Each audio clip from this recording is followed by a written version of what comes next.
Anookment. My werewolf system also has a webtoon. You can read it on Billy Comics app. Hey Gary, get your butt over here and check out the highlights from yesterday's altered fight. A boy yelled from his class seat. The sound of the school bell rang out through the halls, signaling it was time for lunch. Immediately opening his drawer from under his desk, the boy pulled out an object.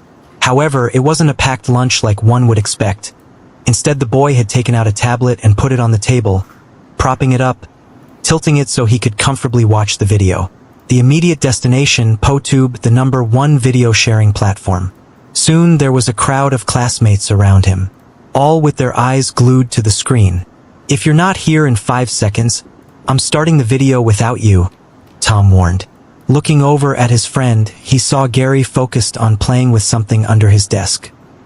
He could see Gary was moving his knees up and down, and he had made sure to cover his actions from the eyes of others. Tom was starting to think his friend was doing something that could get him in serious trouble. Bro, we're in the middle of class, come on. At least go to the bathroom if you're that desperate. Tom thought. Just give me a sec, okay? Gary shouted back. Can't you see I'm in? The students in the crowd laughed together at this discovery. Everyone but Tom and Gary themselves. Unfortunately, it was hard to deny the similarities between the two friends and the fighters. Although Gary didn't have facial hair, even though he was 16, he never could grow a single hair on his face, body, chest, or legs. He was hairless. It was the genes that some women wished they had. Although he did have hair in one area, he promised and made sure everyone knew that. It was an incident many of his male classmates wished to forget. Having been teased so much about it, he decided to show everyone proof. Of course, flashing your fellow classmates wasn't the best way to prove it, and it had cost him a week's worth of detention. At least he made sure it was during the male's P.E class. Otherwise, it could have been worse. Still, he did have the same hairstyle as the first introduced fighter, only that his hair was green in color. It wasn't his natural hair color, but a decision he had made over the summer. Everyone was initially surprised when he had come to class looking like that, but at the same time it wasn't that strange for Gary to do something crazy like that. He already had a reputation of always doing crazy, absurd things. As for Gary's best friend, Tom, he looked like the spitting image of the other man in the video. His hair wasn't exactly bald, but he always got a #1 when going to the barber. When Gary asked him about his choice of hairstyle, his friend had explained how it was low maintenance to keep it like that. That was pretty much his motto in life. He liked things like computers, games, TV shows, and books, things that couldn't talk back to him. Tom hated interacting with people so much that he refused to go to anything but the self-service scanner at supermarkets. The idea that someone would try to make conversation with him about something he didn't like was enough to send shivers down his spine. Given their complete differences in character, it was odd that these two boys had become friends in the first place, but it had somehow worked out. While their classmates were all busy laughing away, the fight had started. As soon as the bell had rung, the appearance of both men in the ring had started to slightly change. Ladies and gentlemen, it looks like our altereds are starting off full throttle right from the bat. The announcer for this match hyped up the crowd. The most notable changes in Kirk were his grown nails, as well as his skin color, which had slightly yellowed. Going up and down his arm, black spots started to appear, and small patches of fur showed up on his face. On the other side, Sam's cheeks had puffed up, and his legs appeared to be slightly webbed after his change. As you can see, Kirk is an altered based on a cheetah-like beast, while his opponent Sam is based on a frog type. It's going to be an interesting matchup if I do say so myself, the announcer shouted. The transformations took less than a second, and the first one to make a move was Sam. He whipped out his toad-like tongue and grabbed onto Kirk's forearm. The look on Kirk's face just screamed, disgusting. He tensed up his arm, making his huge biceps from before grow even larger in size. The veins were visible, practically bulging out, and with a single slash, he managed to cut off the tongue of his opponent. Yes, Gary shouted. Come on, Kirk. Speeding across the small cage, he ran faster than any natural human should be able to. At the same time, Sam had leaped up, jumping higher than any normal person could thanks to his frog-powered legs. Alas, it just wasn't quick enough. Kirk managed to grab him by the leg before he slammed the opponent to the ground. It didn't take long for the referee to declare Kirk to be the winner of this match and also the winner of this Altered Fighters rookie tournament. What the kids and everyone was watching was known as an altered match. It was currently the most popular combat sport globally, mostly because they featured a new breed of humans called the Altered, although some argued whether they could even be called humans anymore. Humans had discovered ancient fossils that belonged to the ancient beasts that used to roam the earth. They were undoubtedly the progenitors of today's animals, only fiercer, larger, and more powerful. In the end, a scientist had made a major breakthrough and discovered a way to alter humans, which would allow him to inject the fossil's DNA into a human, thereby creating what people now knew as an altered. These special humans possessed the ability to shift their appearance, changing parts of their body to mimic the beasts they had been infused with. They were stronger, faster, and even aged slower than normal humans. If one was ever struck with a disease, it could change the human composition to the point where it felt like a new body, ridding it of such a thing. But not everyone could become an altered. The fossils discovered were limited in number, and although every so often new fossils would be unearthed, until science found a way to artificially recreate them, they were valued at absurd prices. Only the rich and powerful could afford to turn themselves into an altered. Even the contestants they were watching right now had only received this opportunity because they were sponsored by some big corporations. Nearly every boy looked up to the altered. In a way, they were like real-life superheroes. But the two biggest fans in the room were undoubtedly Tom and Gary.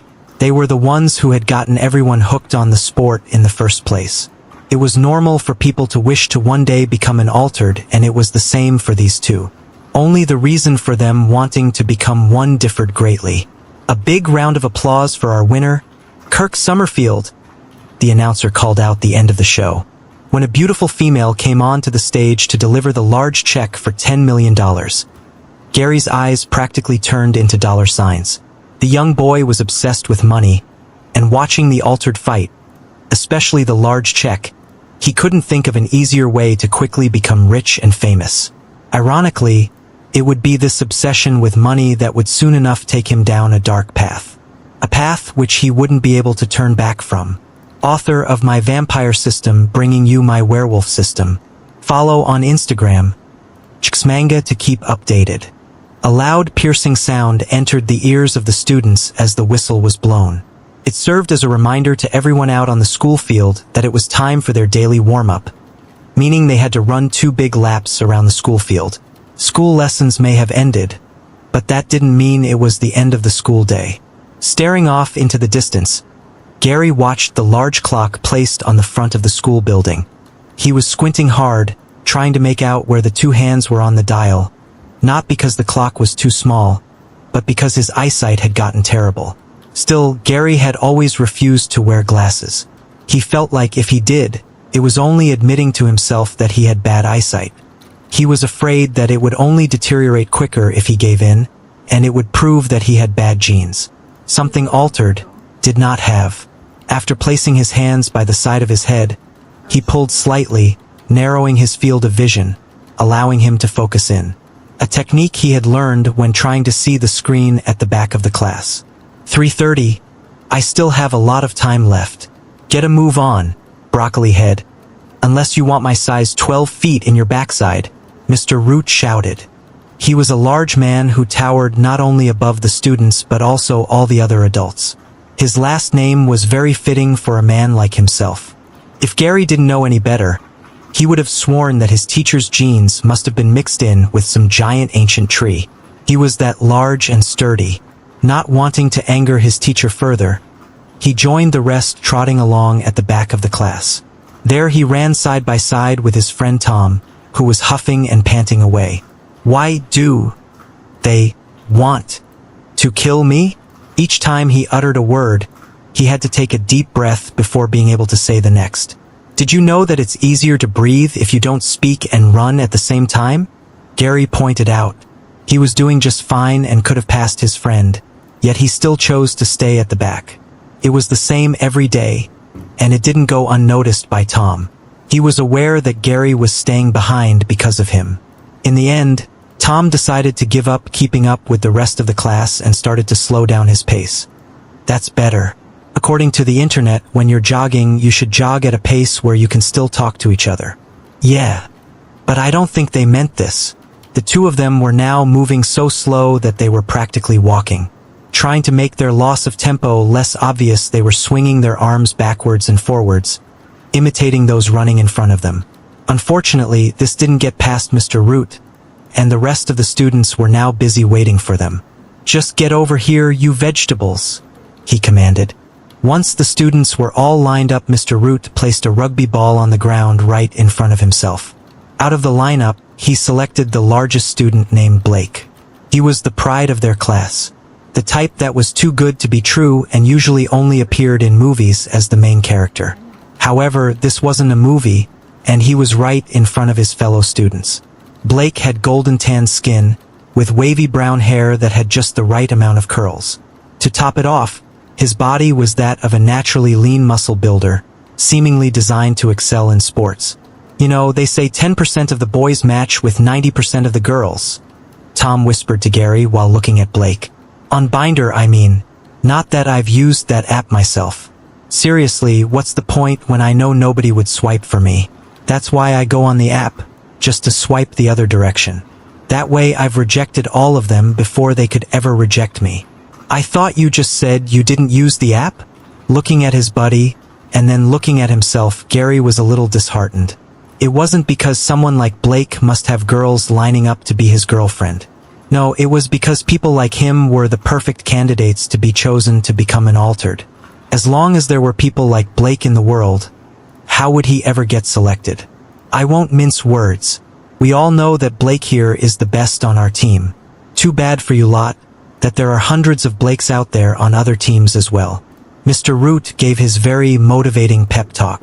What this team lacks is a good line of defense. People who can tackle. We're here to find our tacklers. The aim of today's training was to try to either A, get the ball off of Blake while he was running towards you, stopping him from reaching the white try line, or B, tackle him to the ground. After watching the first few students attempt and fail, it became clear that it was an impossible task. Eventually, it was time for Gary to have his go at it. Mr. Root didn't really have any high hopes for Gary, but according to school regulations, everyone deserved an equal chance. The whistle was blown, and Blake started bulldozing his way towards him, gripping onto the ball tightly as if it was a newborn baby. Hey, can't you go easy on me?" Seeing the tight grip on the ball, my weak small hands aren't ever going to be able to rip it off him. The only thing I can do then is go for a tackle. Charging forward, Gary summoned the will to face Blake. If there was one strong point making Gary stand out from the rest, then it would be his lacking sense of fear, something even Mr. Root had to admire. When they were closing in on each other, Gary bent his knees slightly, getting into a lower position. Although it may have looked like he wasn't paying attention to others, Gary had picked up on multiple details and habits. Whenever Blake feints, he does so with his right foot first. The extra weight can be seen shifting in his body to that side. The grass field is soft today, and his feet are sinking deeper than usual. All of this is done so he can push himself forward, spinning his body over to the right side. Knowing all of this, Gary went along with his feint, aiming to go in for the tackle, but stopped at the last second, and went to his own right. Just like he had predicted, all of these little details had Blake's plan of spinning around to avoid the tackle, but Gary knew where he would end up. Going low, he saw the legs and was ready, only to see Blake's colossal knee slam towards his face and whack him right on the nose, followed by a loud crack that even the onlookers might have heard. Blood started to pour down in an instant, and Gary laid there on the cold grass field. Shit, so what if I figured out where he would go? It's not like I have the body to do anything about it. From the years of watching altered fights, Gary was great at picking up habits and seeing the way people's bodies moved before they did. He would see through patterns that maybe even the person themselves wouldn't realize they have. Alas, it was all useless. "Hey man, I'm so sorry. Are you alright? Let me take you to the doctor," Blake said as he helped Gary off the ground to see if his nose was okay. Touching his nose lightly, blood started to gush down even more. I think it's broken, Gary said more to himself. Oh man, I'm so sorry. Let me take you to my family's clinic. I'm gonna tell them what happened, so they won't charge you. The worst thing about Blake and Gary and Tom's collective minds was that despite being so popular and seemingly having been handed everything in life, he was actually a nice guy. At least in the movies or TV shows, someone who was this perfect would have a bad side and act arrogant, probably even bullying the geek in class, but in real life that wasn't the case at all. No one hated Blake. Everyone loved his gentle soft side, including Gary and Tom, who were merely jealous. Don't worry about it. It wasn't your fault, Gary muttered under his breath as he walked off to be with Tom on the side. It was my fault for trying anyway. Walking past, Blake had heard Gary's word.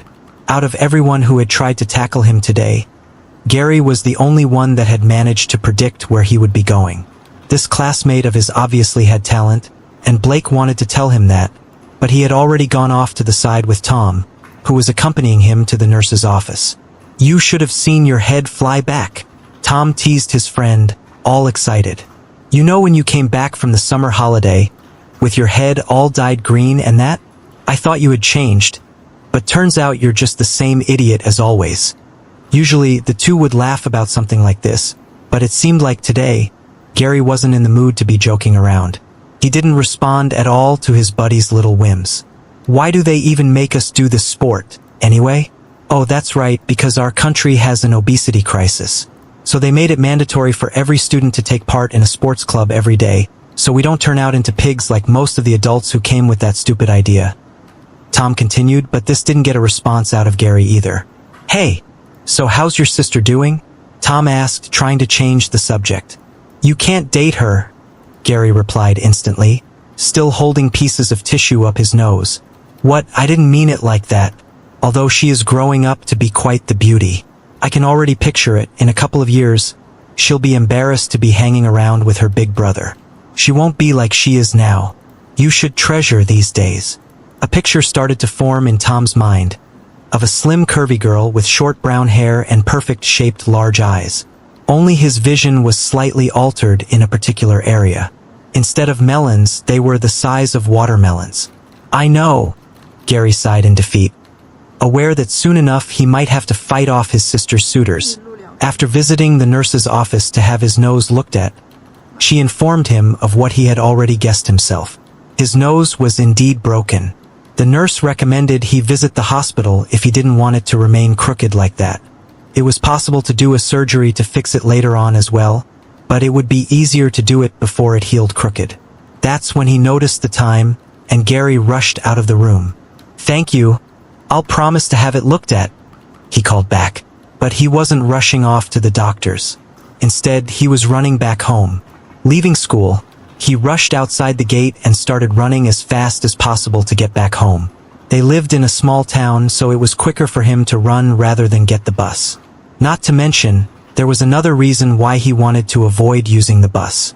He didn't really want to spend any money on it, especially since he could be back home within 10 minutes if he hurried. Litter filled the streets of his neighborhood, and there were patches of graffiti near the apartment blocks. He was aware that their area wasn't the greatest compared to others. It was by no means the worst place to live in, but it certainly wasn't the best either. Eventually, he reached an apartment block. The buzzer attached to the side of the door had been broken a long time ago and had never been fixed, allowing anyone to come in as they pleased. The only thing left was the grueling task of walking up 6 flights of stairs. The apartments had no elevator, and their family was lucky enough to be placed on the top floor. Finally reaching the top, he felt like someone was reaching into his stomach and trying to pull out all his organs. He was huffing and panting louder than Tom had been out on the field. He waited a minute to catch his breath before entering apartment 604. Welcome back. Darling, you're just in time for dinner.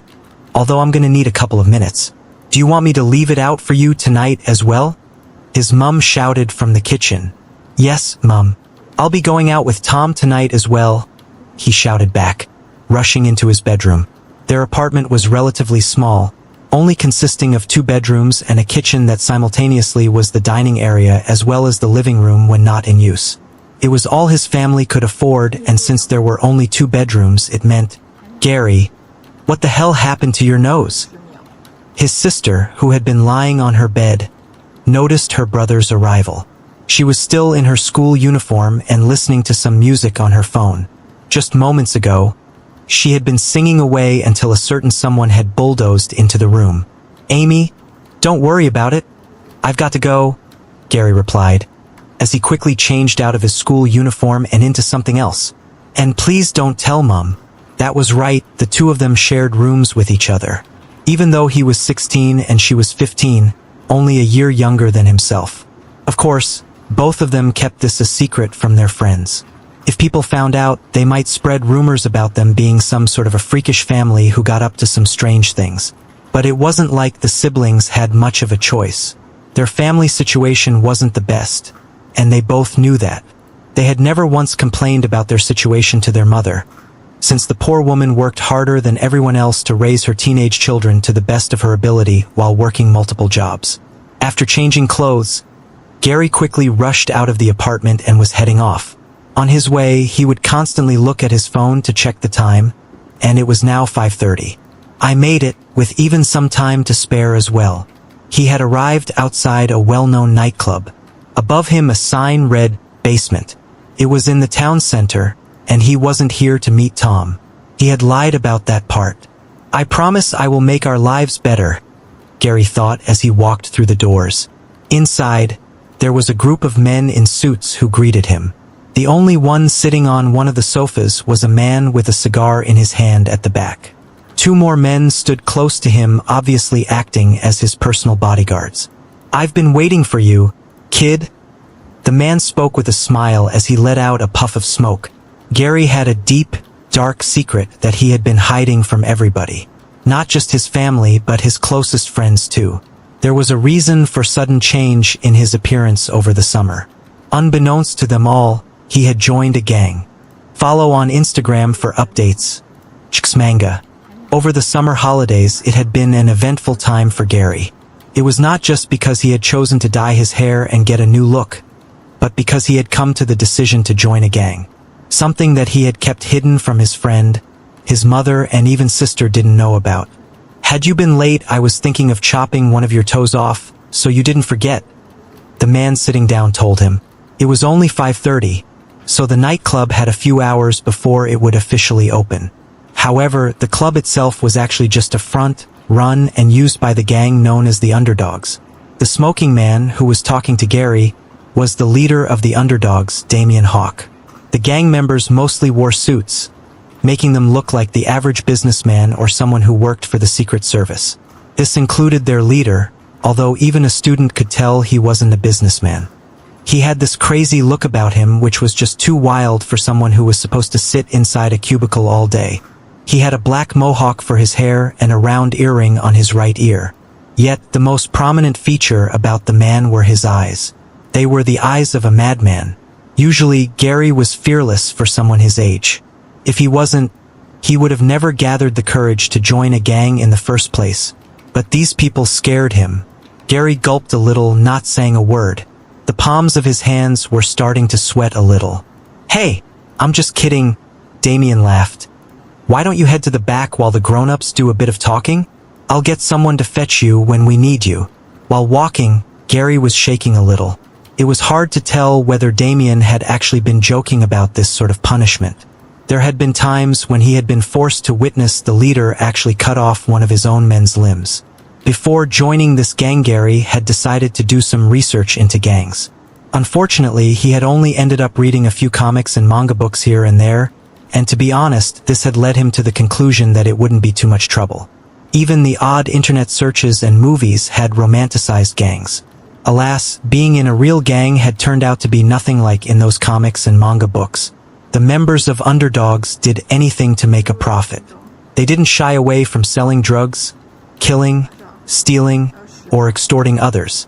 There were many times when Gary had wished to just leave, but there were two things keeping him there. One of them was the fear of leaving the place. Would they even let him, after everything he had seen and heard? It was a question he didn't dare to ask out loud. Come on, Gary, you can do this. Just think of the money, man. Come on. And that was the second reason. Pushing the door open, Gary entered the back of the nightclub where there was a large staff room. Inside were other teens that were not too far apart in age to him, sitting on a sofa. He sat down beside them, but not a single one of them spoke a word.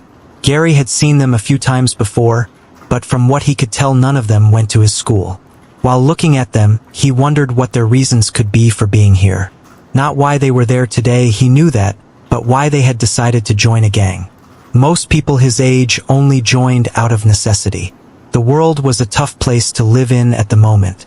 The economy had been greatly affected ever since the introduction of autonomous machinery.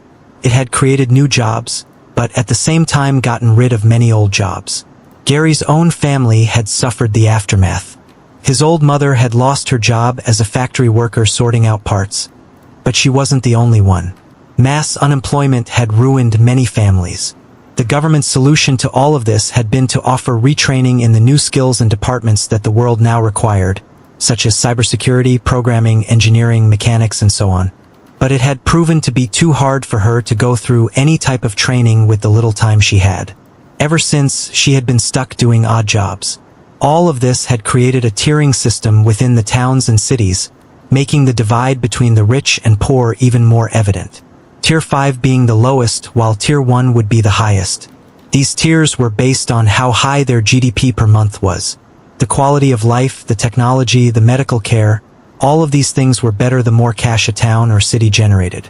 However, there was one sector that had started to boom because of this, and that was organized crime. It was highly profitable for them, as they catered and fed on the truly desperate, who were clinging on to anything that lived in the Tier 5s, while also serving the very top in the higher tiers. Gangs would exist in all of the tiered cities, and would often work together as the middlemen. The underdogs were one such group. They weren't a huge gang, due to Gary coming from a small town in the first place, but they were widely known and feared in the town. He was aware of the bad things they had committed, but he had chosen to ignore it. Their town was a Tier 3, so the quality of life was okay, but they had to make sacrifices to stay here. Forced to live in a small rundown place with little room. Still, they were barely hanging on, and both children knew that despite their mother's best attempts at hiding it from them, Gary had seen the bills that would come in the mail. If this carried on, then it would just be a matter of time until they would have to move to a lower tier city. The education would be worse and crime rates would be higher. He wasn't going to let this happen. Their life had already turned to crap as it was, and he didn't want it to deteriorate. No, he wanted a better future for his mother and his little sister, even if he had to pay the price for it. He was the older sibling, the only man of the house, and he wished to return the favor to his mother, who had been looking after them even when times had been tough. He did not wish to run like that man. While waiting in the staff room, the double doors suddenly opened again. When Gary saw who it was, his eyes started to light up with excitement. "Hey kiddo, you're here again." The man greeted him with a smirk on his face. "Kirk, I just saw your fight this morning. Congratulations," Gary said, jumping up from the sofa. The man who had entered the room was the same one from the video that he had been watching earlier today with Tom and their classmates. The winner of the Altered fight. Most Altered worked for some type of organization, and Kirk was no different. He worked for the underdogs as well. They were his sponsor, or at least they owned the corporation which Kirk was part of. Gary didn't know much of the details of how the relationships between them came to be. Still, he couldn't imagine how much money the underdogs must have put into Kirk for him to become the Altered semi-superstar he was today. When the frogman jumped up like that, and you used your raw power to smash him to the ground, it all seemed too easy for you. Gary continued to speak excitedly. It might have looked easy, but most of the things I did today I only managed because I was an Altered. Don't go around trying to do things like that yourself. Otherwise, you will just end up hurting yourself. Kirk cautioned his overeager fanboy. "I know," Gary replied, a little depressed as he thought about how different his life would be if he could be an Altered himself. Seeing the strange look on his face and noticing something else about Gary, a light bulb lit up above Kirk's head. "I know, you should have some time before you have to do your thing, right? Come with me," Kirk ordered. "And don't worry, if Damien calls for you, I'll say you were with me." Gary didn't know what was going on, but trusted Kirk and decided to follow him. Ever since he had joined the gang, everyone had seemed a bit scary to him, rough around the edges, all but Kirk. With the altered, everything just seemed to click. The good thing was, Kirk was also treated as quite the valuable asset to the group, so he could get away with things the others couldn't. If Kirk said he wouldn't get in trouble, then he should be safe. The two of them left the staff room and went over to one of the empty club rooms. It was quite a large club with 3 different rooms that would often play 3 different music types. Right now, they were in what was known as the cheese room. It would usually play one's favorite hits from the time Gary's mother would have been his age. Still, during the day, it looked completely different. The lights were on, so there were no fancy colored lights, and the disco ball above looked less than special. "What are we doing here?" Gary asked. "You're not going to ask me to dance with you or something like that, are you?" Kirk started to laugh. Gary seemed to have a talent for making him laugh. "No, you idiot. I'm going to teach you how to fight." "How to fight? Why would I need to learn that?" Kirk pointed to his own nose, and that's when Gary realized. His nose was still broken from the rugby practice. Wait. I think he has the wrong idea? Does he think I'm getting bullied or something? No, wait, this is Dash. You don't have to explain yourself. I'm sure the other guy looks even worse. Anyway, it will be good to just show you a few basic things. With the line of work you're doing, who knows when it will come in handy. Kirk interrupted him. Gary didn't say anything else. He decided it would be stupid if he did try to clear up this misunderstanding. Besides, since one of his idols had offered to give him a personal lesson, he would be silly to try to get out of it. It started off with Kirk showing him the first basic punch, a jab in boxing. Punching the air, he demonstrated it a few times. A few major points that Gary took from this was that Kirk's right hand was always covering the side of his face, even when throwing out the punch. The left foot would twist slightly while throwing the punch outward. At the same time, his hip would move in as well. Rather than a push, the punch was more of a snap. It was now Gary's turn to try these things, and he repeated all the steps in his head. He punched a few times and it looked good and felt right. It looks like I have a talent for this. Maybe I should join a boxing club instead. What do you think? Gary asked, but turning his head, he could see the look of disappointment on Kirk's face. Sorry, Kirk said, rubbing the back of his head. Your punch is good. The movements are perfect, and you did everything right. Gary had a feeling a huge but was coming. But, your punch is so slow.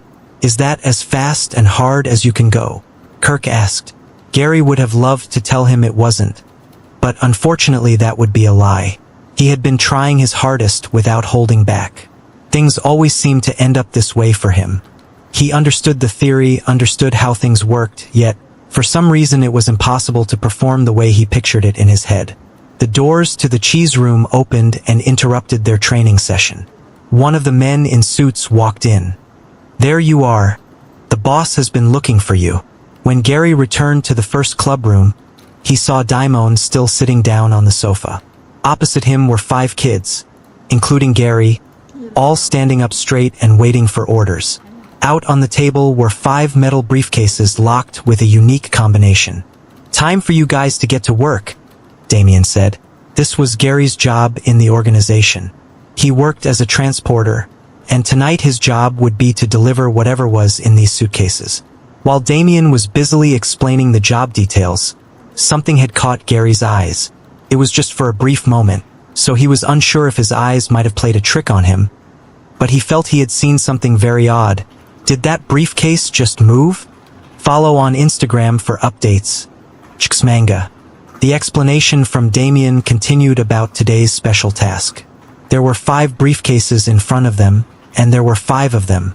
Each person was to deliver the suitcase in front of them to the correct location safely, and naturally they had all been given different locations. Damien continued to mention some other details, but Gary was not paying too much attention to that, still focused on the briefcase in front of him, waiting for it to move again. Gary was smart enough to figure out the reason for there being 5 of them. A few of them had to be dummies, mixed in to confuse whoever might plan to steal them. If his intuition was right, the one in front of him was the real one. That and the fact that he could have sworn he saw it move, although ever since he had started staring at it, it had behaved like a normal suitcase. Am I imagining things? Gary started to doubt himself. He looked at one of the men in a suit who was closest to the case. The two of them made eye contact for a brief second before Gary looked away. If he kept up eye contact for any longer, he was worried he was going to get hit. All right, are there any questions? Damien asked. One of the students standing there raised his hand. He was a tall, weak-looking boy with curly hair. He hadn't been in the organization for long, and Gary had only seen him a couple of times. What's in the package? The boy asked. Immediately, Gary clenched his fist and looked down at the floor as he knew what was coming next. Just as expected, a few seconds later he heard a whack and could see the student tumble from the corner of his eye. The man looked like he was about to hit him again, but Damien interrupted him. Stop! The boy is still new, so I'll forgive him. Damien then looked at the others before stopping at Gary. Greenie, tell him the rules of being a transporter. Yes, boss, Gary answered, turning his body looking down the line of people. Never take the package. Never ask what's in the package. And never look inside the package. Excellent, Damien replied with a slow clap. Break one of these rules and... Let's just say you don't want to break these rules. I can proudly tell you that we never had anyone break the rules twice. Make of that what you will. Clicking his fingers, one of the suited men handed each of them a small wad of cash tied up with an elastic band. It wasn't thick like in the movies, but judging by the size and weight, this job was the highest paying job Gary had ever been on. Each of them had been given $500, which was just half of the payment up front. Upon completing the job, they would get the other half when they returned. Seeing the amount of money in his hand, Gary gulped. $1,000 was a lot of money to him, especially for someone who was 16, and best of all, it would go a long way to help out his family. He was already doing calculations in his head. They could pay the electric and gas bill, and with what would be left, he could buy a new phone for his sister.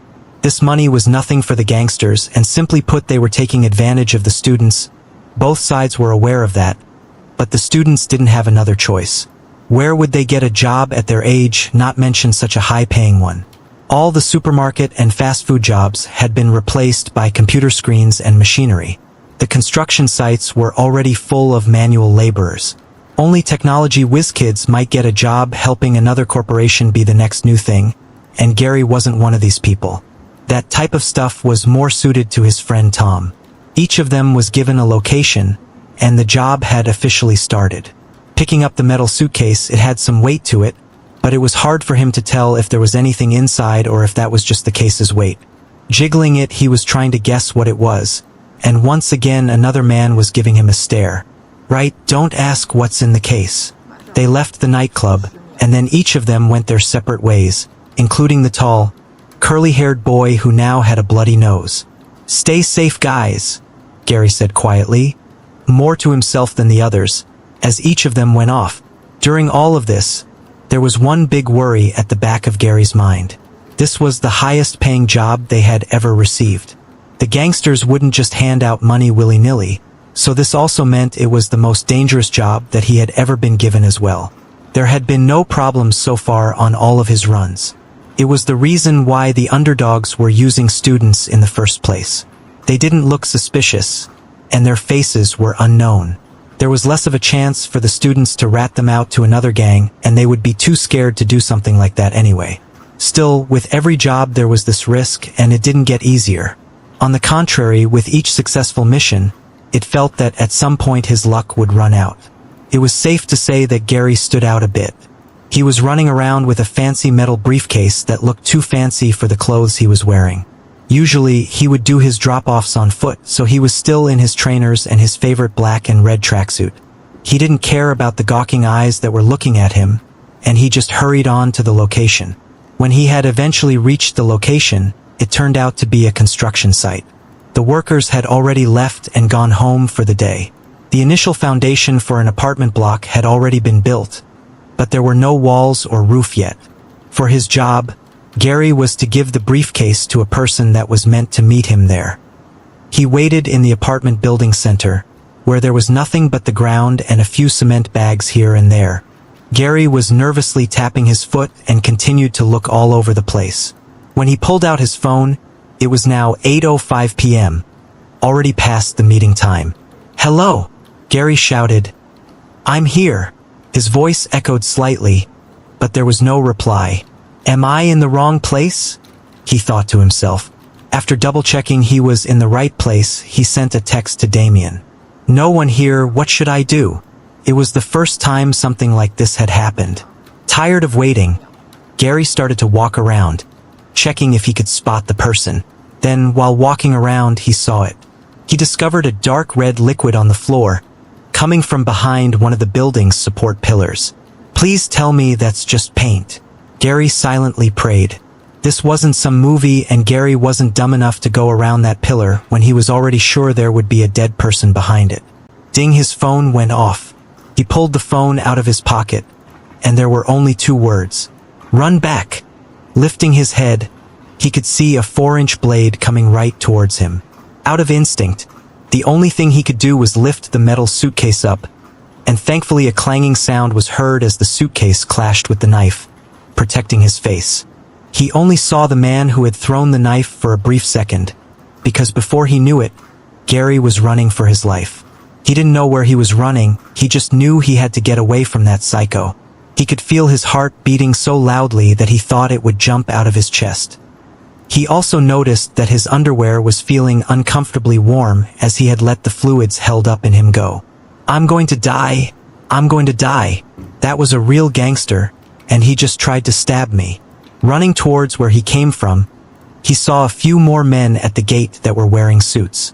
As soon as they saw him, they charged at him as well. "There's more. What the hell do I do?" Dashing to the side, he left the apartment block and was now heading to the more gritty area of the construction site, where there were several mounds of dirt, diggers, and more. The problem was, there were only 2 entrances to the construction site, the one that he had entered from and the other on the opposite end. One was stationed in the north, the other south, yet in his panic he had run west. There was a wall surrounding the area, and on the top there was barbed wire. Even if he didn't care about hurting himself, scaling something like that would have been impossible. Eventually, the adrenaline in Gary's body had lessened, and he was feeling incredibly weak after the rush. His hands and legs were shaking, and he knew he couldn't run away for much longer. Diving in between objects, he eventually decided to hide behind a dirt mound to catch his breath. Gary could use several objects and things to hide in between, in his attempt to avoid the men chasing after him. Peeking around the hill of dirt he had hidden behind, he could see 3 of them in total, all with a blade in their hand. At this point, Gary was wondering if he should call the police, but if he did, then it would just be his own gang after his life. Suddenly, the suitcase started to move about again, flinging Gary's hands slightly. It definitely felt like there was something alive inside. What the hell is in there? But that wasn't important right now. Observing, he peeked around the corner again, planning to make his next move. He could see one person on his far left and the other on his far right, searching between all the items for him. Wait, where's the third person? A sharp shooting pain spread in Gary's lower back. It was suddenly throbbing and felt warm. Gritting his teeth, Gary slung the suitcase while turning around. The corner managed to smash the top of his assaulter's head, causing Gary to let go of the suitcase, which fell to the ground. The man appeared hurt and dizzy momentarily, but he wasn't knocked out. More notably, Gary could see that his hands had blood on them. Touching his back, he felt the blood there as well. He had been stabbed. "Damn it! I'm just a kid in high school," Gary blurted out. The man looked stunned by the words for a second, as it looked like Gary's weaving body was about to fall over. From the shock and the tension of everything that was happening, he fell towards the man. At that moment, he started to think about his sister's smile, and his mother's crying face if he was to leave them now. Before hitting the ground, he fought through the pain and placed his left foot out, stabilizing himself. He twisted his hip and back foot, and with his right hand he threw out the strongest push he could, hitting the man right on the chin. It wasn't a jab, but another punch that he had seen Kirk do. Learning the principles of the jab had set him up for this perfect punch. A right straight. On contact, he felt it connect cleanly, and he felt a surge through his arm. The man fell to the floor and was knocked out, while at the same time, Gary fell down as well. Despite his accomplishment, he felt tired, weak, and just wanted to close his eyes. The only thing he could see in front of him was the suitcase. It was moving more than ever, so much so that the suitcase looked to be jumping up and down. "I don't want to die," Gary whispered, barely enough energy to speak. Click. He heard the sound of the suitcase opening up. The next moment his vision had gone to black. His senses were still slightly there, and he felt an even more immense pain now digging into his wrist. It was far worse than the stab, but he was too tired to even react or shout out. Then, even with his eyes closed and his vision gone, something appeared in front of him. "Congratulations, you have been granted the werewolf system. For updates, follow on Instagram. Manga." Gary's eyes started to flutter open slowly as he was regaining consciousness. The first thing he saw were some very tall trees above him. The sky was gray, making it hard to tell if it was just about to turn to night or whether it would soon be day again. As he lifted up his body, he noticed the sound of ruffling, which turned out to come from the many leaves underneath him. "Am I in the woods?" Gary thought. He looked around and could see nothing but trees, yet no sign of a pathway or road. "Why did I come here? Wasn't I just dash? Arg!" His head started to ring with pain. When lifting it up, he could see that the sleeves of his clothing were partially torn. Thinking back, he tried to remember the last thing that had happened, but all that came to mind was the throbbing pain in his backside. "That guy! He stabbed me!" Lifting up his shirt, he peeked over his shoulder. Gary tried to take a look, but he found nothing, not even after running his fingers over the supposed wound. For a second, he questioned himself. Could it be that all of it was just a bad dream? Alas, he quickly noticed something that made him think all of it had been real. Running down his trousers, there were signs of dried blood, looking to have dripped from his own wound. Something had definitely happened earlier. He should have been in pain. There should have been a wound. Yet there was nothing. In fact, his body felt far better than it had ever done before. Just what the hell happened after I got stabbed? How the hell did I get here? Shit. Where the hell is here in the first place? He had no memories whatsoever of what had happened from the construction site to where he was now, and in all his thinking he had completely ignored something obvious that was right in front of him this whole time. His vision had slightly been altered, and in more ways than one. Even though it was quite dark out, he could see details in the night he shouldn't have been able to with his vision.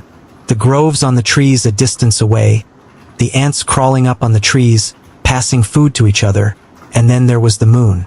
It was still out and would suggest that it was still the middle of the night after all. Hang on. Are those ants? Eventually Gary noticed the discrepancy with his eyes. How is that possible? Could it be because of all those carrots Mum has been cooking lately? They say it improves your eyesight. Or is that just another internet myth? I bet Tom would know.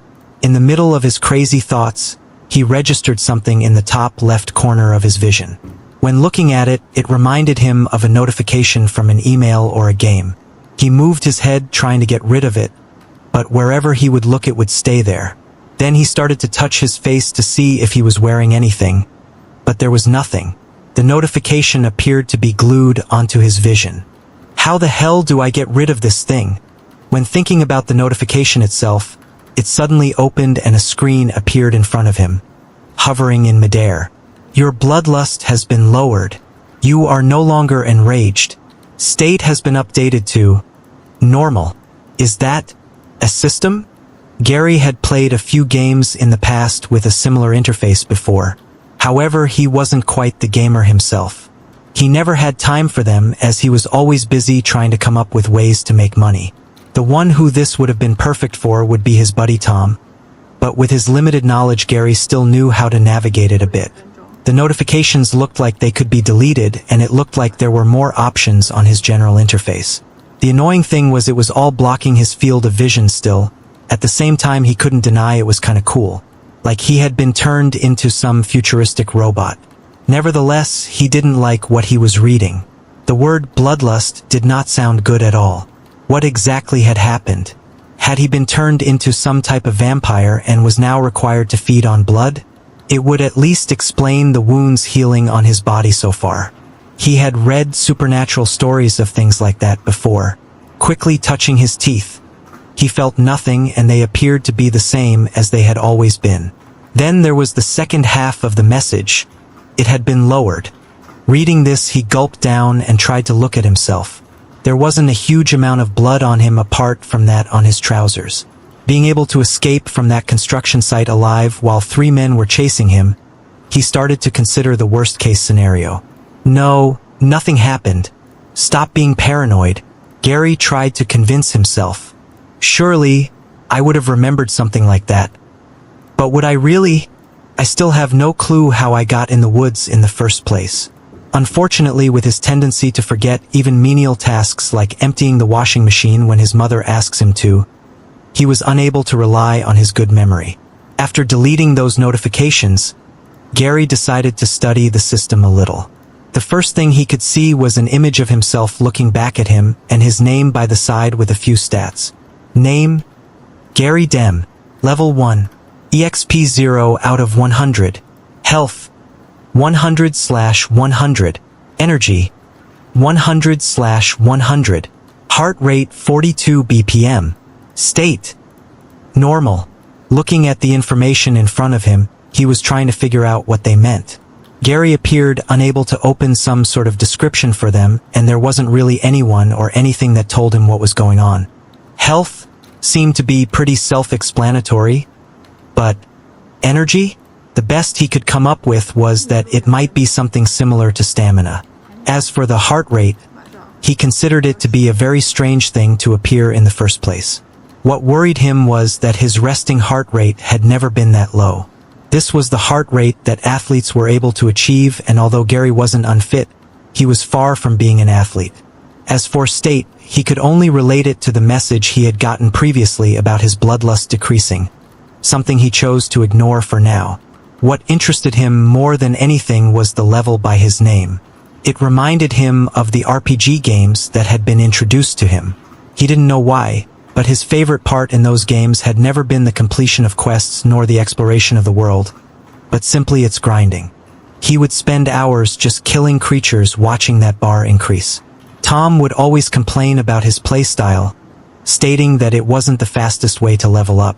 After all, he was defined as a noob in Tom's eyes.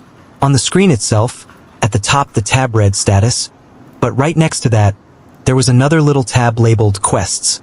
It had a little red dot, which would usually indicate that there was something new that he hadn't seen before. At least that would be the case if it worked like his phone notifications. Cloaking on that, a few more screens popped up in front of him again. New quest received. Get the perfect body. You can now do amazing things you never could have done before, but you're limited by your former weaker self. You need to get into top shape to display your full potential. Do you even lift? No? Then start lifting. Diet is crucial to this task. You will soon see improvements beyond your wildest dreams. The most important thing is to stay consistent. Daily tasks. Tuesday. Push day. Get to the gym and start pushing. Instructions will appear once you get there. Diet. Eat 2 kilograms of meat per day. Get that sweet protein. Quest reward. That sweet EXP you need and love. 2 kilograms of meat. Is the system crazy? What does it think I am? Some tiger or something? How is it even possible to eat that much? Apart from that, the system messages seemed enthusiastic to say the least. Whoever had designed it must be by a very strange person. Scrolling up there seemed to be one more quest that he had received before that one. New quest received. Your first turning. 14 days until the next full moon. Survive. Reading this carefully, his thoughts reached a certain conclusion. There was only one supernatural creature in books and movies that he could think of that had any relation to the full moon. Heading back to the notifications, he scrolled up and checked the very first one he had received. Because it wasn't a new one he had missed before, but now he remembered seeing something before blackout. He read the words multiple times, the first system message that had ever appeared. I'm not a vampire. Well, it seems like I won't have a problem with body hair anytime soon. Follow on Instagram. Manga. Gary had seen the concept of the mythological creature being used in books and movies, but he had never really been the type to pay too close attention to these things. Thinking back to the few films he had watched with such being, a certain thought came to his mind. Am I now an altered? It sounded a bit strange, because from what Gary knew, becoming an altered should be a long and difficult process. However, perhaps the thing inside the suitcase might have been a new product from some company that had discovered a way to speed up the process. Looking around him, the suitcase itself was long gone, probably left behind at the construction site.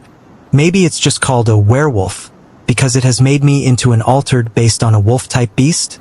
Who knows, maybe all altered have such a system, and have just kept it a secret, or maybe it's something new that was in the suitcase. Either way, if I am an altered, then my body should have changed. Gary knew for a fact that his vision had suddenly improved, so why not other things? When a human became an altered, one of the big changes he would undergo would be getting superhuman strength. To test his theory, he walked up to one of the trees, looked at it for a few seconds, and then started to shake his whole arm. Gary was confident. All the signs were telling him he had become an altered. With no doubt in his mind, he threw out his fist and hit the tree with great force. For a few seconds, there was nothing, and then an almighty scream traveled throughout the forest.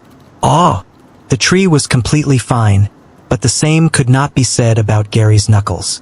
Looking at them, he could see they were grazed and slightly bleeding. The skin was starting to peel off. It was apparent he hadn't held back at all when throwing the punch. You have been injured. 2 HP. 98/100 HP. Minus 2 HP for that? I'm not sure if I should complain about this being a lot or be happy about it not doing more damage to me. Also, what happens when I hit 0 HP? Will I just instantly die? Well, I suppose hitting it 49 more times at full strength would eventually break my fists and lead to severe blood loss. Maybe. It was clear that the system itself was quite complicated. Your heart rate has increased. 50 BPM. It seemed kind of useless to Gary that the system showed off his heart rate. He didn't see any need in it, as it didn't seem to affect anything else. After the pain had subsided, Gary wanted to run a few more tests. He planned to check if he was now faster or could transform parts of his body. Unfortunately, being in the middle of a forest, he lacked any equipment to measure his speed, and just running felt the same as always. Gary also had no idea how to change parts of his body. He tried concentrating on his arm, wishing for it to turn into something else, but nothing happened. It didn't make any difference when he tried to do the same with his legs, nose, ears, eyes, or any other parts. Eventually, he sighed and gave up for the time being. He was interested in the quests, but it was already starting to get late, so he couldn't go to the gym at this time to see if there would be any improvements. The food quest was theoretically the easiest to complete, but given his family situation, it would be a tough one. Meat was expensive, and eating 2 kilograms a day would be near impossible.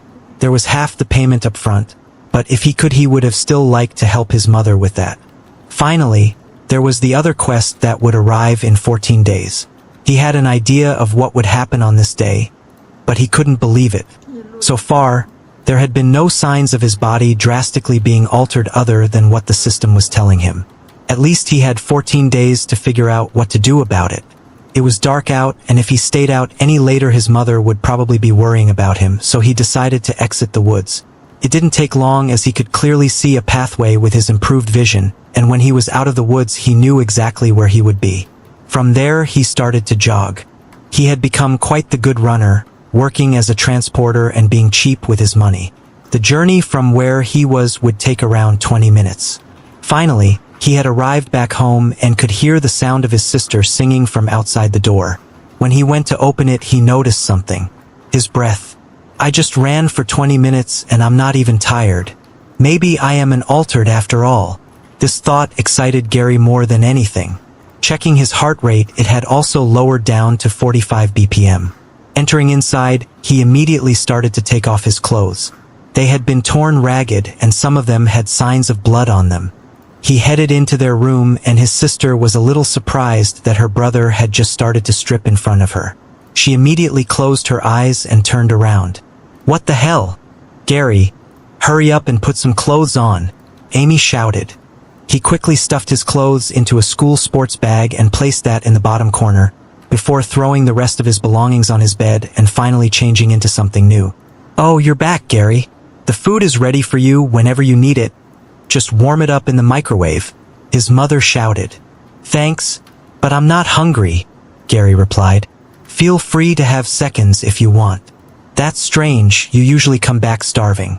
Did you eat at Tom's?" she asked with some motherly worry. Yeah," Gary shouted back.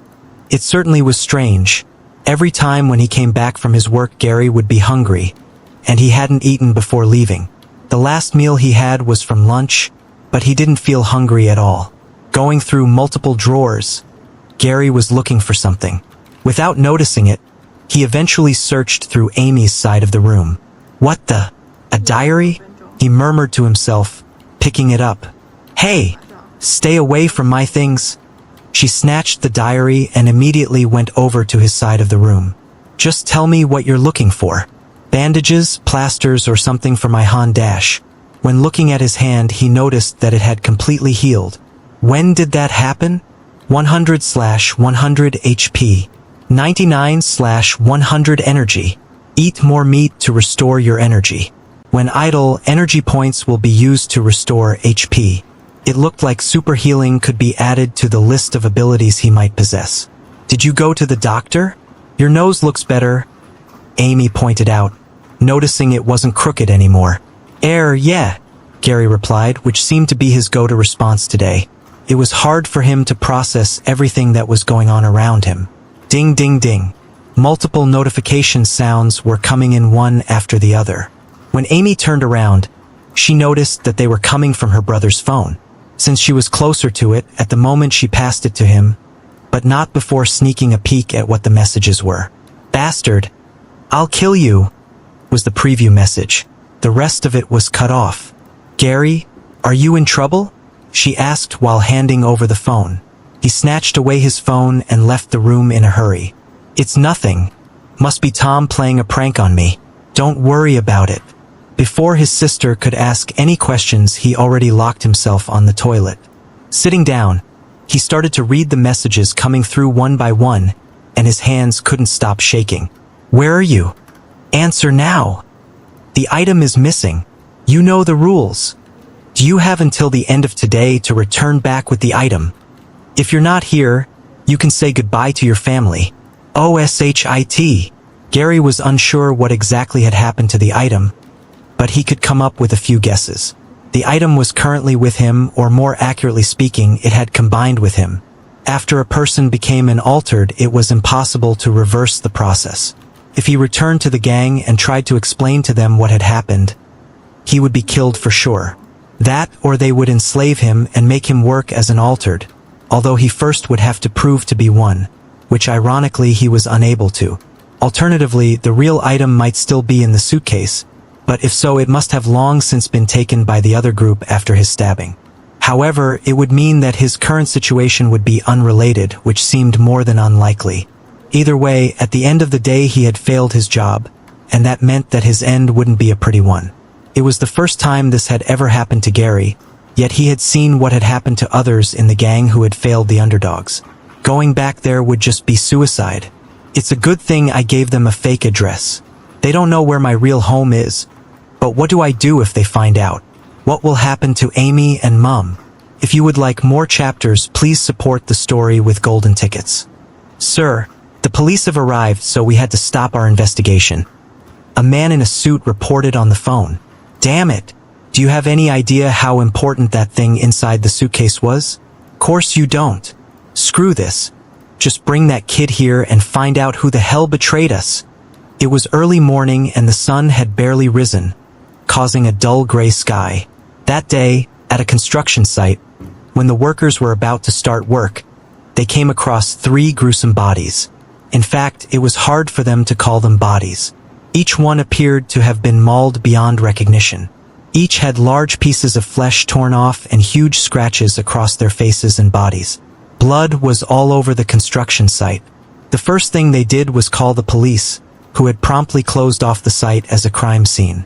"What do you think, boss?" a young policeman asked his superior, whose most prominent features were his brown overcoat and his scruffy beard. Anton Milston was this small town's chief of police. They were used to little cuffs happening here or there, but nothing on this sort of scale. Kneeling down, he started to look at the blood. "Did you take a DNA sample of all the blood you could find?" Anton questioned. "Yup, they're already testing it and should come up with a few things soon. Hopefully we already have them on file. If my guess is right, it looks like we have a little gang war going on. Someone transporting certain goods, a trade gone wrong, and an empty briefcase. In that case, chances are good we already have their prints in the system." And yet there was one thing Anton had no answer for yet. Why had the transporter left behind the briefcase? "You mean, these 3 corpses were the attackers, boss?" Transporters usually travel alone, since it's easier to blend in that way. From what we know, the gangs mostly use teenagers and young adults, none of whom would dress as flashy as the victims. Still, this makes it even more bizarre that a transporter could kill 3 armed thugs. Unless, of course, the one transporting goods was something they didn't expect. An altered, a female voice concluded. Turning around, the 2 of them saw a middle-aged woman and man walk underneath the yellow tape. Neither one was dressed like police. They were in uniform, although it looked a little bit fancy for one to be wearing it out in the open. The uniforms were gray in color, with gold around the edges where the trim would be. It was tight-fitting while still allowing for free movement, expandable, and most importantly breathable. What stood out most, though, was the crest on their left chests. A silver rose with a sword going down the middle, clearly showing who they were and where they had come from. "Damn it! What are you guys doing here? It's too early to say for sure that this is an altered case." Anton stood up to complain. The handsome middle-aged man with the strange uniform, whose name tag read Frank Hugh, had short black hair and a serious look to him. When Anton looked at him, he felt a slight shiver go down his spine because he felt nothing. There were no emotions emanating from this man. Despite the gruesome state of the victims, he didn't even blink an eye. At least with his female partner, Sadie Nimper, she displayed an arrogant air of importance. Unfortunately, she seemed to not be shy about it either. "Look, Mr. Milston, even a toddler could tell you at first glance that this crime scene could only have been accomplished by an altered," she berated the local chief of police. "The 2 of us will take over this investigation from now on. I expect you to support us, as is your duty." Without waiting for a reply, Sadie was off to talk to the others about the evidence that had been found so far. "Sir, are they really members of that White Rose?" The young policeman whispered to not attract the attention of the scary-looking female. "Yes, and unfortunately that means they're in charge," Anton replied, clenching his fist and walking away. He had never liked their attitude and how they behaved as if they were above the police force. Anton wasn't upset because they outranked him. No, it was because they genuinely behaved as if they were superior beings. "Heed my advice, boy, never fight with them. I'm sure you know this already, but both of them are altered." With the introduction of altered, it was unfortunately a sad reality that certain people would try to use these special abilities and powers for no good. As the police's simple guns wouldn't do much when faced with an altered, the government decided to combat fire with fire. The Altered Investigation Force was established, more commonly known as White Rose. The next day, the sound of the alarm woke Gary up. Instinctively, he hit the big snooze button above it to turn it off. He felt horrible, and his head was pounding with a strange pain. "Seems like I feel asleep after all," Gary thought. He had hardly gotten a wink of sleep. Less because of all that had happened to him ever since yesterday's cursed transporter job, and more because he had been too scared imagining what Daimon would do to him, or to his family. "I have to make sure they never find out about this place," Gary reminded himself, when his thoughts were suddenly interrupted by a strange scent entering his nose. Like a dog, he started to unconsciously sniff about in the air and followed the origin of the scent. That's when he noticed his bully rumbling. He was extremely hungry after last night. Eventually, he arrived in front of the fridge. Opening it, he found a fresh, uncooked steak sitting in a small pile of blood. Before he knew it, his hand had already reached out and grabbed the piece of meat. He lifted the whole thing up, about to place it in his mouth. "You!" Amy shouted. "What are you doing? That's still raw." Hearing the voice of his younger sister, Gary snapped out of it, realizing he had been about to eat a raw piece of uncooked meat. Caught in the act, he quickly placed it back in the fridge. Now we'll have to eat steak tonight with all your germs over it. Did you even wash our hands before? Look, they're covered in blood. Amy continued to complain. Mom was saving that to treat us tonight. You should know how rare it is that we get to eat something so nice. To make matters worse, his mother entered the room, drawn in by the commotion. What are you two arguing about so early in the morning? She asked with bags under her eyes. This doofus just tried to eat raw steak. Amy shouted, pointing at him. Gary's hands were shaking. Everything was kind of getting to him, and now he couldn't even control his body.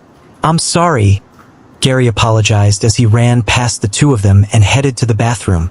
I'll buy a new one, I promise.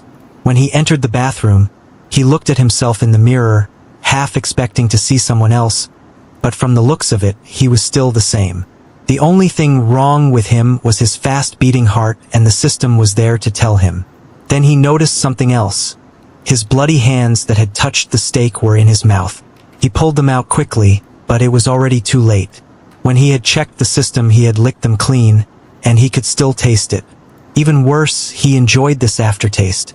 After spending some time inside to regain his composure, Gary finally left the bathroom and went to join the others for breakfast. The TV was on while they ate. Amy refused to talk to him and was just giving him the cold shoulder. Similarly, his mother had also stayed quiet.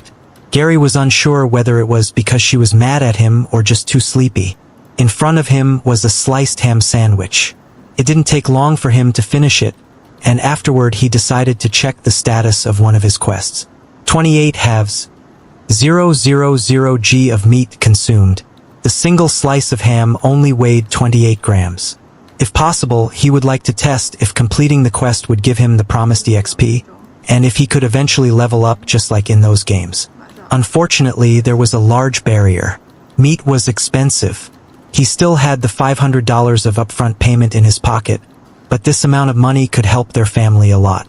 In recent news, it looks like the Altered Hunters have struck again, this time killing an Altered in his own home. Just like in previous cases, their calling card had been left in the victim's household. Altered Hunters, huh? Gary thought. If he really was an Altered, they might be something he needed to worry about in the future. Not everyone liked the idea of Altered existing. Those Altered Hunters seemed to believe that this kind of power should either be something that everyone should have access to or no one. In other Altered-related news, 3 mutilated corpses have been found at a construction site in the small town of Slough. The extent of their wounds suggests that an Altered had been involved in what the police currently assumes to be a gang trade gone wrong. According to the found evidence, all 3 deceased have successfully been identified as members of a certain gang. Although the blood of a 4th person has been found at the crime scene, the police have been unable to find the corresponding person, currently believed to be the killer Altered. The police have offered a reward for any hints leading to. Gary had stopped listening to all the words after the news. Great. Now the police are after me as well. If you would like more chapters and want to support the series, please remember to vote with your golden tickets. Today, Gary was walking to school a lot slower than he usually would. He was constantly looking around his surroundings, checking if there wasn't anybody following him. He had recognized the 3 deceased gang members on TV as the same ones who had been after him at the construction site. The underdogs must have tried to get their package back. Whatever was inside must have been important enough for them to have killed the gang members. If they killed them that easily, then what are they going to do to me? The unknown blood. It has to be mine from the stab wound, Gary thought. Then he thought back to the system and the news report of how it was an Altered's doing. He stopped in the middle of the pathway and gulped. At least I hope it was the underdogs. It couldn't be. Could it? I would have remembered something like that. Shaking the horrible thought from his head, he decided that he better hurry to school. It was about the only thing that was normal at the moment for him. Arg! A loud piercing shriek was heard.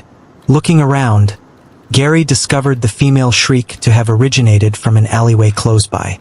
The poor girl was surrounded by 4 guys who had brought her there, with one of them currently pinning her up against the wall. His neighborhood wasn't exactly the best. But for something like this to happen in broad light so early in the morning, really, is it just that kind of day? Gary's initial reaction was to just walk away. He didn't want to get involved, especially since there was nothing he could realistically do against 4 adult men. After all, he was no hero, but merely a teenager. Besides, if they were about to commit such an atrocity, who was to say that they were unarmed? Maybe they would do more than just beat him up if he tried to interfere. The group of males continued to push her down the alleyway, out of sight from the main road, around the back of one of the apartments. At this point, when the girl turned the corner, Gary's sharp eyes spotted something on her uniform.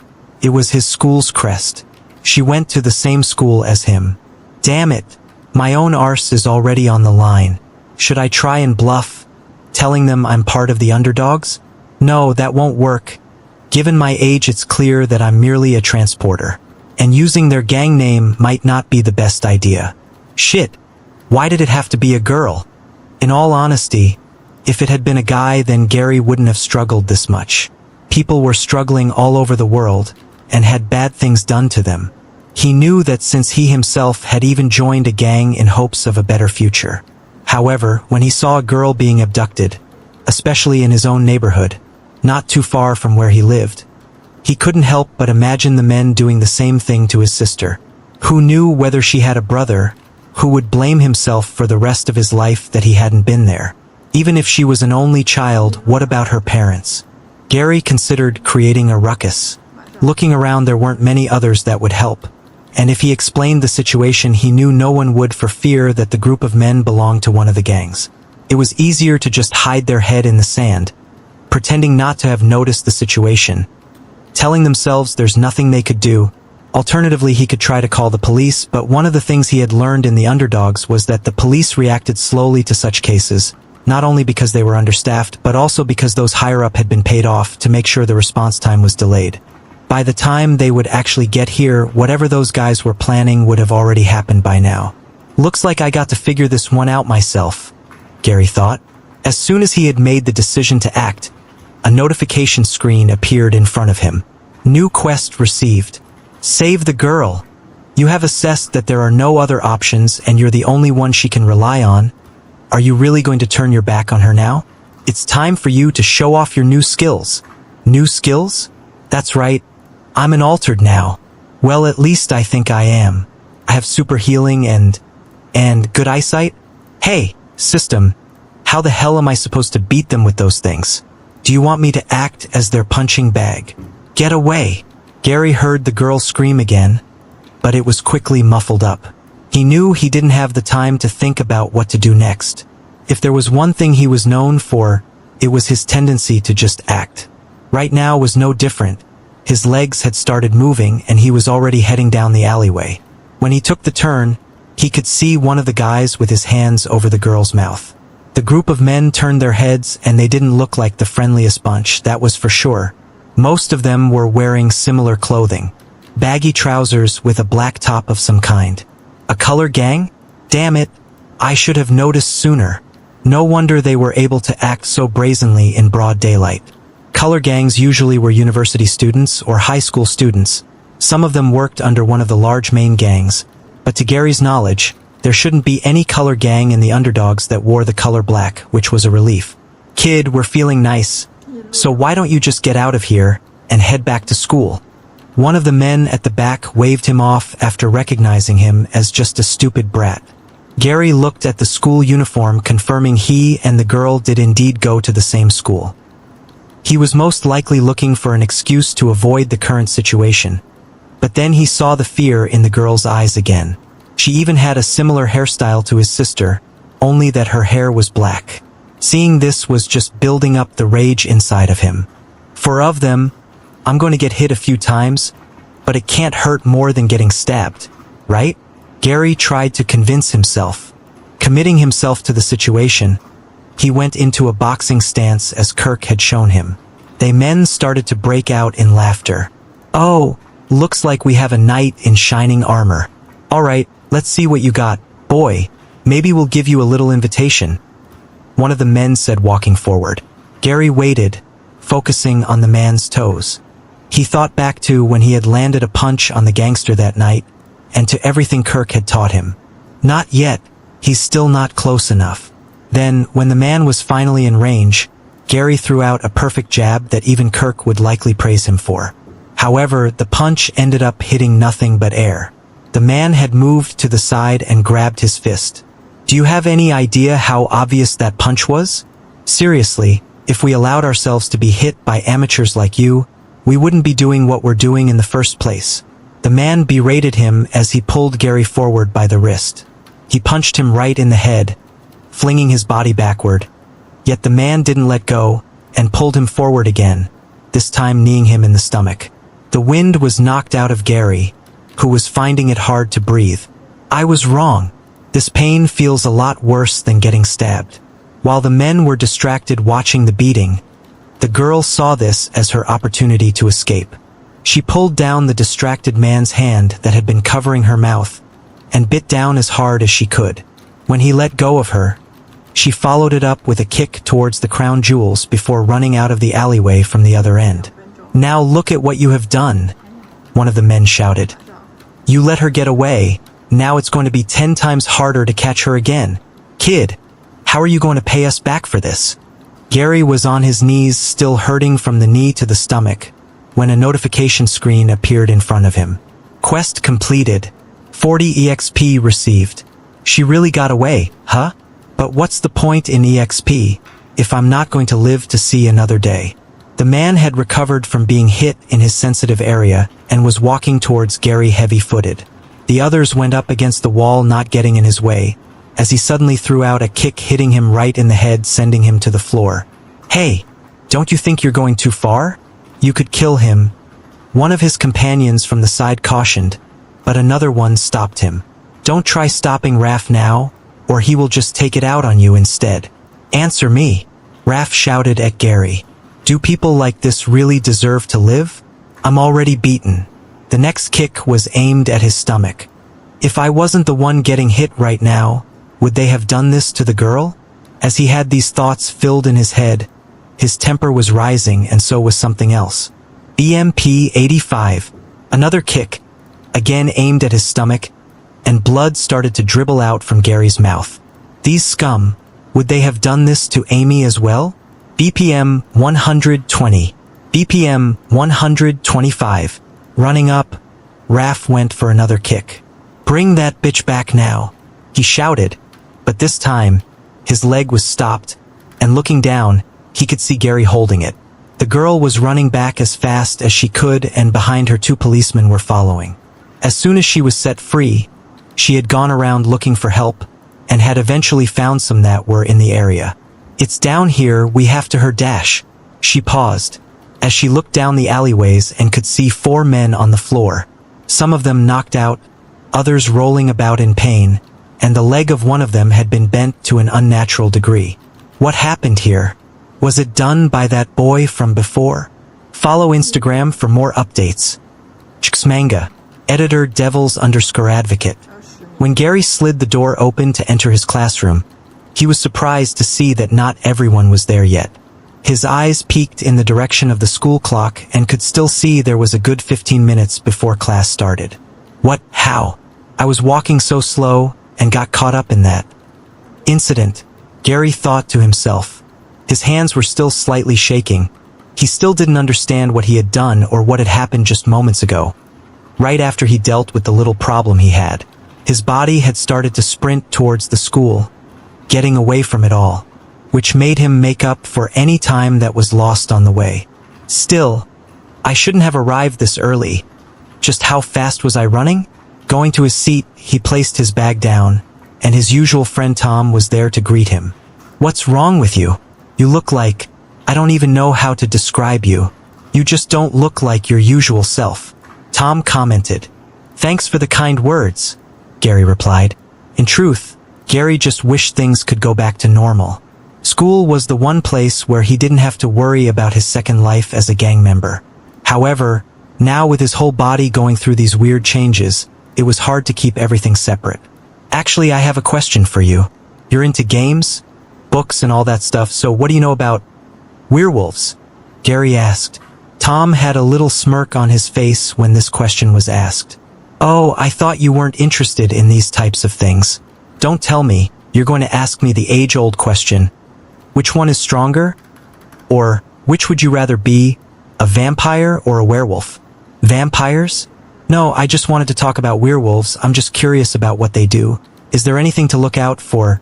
I'm terrible at looking these things up on the internet. It was strange that Gary had a sudden interest in these things, but at the same time, Gary would always be obsessed with the next thing he was watching or reading. At one point, he was reading a comic about tennis players and tried to become a professional tennis player.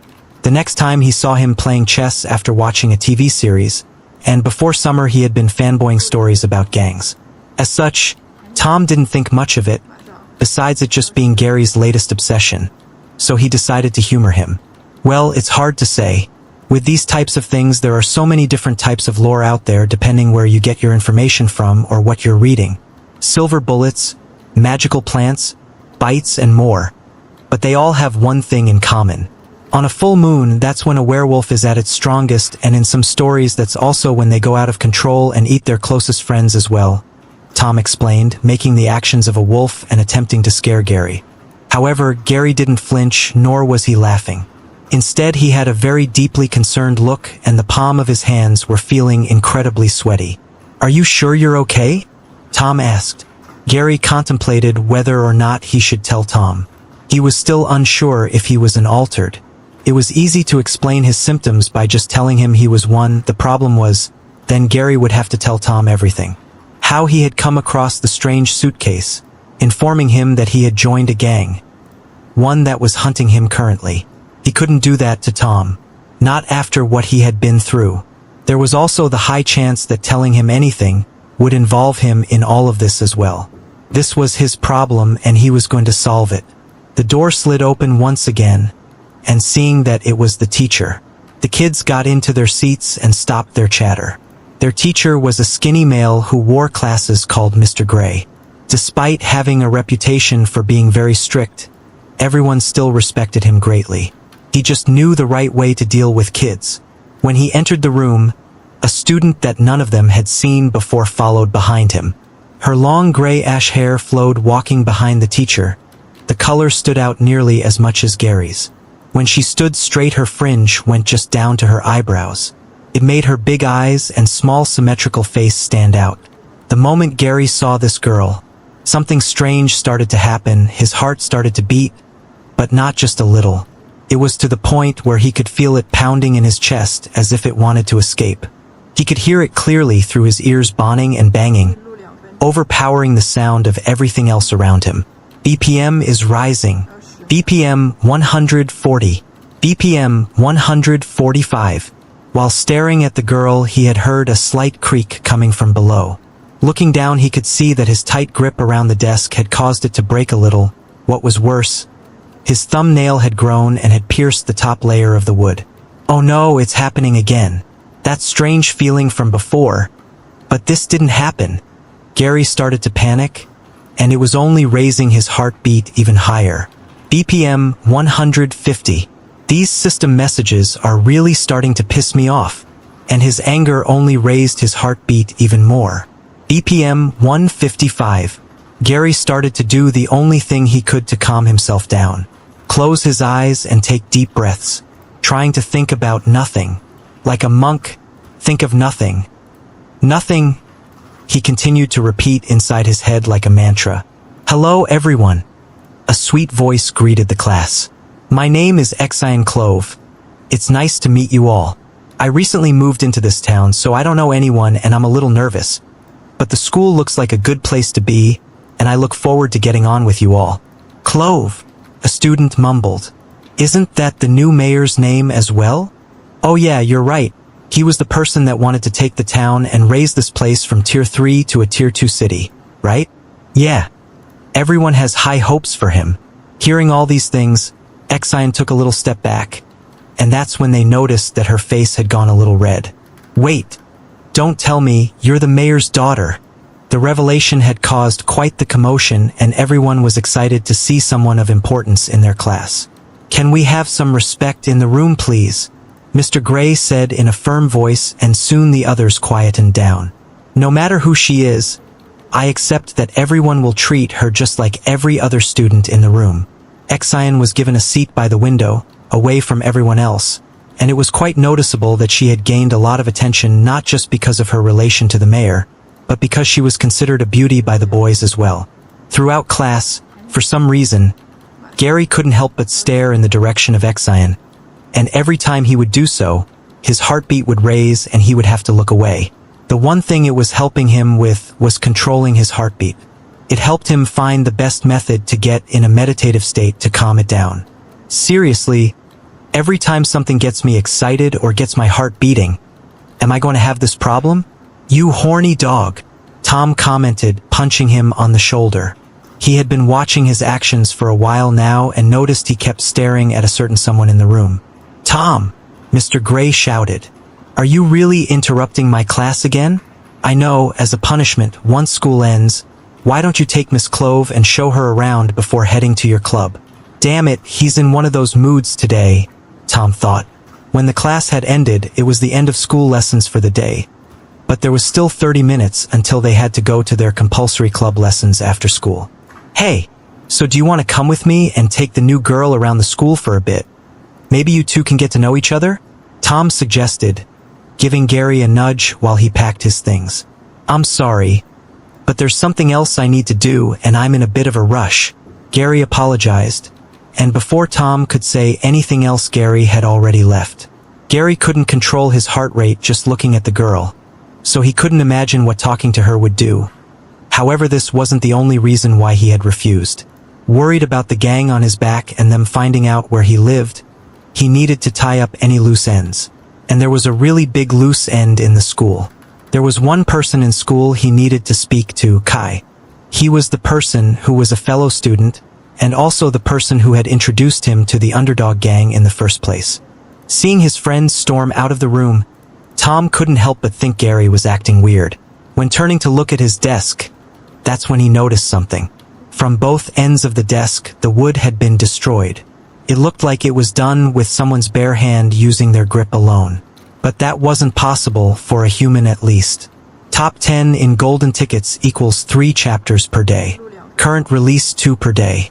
Given that whatever had been in the suitcase had been able to change Gary into an altered, or at least an altered-like being, the underdogs should be desperately looking for him by now. However, judging by the fact that Gary didn't see any of the gang's members waiting for him by the school entrance, he could only assume Kai hadn't informed them yet, for whatever reason. It was the end of the day, so Gary knew where Kai would be.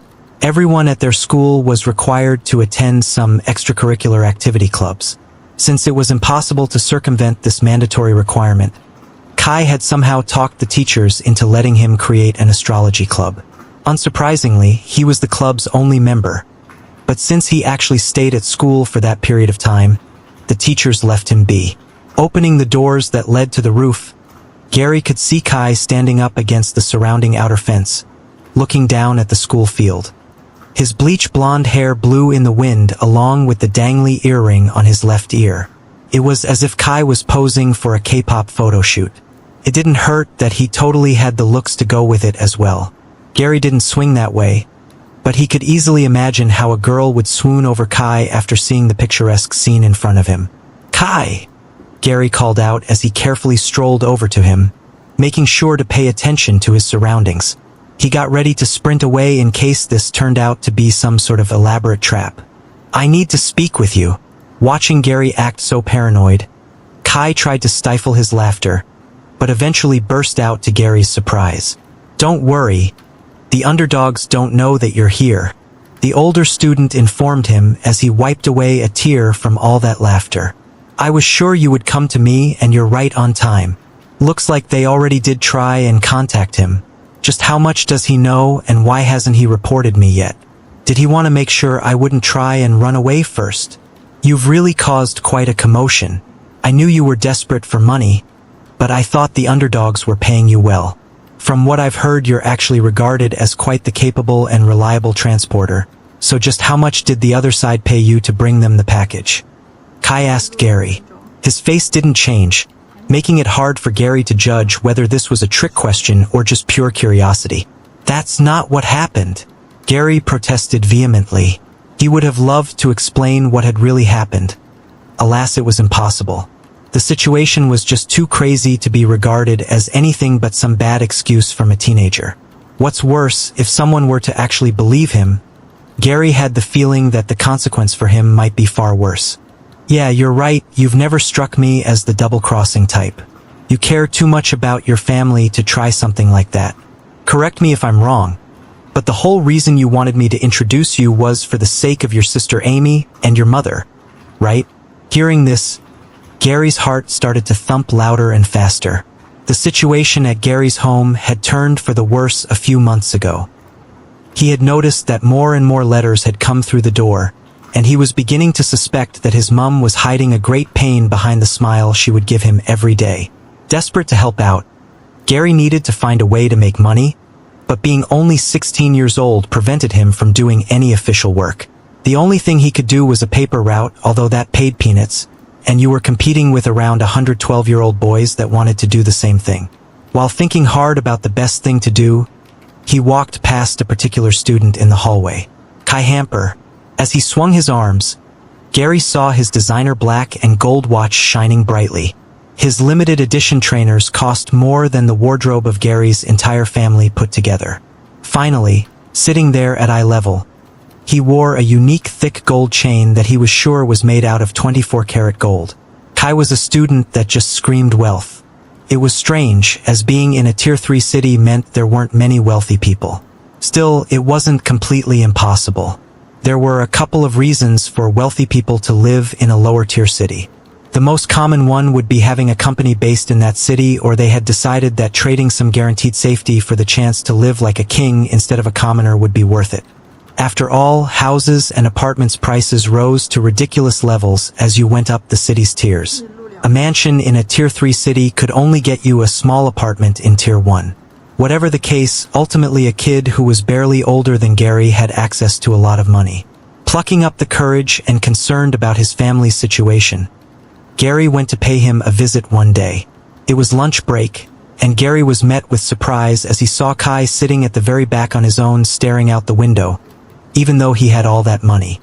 He wasn't eating anything, nor was anyone paying him any attention or bother. Pulling a chair up from one of the empty seats, Gary sat next to him at his table. "Do you mind?" Gary asked. What Gary didn't realize at the time was that Kai was a person that was avoided in the school.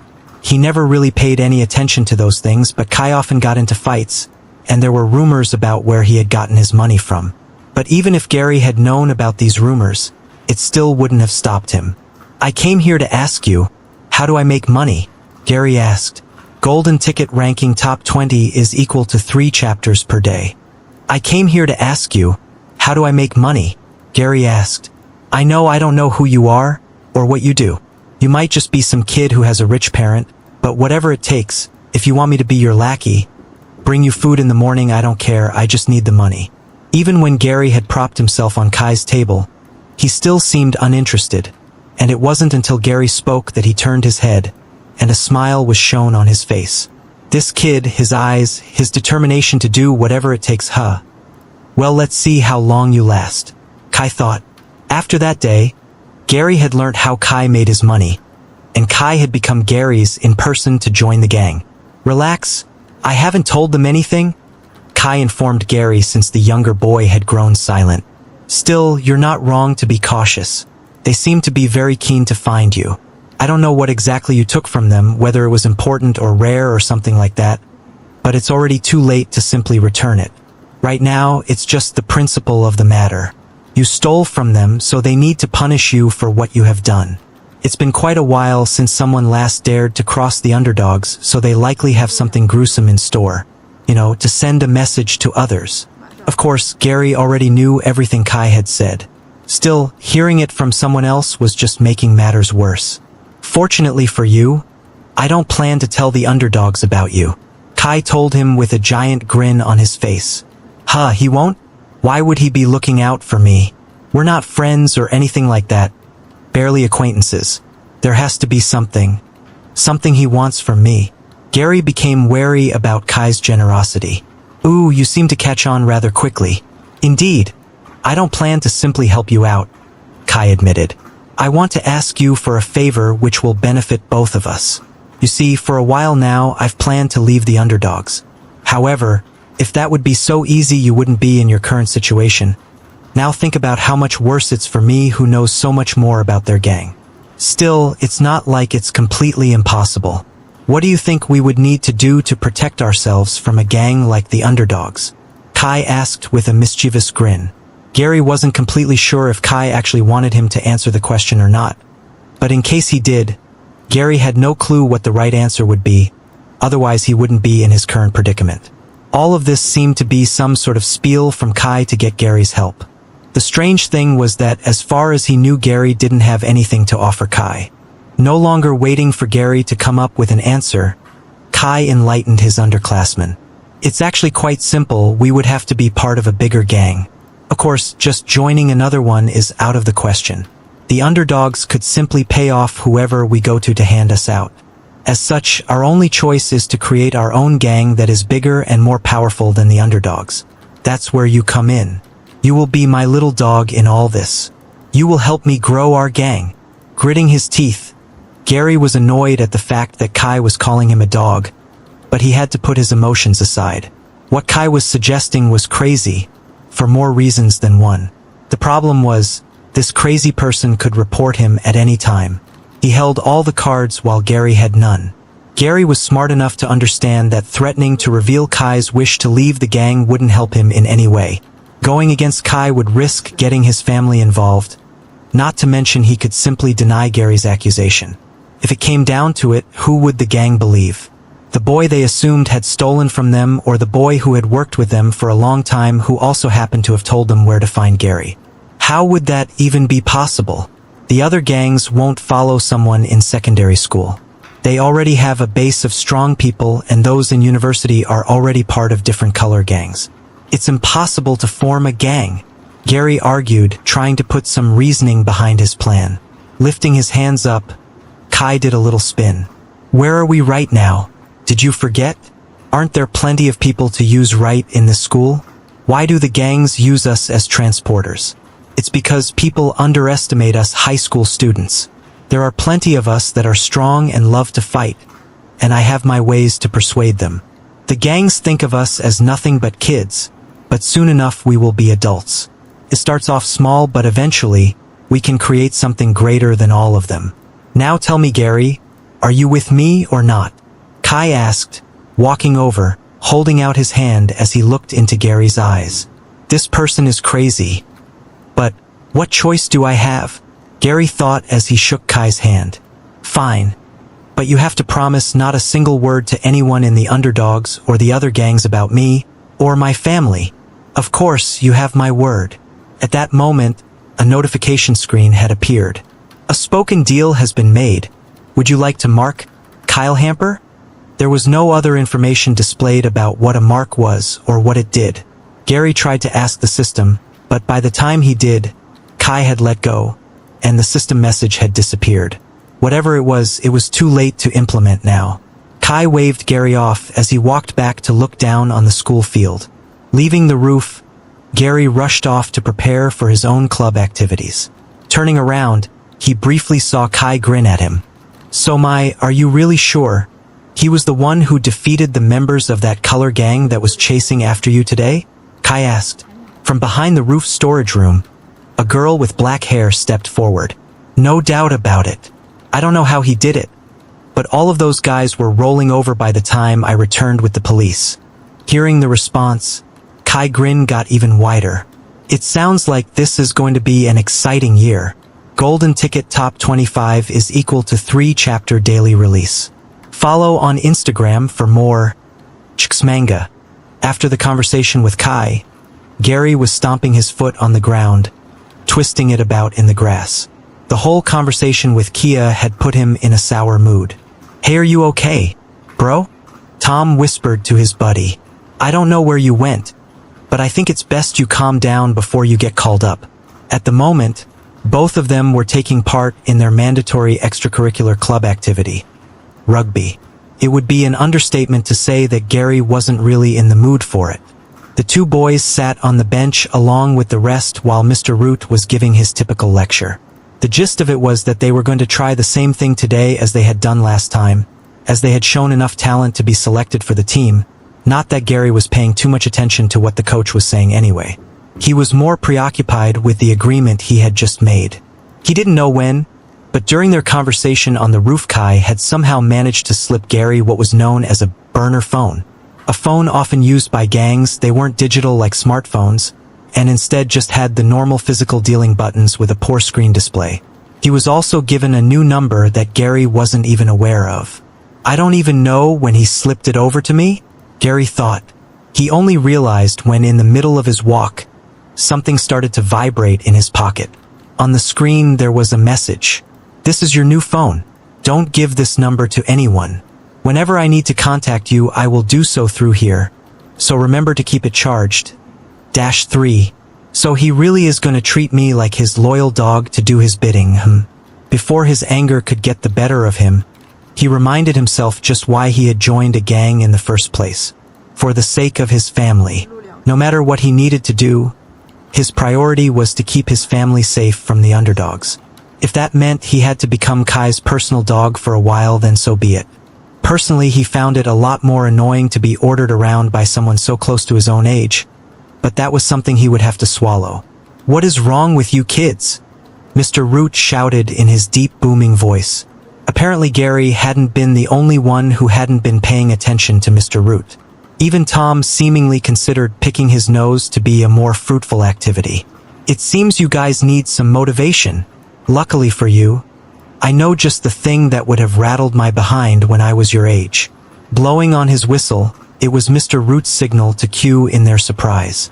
At that moment, walking from the school playground onto the field were a group of girls, who were still in their school uniform. A couple of boys who looked to be from the years above were carrying a couple of benches around with them and placed them on the field for the girls. Immediately, Gary noticed that the new girl Exion was among the spectators. "Hey, calm down, buddy, or your little soldier might pop out," Tom teased him. The very next moment, Gary looked down on the ground and started taking deep breaths. Tom might have only been jesting, but a teenage boy's hormones truly were no joke.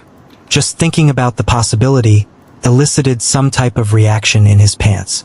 "You know, Exion's a cool girl. You should have accompanied us. She actually likes playing video games, and I'm not talking about those cheap-ass casual mobile games. Also, she seems to be into martial arts. I believe she might even practice some kind herself. Oh, and get this, the best thing about her. She friggin' loves altered fights. She's like the perfect girl. Something's got to be wrong with her.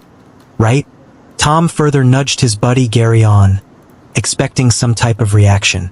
"Hey," Gary said, taking in a deep breath and a slight pause. "Gary, first you scare me by saying weird things and doing strange things. You would tell me if there was something wrong with you." "Yeah, bro," Tom thought, but was too afraid to say this out loud to him. Tom was afraid of rejection in the end, and he didn't want to seem pushy, especially since Gary was his only friend. "I think I'm feeling better now," Gary said, lifting his head up and his face slightly red. Tom sighed and wiped his forehead. Normally he would have had another snarky reply, but something was clearly off about Gary today. "Now that we have an audience, some of you might actually start to take things seriously. I bet some of you will be looking to impress these sweet young ladies. And if you aren't able to do that, then you should feel embarrassed for wasting their time, having to watch such a pathetic display of sport," Mr. Root screamed. Just like last time, Blake was made to carry the ball, and the coach would call a group of 3 people from the bench to try to successfully take the ball from Blake. Unsurprisingly, nothing really changed now that the girls watched them. Eventually, after everyone else had failed, Gary, Tom, and Brick were called up to be the defenders. Gary dragged his feet across the ground and didn't look up once, too afraid of what might happen if he caught a glimpse of Exion again. If he were to transform with all eyes on him, the situation would be disastrous. Didn't even cover it. "Hey, what the hell is wrong with him? Why is he walking so strange?" one of the girls whispered from the sideline. "I think he might have crapped his pants." Another one made fun of him in a hushed tone. Why is his hair so green? Does he want us to mistake him for grass? A third one badmouthed him. Even though they were a fair distance away from the girls, Gary could hear it all. He could hear his heartbeat, the boys and all the girls talking about the boys, including him. Naturally, everyone had nothing but good things to say about Blake. But then something interesting caused Gary's ears to twitch. Hey Exion, as the new girl, who do you have your eyes on? One of the girls surrounding her asked. With Exion being the mayor's daughter, there were plenty of girls who wanted to befriend her. It has to be Blake, right? All these other boys are a bit immature and strange if you ask me. Like, can you believe it, they get far too obsessed with those altered fights. Why would you find two people hitting each other fun? I just don't understand it. Another girl commented. Oh, Exion replied in surprise. I actually like those altered fights a bit myself. As for the boys, I agree that Blake has potential. His muscles are built solidly and his lean body frame allows for fast movements. His reflexes so far have been amazing as well. However, if you mean romantically, then I'm not interested in any of them. Maybe if one of these boys could beat me in a fight, then I would be impressed. Her words had stunned the other girls and they didn't really know what to say. Right? I guess those altered fights are a little cool, The one who had just made fun of the sport had quickly changed her tune. What a bunch of fakes, Exion thought to herself, but outwardly kept her nice appearance. This is exactly why I told Dad that I didn't want to transfer here, or at least under a fake name. Gary had heard it all from the field, and specifically he was repeating in his head what was the last thing Exion had said. That if someone could beat her in a fight, then she might show a bit of interest. A smile appeared on Gary's face. If I beat Blake here, won't it show her that I'm strong? Maybe that will get her interested in me. Quest received. Who the girl of your dreams? At your age, boys only care about two things, money and girls. So act as if your life depended on it, and show her who the alpha is. Task. Retrieve the ball from the opponent. Reward 10 EXP. Gary was a little bit distracted by the new quest popping up right in front of him, but the piercing sound of the whistle quickly snapped him back into action. Blake was running towards them with the ball gripped tightly. Passing Tom was easy enough, as his best friend just stood there like a plant. Tom! Mr. Root shouted and raged. I'm going to. Just get off the field. You disgrace! He shouted as he kicked a patch of grass.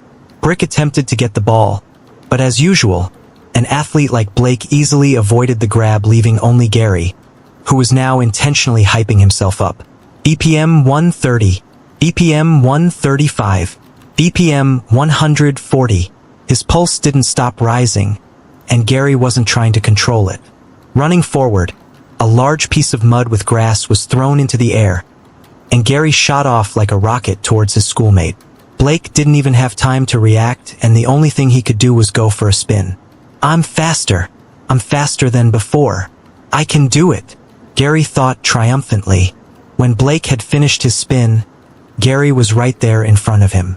The two of them collided, with Gary's shoulder and Blake's shoulder banging into each other. Defying everyone's expectations, the one to fly through the air with the ball still in his hand was none other than Blake, despite his larger size. Not letting his eye off the ball, Gary followed up with a great leap that would even make some professional basketball players jealous. When the two landed on the ground, Gary was the first one to get up with the ball held in his hand. I got it! I got the freaking ball! Gary shouted with joy, holding in his hand a deflated ball that his thumb had managed to pierce through. Excellent! Mr. Root shouted. Now that's what I call a tackle. Congratulations, you're officially off the bench. Out of the corner of his eye, Gary decided to take a peek towards the girls. Most of them were saying horrible things about him for hurting the school superstar, but he didn't care about their opinion. He was only interested to know what Exion thought about him. What a crazy good jump, the girl muttered to herself. Although this was in no way a direct compliment, it was nevertheless enough for Gary. For now. Maybe this werewolf thing isn't so bad after all. I will just have to learn to control it. 13 days until the next full moon. The sooner, the better. Top 25 golden ticket equals 3 chapters a day. Instagram. Manga. Editor. Devils _ Advocate. Quest completed. 10 EXP received. Amazing performance. Did you all see that? Mr. Root seemed to be ecstatic at Gary's performance. Last week he was laying on his arse, and now he put Blake on his backside instead. Honestly, even Gary was impressed with his own performance. Something like that would have been impossible for him before. Although being able to follow Blake's movements, he had always lacked the strength or speed to act on it. So this was a huge improvement. You're on the team and will be playing in the first match. Broccoli Head. Mr. Root shouted as the field was being cleared up, as it was the end of practice for the day. Gary, for a brief second having forgotten about what had happened to him, suddenly noticed that Blake was still on the ground and quickly came over, offering him a helping hand. I'm sorry about that. You're not hurt or anything, are you? Gary asked, worried that he might have scratched him or broken a few bones. He had yet to find out just how strong he was in comparison to a human, something that he had not taken into account in all his excitement. Don't worry. I'm a lot better than you were yesterday, Blake answered jokingly as he accepted Gary's hand. He could see that Gary wasn't paying attention to him directly, for his eyes were aimed right past him, toward the girls who were leaving the field. Seems like Coach's method really got you motivated, Blake thought with a smile. The others got to work clearing the rest of the field, putting away the cones and the balls that would be used for practice. Tom was one of these helpers, and he was also the one to have stumbled upon the very ball that Gary had taken out of Blake's hand. Picking it up, he noticed that it was completely deflated, and when turning it around he could see there was a large puncture wound. One could have still been a coincidence, but the football had 5 going into the ball as if someone had pierced it with their fingers. First the desk in class and now the ball? Gary, what the hell did you do? No, this isn't a movie or some book. I'm sure there has to be a perfectly normal explanation for this. But then why did you ask me all those questions about werewolves earlier? At this moment, Tom was feeling more distant from his friend than ever, as the whole rugby team had congratulated him on his performance and welcomed him onto the team. Walking back home, Gary had a huge smile on his face. It had been one horrible day followed by one of the best days of his life, he mused. But soon he was reminded by the troubles he still had to face. My heartbeat, it looks like the faster it gets, the more it affects my transformation. Shit, doesn't that mean if I get too excited I might fully turn? How the hell would I explain suddenly growing fur or becoming larger? And what was that thing with the mark when I shook Kai's hand earlier? Thinking about this, he opened up the system screen, and information about the mark was displayed. Bond mark. A bond mark is a type of marking you can leave when you have made a sincere promise with another party. Those that are marked are given a unique scent, allowing the user to track down the bond at any point in time. If the promise gets broken, the marking will break as well. Those with a broken mark will automatically become hunting targets. Additional stats will be awarded if one manages to successfully hunt their target down. Gary grabbed the side of his head, cursing himself for not having taken advantage of the opportunity to mark Kai. Wait, is the mark invisible or at least something only I can see? Wouldn't that raise a ton of questions otherwise? Then he gulped as he thought about the second part. Successfully hunt down a target. So does the system want me to kill them? Trying to forget about the negative side, Gary started to think about something more positive, and thought back to the game when he had snatched the ball from Blake. The quest gave me 10 EXP just for that alone. Coupled with the 40 EXP I got for defeating those guys earlier means I'm halfway to a level up. Just what will happen once I reach 100 EXP? Will I just get stronger, or perhaps I will gain an ability or a skill? Thinking about this reminded Gary that he still had to try to complete the other quests. One of them was eating 2 kilograms of meat a day, and the other required him to join the gym. With the prepayment from his old gang job, he still had a wad of cash on him to go for the latter. I guess it wouldn't hurt to try it. He headed towards a high street gym and paid them the 1-day trial fee. He was ready to work out. There were a few people inside the gym that looked at him as he entered wearing his school clothes, making it clear to everybody inside that he had to be an amateur. What am I meant to even start with? Did the system just expect me to come in here and start lifting? With a confused look on his face, it wasn't long until a friendly trainer approached him.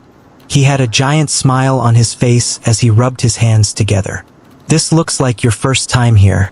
I'm a personal trainer, so if you need any help I will give you the first lesson for free." "It's okay, I dash.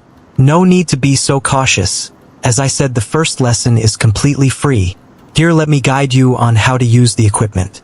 You won't believe how many gym users injure themselves because they do things wrong. So first of all, let's weigh you and then we'll look at your body fat percentage. With that data, I'll create a personal plan just for you." Not even letting Gary get a word in, he was soon tailored off to the weighing scale, and the personal trainer had him just where he wanted him. These personal trainers, they're worse than car salesmen. I just wanted to try to do my own thing and get out of here. What am I meant to do now? Gary thought, but caught up in the wind.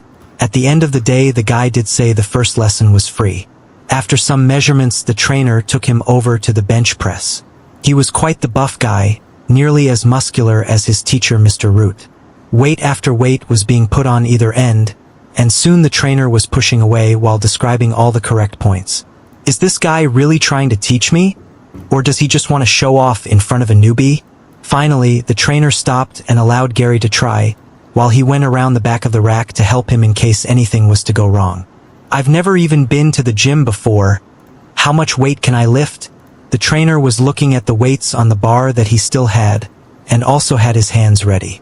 He hadn't even removed any of the weight he had originally put on the bars. This kid, I can see he wasn't impressed by my bulging hard muscles. I guess he's never been to the gym before, so he doesn't know how hard this is. When he tries to even lift the weight off the bar, he'll soon understand, and I'll be there to pick the weight off him when he does. The trainer thought, although it didn't look like Gary had paid too close attention. He had actually remembered each of the points the trainer made, and was now copying his starting position, arching his back slightly. Gary had copied the trainer to the point where he almost looked like a replica. "Oh, this kid's form is pretty good."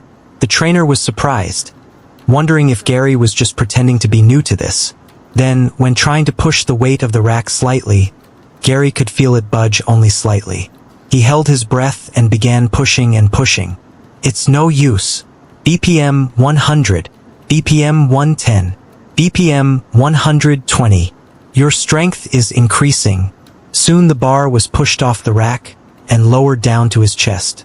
He then pushed it back up again, placing it perfectly back, completing one full rep. Wiping the sweat from his head, Gary got off the bench. "Did I do a good job?" Gary asked. The man stood there stunned, and started to look around to see if anyone else had seen what he had just witnessed. "This is a joke, right? One of those PoTube videos, surely." He laughed to himself, but when trying to lift the bar up, he could tell the weight was still there. No one had tampered with it. The weight was at least 80 kilograms. How was he able to push that much in one go? "You've had your first taste of working out. I'll let you off for now and allow you to complete the quest. But remember to work out daily to get a body fit for a werewolf. Daily quest complete. 10 EXP received. Ah, this is great. I thought I would have had to stay here all day. I'll come back tomorrow." Gary was elated and ran off, leaving his stunned trainer there.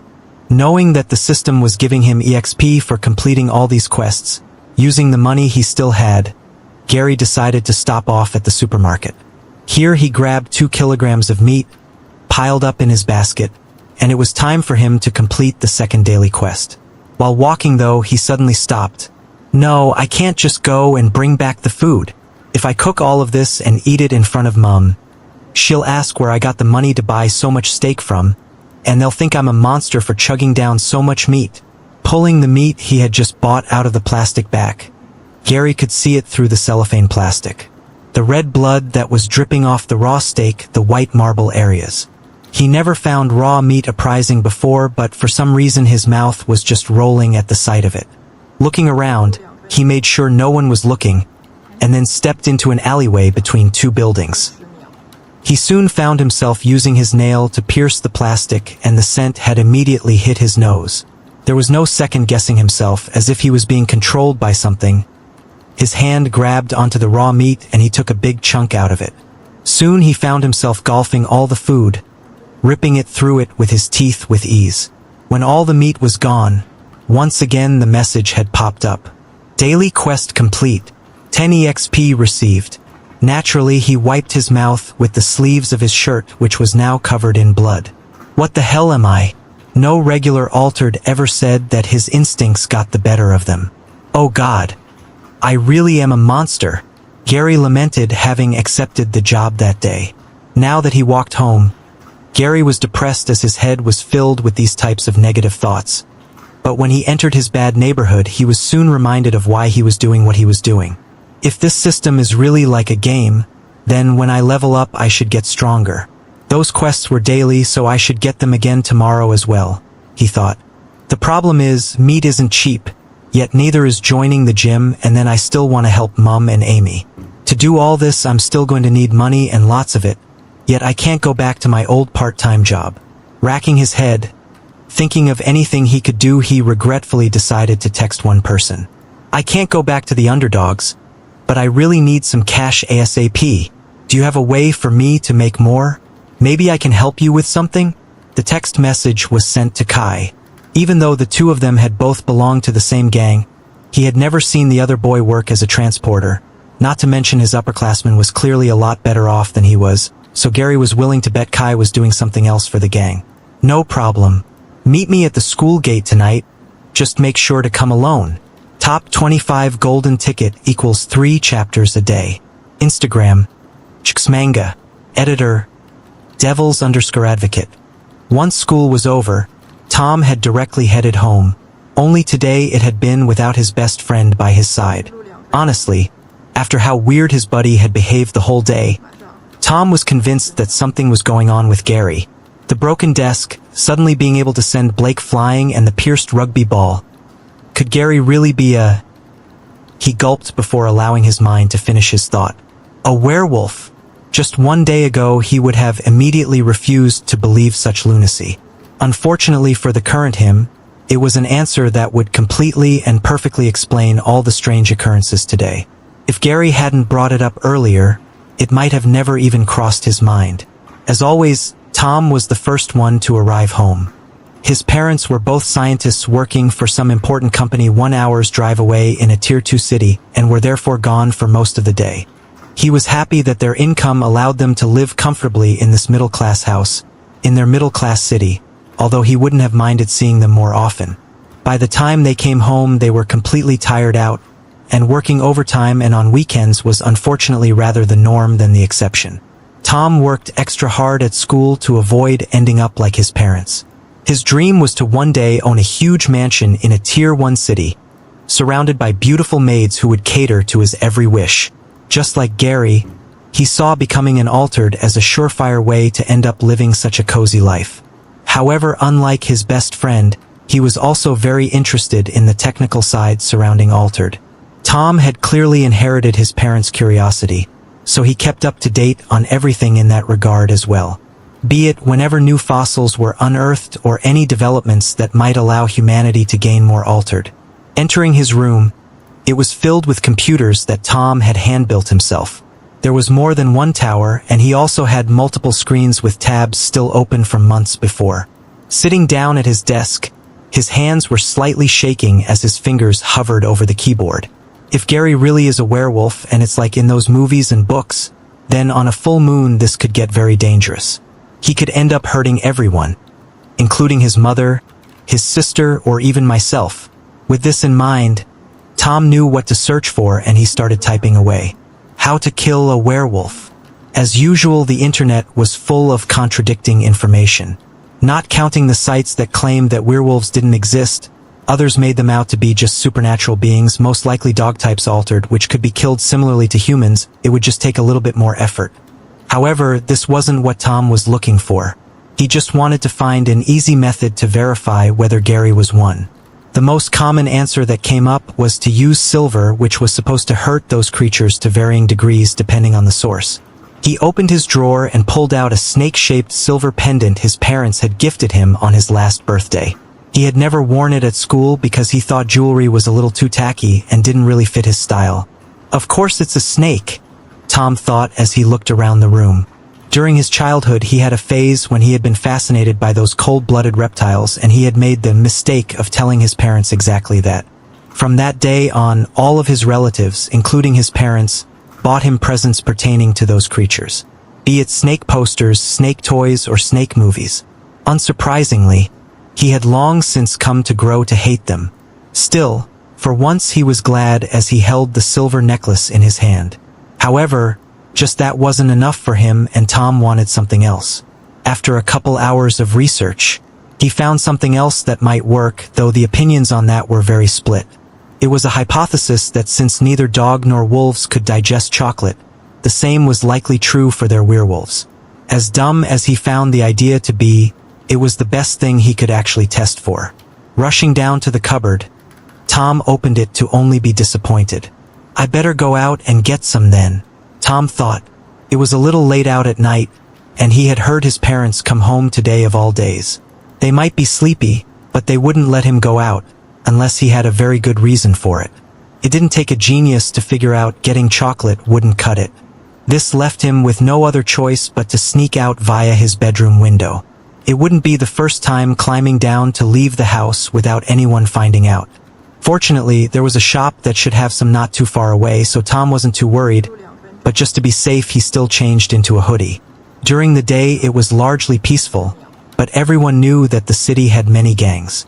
Once the sun had set, it wasn't uncommon to run into someone belonging to one of them. Covering his own head made him feel a little safer. It was just a short 10-minute walk to the nearest convenience store, so he gambled on his luck to not encounter any. On the way he passed through an empty park, and then through a few back streets without a hitch. However, standing outside his destination there were a few older-looking high school students wearing a black band around either their arms or legs. They were smoking and drinking alcohol with their bikes on the floor. These low lives. Is this really how they plan to live? Just hanging outside a shop all day smoking and drinking? Good luck getting into university. For a second Tom made eye contact with one of them. What the hell are you looking at, man? One of the men uttered. You look at me like that again and I'll bust your lip. Tom didn't want any confrontation, so he quickly averted his look and practically rushed inside the shop. He went ahead and purchased quite a few large chlorid bars. As soon as he left the shop, he quickly started walking away, ignoring the gang members. I hope this is enough chocolate, Tom thought. The question is, how do I get Gary to eat it without it seeming odd? Walking through the dark alleys back, with only a few lights lighting up the area, Tom was starting to feel nervous. It was dark and there was no one else around. Suddenly, he heard the sound of students laughing derisively, and a few seconds later, a bike skidded out in front of him, blocking his path. I told you, no one looks at me that way and gets away with it, the one in front told him, while the ones behind him were looking forward to a good show. Top 25 golden ticket equals 3 chapters a day. Instagram, Manga, editor, Devils_advocate. A horrible situation, was Tom's thought. I told you, no one looks at me that way and gets away with it, the one in front told him, while the ones behind him were looking forward to a good show. This shitty neighborhood.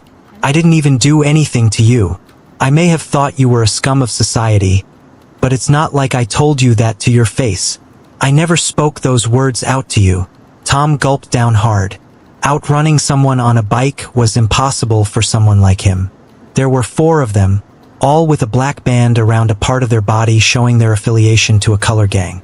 Tom was considering what to do, but he was afraid resisting or fighting back would just worsen his situation. Looks like there is no way around a beating. I just hope after a few punches he'll get bored and they'll leave.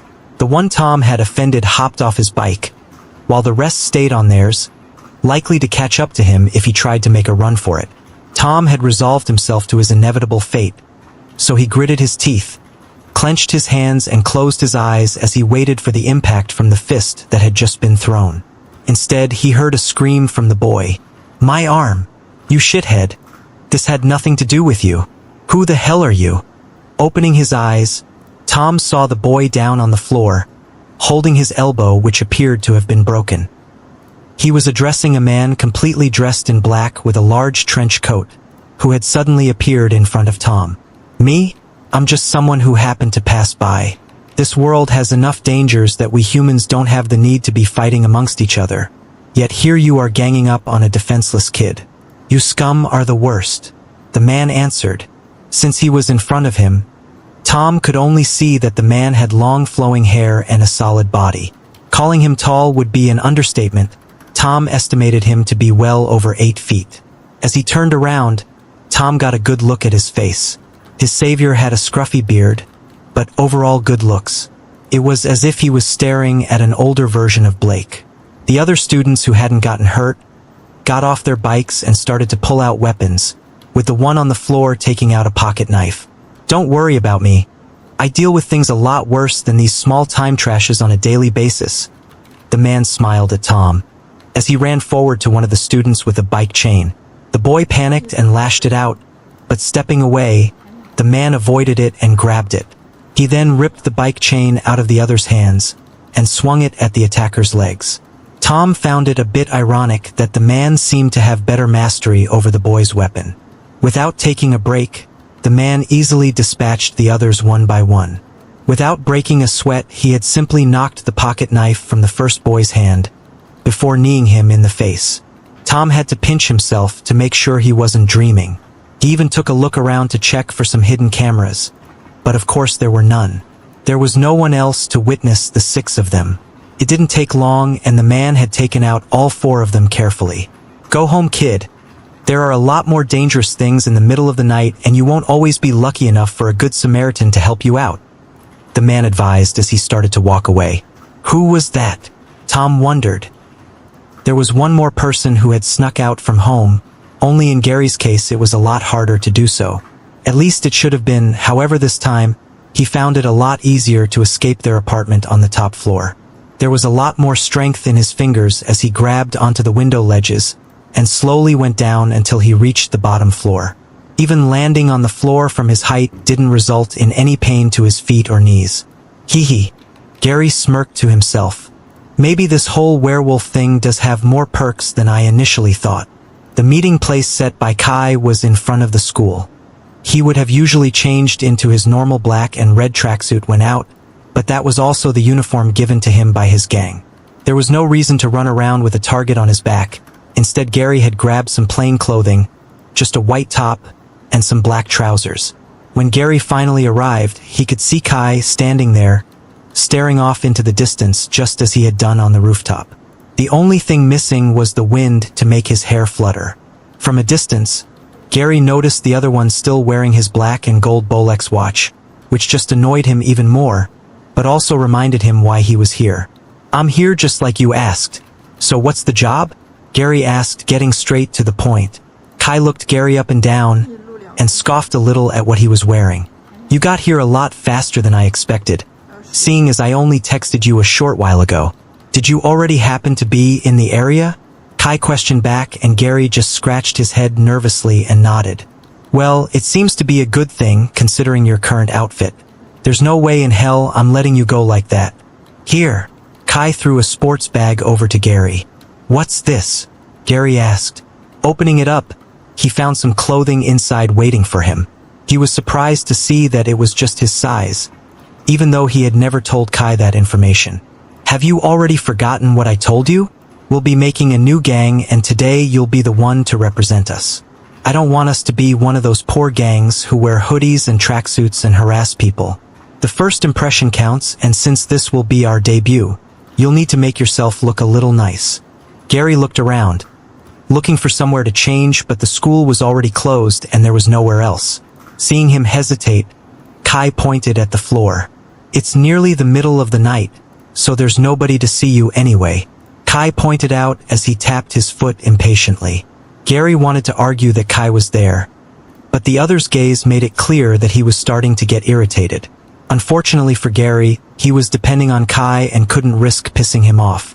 Although he didn't want to, Gary reluctantly got changed in front of the school into the new clothes that Kai had brought for him. Gary now had a small jacket over this white top, without a hood, yet with a collar that popped outward. The trousers were quite tight-fitting, but in a material that expanded, and a matching pair of boots to go with it. In fact, even though the clothes looked uncomfortable, the material was very flexible, making it feel quite nice on his skin. However, there was one thing he didn't like, the colors, making him wonder whether it was his fashion sense that was off or Kai's. Perfect, you actually look half decent now.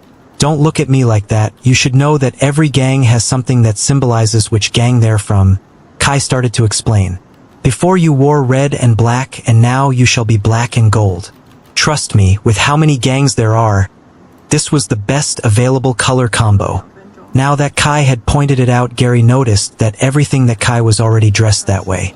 The main color of his clothes was black, with the trim, outline, and the small details golden. Unfortunately, your hairstyle still sticks out like a sore thumb, but we don't have the time to do anything about it.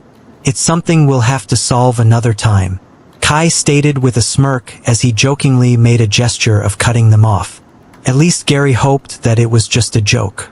The two of them did not move inside since the actual meeting place wasn't at the school.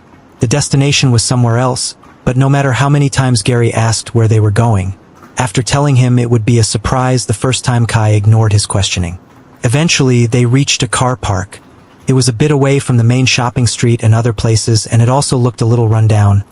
But Gary could tell from afar that it appeared to be quite lively inside. There were actually people hanging outside who acted as some sort of bouncers. The most surprising thing was that they looked to high school students no older than 18. Finally, following Kai, they entered an elevator and went ahead to the top floor. When it opened, Gary was hit with a wave of cheers and screams as if he had come to a rave party. What the hell is going on? Gary thought. Looking around, they were all high school students, some even still in their school uniforms, and what they were all cheering at was a fight happening in the center.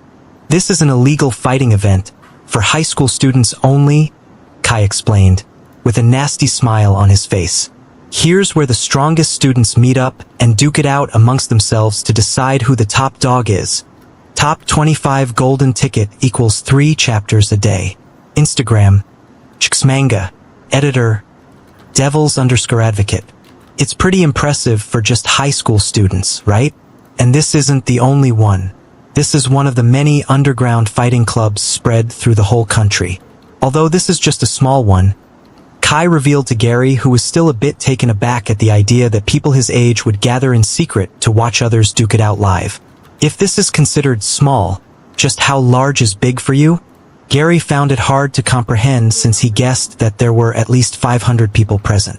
On closer inspection, he noticed another thing. Those teens and tweens seemed to be gathered in groups, each wearing their own sort of uniform. It looked like a club meeting from all sorts of different schools were going on. Kai, having a keen eye, noticed what Gary was looking at. Remember what I said about many people from different school groups being here? Those school gangs take this thing here quite seriously. The reason they dress the way they do is so they can make a name for themselves. Just like with the gangs, the idea is for you to see their clothing and instantly know who they belong to. It might sound impressive for a bunch of students to organize all of this. It's because the ones responsible are the gangs. Gangs? Gary gulped, looking around to see if he could see any well-known ones amongst them. Do you mean like the underdogs? Referring to the gang Gary used to work at. Kai couldn't help but chuckle seeing Gary acting so nervous. Do you think the underdogs would come down here personally? This here is the very minor leagues, basically just a gathering of a bunch of no-name schools, or what we refer to as loners attempting to join one of the other gangs, proving their strength. Still, this is technically a recruitment field and there are scouts from gangs here, but they would be like D-tier gangs. They either absorb one of these smaller gangs into their own, or look at who they can snatch up and join their gang in the future. You know, since guns are now non-existent, knowing how to use your fists or a weapon is a big deal. At the bigger events, there are even those that are altereds. What Kai was referring to was the Harmful Weapons Act, which came into play a little after they had been born. With how fast and how bad the world had been deteriorating, countries were worried that World War III could start at any moment and humanity would just end up destroying the planet. So a pact was agreed between every single country to get rid of all weapons, nuclear weapons, missiles, tanks, anything of mass destruction. With technology, it was nearly impossible to hide anything from other countries, so they couldn't even build things in secret. This just made the development of altered growth between countries as they strive to create the perfect human being. What shocked Gary was there were apparently things like this going all over the place that he didn't know about. The underworld was certainly another side that people didn't see unless they were involved in it and more importantly invited. "So what are we doing here?" Gary asked, as the two of them started to push through the crowd, until they eventually reached the outer edge. The onlookers had formed a natural large, rounded ring to not interfere with the fighters. For those that were in a difficult position, the fight was being live-streamed and others could watch it on their phones and devices. Well, remember what I said about loners not belonging to a gang? It's easy to see who is part of one and who isn't by their colors, or more accurately the lack thereof. Kai pointed out. Gary could see there were quite a few people that weren't wearing any obvious colors, like the ones currently in the ring. "Wait, what are you saying?" "I'm saying we can't create a gang with just the two of us. We need more people. And can you think of a more perfect place other than this?" Gary suddenly understood why Kai had more than one pair of clothing in the bag he had handed him earlier. He intended to give it to the new recruits on the spot. Gary watched the two as they fought, wanting to get an idea of just how skilled these fighters would be. Both those in the center looked the same age as him, around 16 or 15 years old. One was a black boy with short spiky blonde hair, wearing a sleeveless shirt.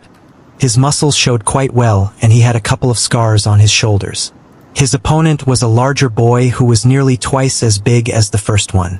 It wasn't that the other boy was small, it was just that this one was incredibly large.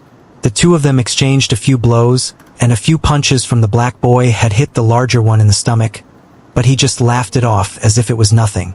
"Who will win? Inu the warrior or Spike the blob? Last chance to place your bets, everyone," one of the students announced, walking around with a board showing the odds which were currently in favor of the blob. "Interested in placing a bet? If I'm not mistaken, you should have received a nice down payment. Although knowing you probably didn't take any along. So want me to lend you some?" Kai offered with a wide grin. Watching the two exchange a few punches gave Gary a good idea who he thought would win, but placing a bet was out of the question for him. Although he was sure anything could happen in a fight, especially one like this without any clear rules. He came here to win money, not risk losing it all, and he had a premonition that borrowing from Kai would just be him placing a leash on himself. "Is this what you meant when you said we could make money?" Gary asked. "Nah, as I said, this is just something for fun. I'm merely curious to know who you think would win. Remember, I haven't finished testing out how useful you are to me yet." So far none of the attacks from Inu the warrior had connected, and it looked like Spike the blob would soon tire him out and beat him. Just then, Inu took a stance, where he bent his knees slightly and raised his hands above his head. It looked similar to a boxing stance, but Gary knew straight away it wasn't a boxing stance. "I don't gamble, but if I had to place a bet, I would place it on Inu," Gary said, making sure to emphasize his no gambling policy. However, Kai was no longer listening. He brought out a wad of cash and waved the person over to register his bet. "All of this on Inu?" Kai demanded as he put down what Gary estimated to be at least $1,000. "Wait, I told you I don't want to borrow any of your money. Who says it's for you? Don't worry, this is my own bet." The fight continued, and this time the blob got into a downward portion similar to one in American football. He then readied himself and charged forward at a great speed that no one had seen before in the fight. Those that had bet on the blob cheered at this sight. Before, they had thought it likely for him to win, but seeing this display of his talent, they were sure of it. Even the scouts from the gangs seemed to consider giving him an offer after this round. At that moment, though, at the right time, using his knee, Inu struck him in the face using his own force against him. Blood splattered as his nose was broken, the fighter himself thrown back in the air and dazed. Inu the warrior didn't stop there. Using the blob's thigh, he leapt off it and struck down with his elbow at the top of his opponent's head. Inu did this 3 times in a row and gripped onto his head with both of his thighs. Falling to the ground, Inu never let go, and once the blob's body hit the floor, Inu finally rolled over and there was a clear winner. The crowd erupted in cheers despite some of them having lost their money, as people always loved seeing a turnaround, and Inu had given them quite the spectacle. After collecting his own fight money, Inu went to rest and Spike the blob was carried off to the side. Just a lucky guess? Kai asked as he was gleefully counting his winnings, that Gary couldn't stop eyeing, now wishing he had made the bet. His stance, although it looked like boxing, he's actually a Muay Thai fighter. They focus on using their knees and elbows. One had fighting experience and was calm throughout the match, never looking worried, while the other was just a street fighter, in other words your average bully, Gary answered. Kai couldn't help but let out an appreciating whistle, realizing that Gary was more so special than he had realized. He brought out his phones and started to type away, and without looking down asked Gary a question. So have you thought about an alter ego name for today? Given that the underdogs still want you to hide using your real name or the fake one you've given them isn't advisable. What would you want as a stage name? A stage name? Gary thought about it for a moment. Given his change, he would pick something werewolf related. Maybe something like Silver Fong, but WH-. Silver Fong won't do, your hair's green. Kai interrupted him as he finished typing and sent out his message. Next we have a new fighter, fighting for the first time. He wishes to keep his name a secret, but he goes by the name Green Fong. The announcer shouted out to the crowd to hype them up, while Gary had still been connecting the dots. You wanted to make some money, right? Don't worry, I will bet on you, and we can share the profits. This is the best way to get our name out here, so it's time for you to go make us some money, Green Fong. Kyle said with a smile. Top 25 golden ticket equals 3 chapters a day.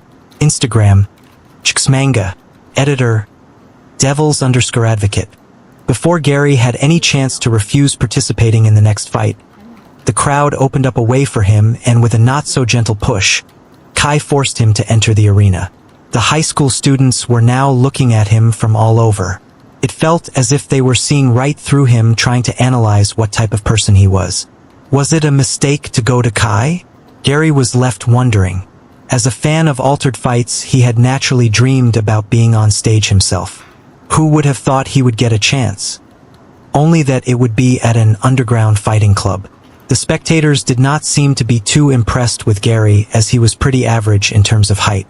Today had been the first time he had ever visited a gym, so his lean figure did not have any muscles for him to show off. Compared to the last contestants, he just didn't look as if he would last long. Your heart rate is increasing. 90 BPM, 95 BPM, 99 BPM. Goddammit, Kai. Why couldn't you have warned me at least? Shit, I have to calm down. With so many people watching, I can't display too much power. Gary worried as he looked around. His fight or flight response kicked in, and he would definitely prefer the latter option until he got a better feel for his newfound powers. Unfortunately for Gary, Kai was nowhere to be seen. Let's now give a big welcome to his opponent. With 15 fights under his belt, he has won 10 of them. Billy Buis's tier.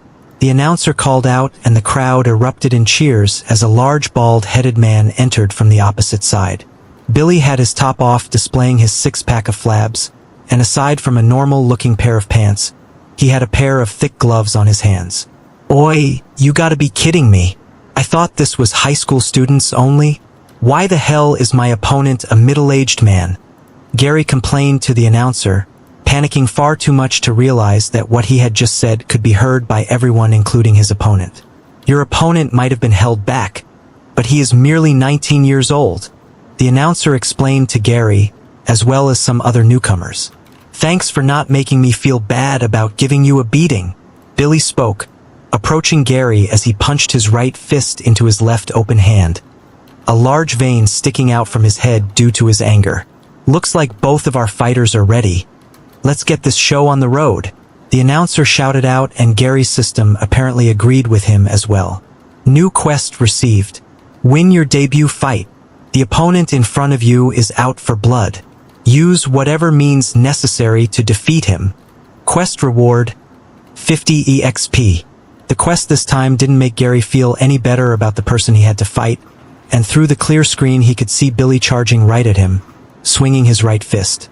The attack seemed sloppy to him, and Gary's improved eyesight allowed him to almost see the very wrinkles on his opponent's hand. His natural instincts kicked in, and he ducked down, avoiding the attack, placing his hands over his face. Having dodged the attack, Gary didn't use the chance to attack the other part. Instead, he started to run away from Billy. After having won his fight, Inu had gone over to the bar counter and had ordered himself a beer, part of the quirks he had received for winning his match. As he had expected, several people had quickly come over, attempting to recruit him over to their teams. It was rare to see a loner who was quite talented and knew martial arts on top of that. Inu had listened to the various offers, but none of them had piqued his interest. Kai had deliberately waited for all the hyenas to disappear, but rather than to directly approach Inu like all the others had done, he had ordered himself a fancy cocktail. Once he had received it, he took a big swig and leaned against the counter from which he had simply started to watch Gary's match for a bit. So far, Green Fong had managed to avoid the wild but powerful swings from Billy a few times, even thrown a couple of them himself. Unfortunately, they all had rebounded off the other's large belly. "Do you fancy yourself a betting man, Inu?" For the first time, Kai addressed the other boy. Inu took a second to reply, as he had started to believe that Kai might have really just come over for a drink. He had noticed that he was dressed in the same colors as the fighter in the arena. The strange thing about that was, although Kai had the looks of a pretty boy, he nevertheless appeared to have the physique of an experienced fighter. Much more so than his buddy, whose only strength appeared to be dodging and running. Even under his clothes, his muscles were apparent, and Inu had a feeling that the other was not only someone who would not shy away from a fight, but might actively seek it. However, most importantly to Inu, the one trait that stood out even more than the others was that this eccentric boy next to him smelled of money. From the hoses he wore, to the watch he was wearing on his wrist, all of it looked to be genuine brand name items. "If I wasn't a betting man, then I wouldn't be here, and I bet with my life every time I fight," Inu eventually replied. "Well, that makes two of us then. Thanks to your performance in the last match, I've already earned a pretty penny," Kai said, as he took out a wad of cash which he then playfully tossed up. He noticed that Inu's eyes became bigger, seemingly trying to estimate how much it was worth, putting a mild smirk on Kai's face. "I've seen that you've rejected the offers of the other guys, so how about a little wager to make things interesting? In a moment, I will go over to place a bet on Green Fong winning with the money I used for my earlier bet. If I turn out to be correct, you'll join our gang and half the payout sum will be yours. We can call it a nice little advance payment for joining the crew. On the other hand, if he loses, all the money you see here will be yours. Top 25 golden ticket equals 3 chapters a day. Instagram, Manga, editor, Devils_Advocate. This wasn't the first underground fight that Inu had appeared at. He had been to quite a few before, and each time he showed off his skills, there would be those that approached him. It was the first time he had been to one of this size, so he thought today would be the day he finally decided to join a gang. To him, it was a stepping stone. These small gangs would be recruited by bigger gangs in the future, or maybe if he stood out he would get on the fast track, but for some reason, when he heard this blonde boy speak, he did so with a confidence different to all the others, which made him want to know more about him. A smile appeared on Inu's face, as this was less a bet and more of a win-win scenario for him. Either way, he would get a lot of cash, but it did serve its purpose to make him intrigued. Suddenly, he started paying a lot more attention to the ongoing fight. Inu recognized that Green Fong was able to see Billy's movements clearly, yet neither his punching nor his kicking showed any signs of being a trained fighter. Between the two of them, there was also another clear difference. Weight class. The weight class of one was too large of a gap to overcome. From the few hits that Gary had landed on his opponent, none seemed to have had any effect, so his downfall would be whenever Billy managed to catch him. In the middle of the fight, he wouldn't suddenly grow in strength. Perhaps he might be able to tire out his opponent, but this arena had something that would co-mate that strategy to make things more interesting. If fights took too long, the crowd would start to close in on the fighters, forcefully shrinking down the arena size. Eventually, there would not be enough room for fighters like Gary to evade, in which case a couple of hits from Billy and he would win. "Why would I say no to free money?" Inu chuckled, holding out his hand, and Kai slapped it, confirming their deal. Although Inu believed there was a low chance of losing the bet, he also wouldn't mind. The way Kai treated money as just something he could throw around leisurely, Inu was sure that joining him wouldn't be entirely bad. Besides, the eyes of that fellow gave off the feeling that he knew what he was doing. Now it's all up to you, Green Fong, Kai thought as he went over to place the bet. In the middle of the match, Gary made a discovery. Looking at his stats, he noticed that his energy value had dropped by 2 points. His system had only told him that energy would be used to restore his HP when idle and that meat could be used to fill it up. Apart from that, he had been under the impression that it would function as a sort of a stamina bar.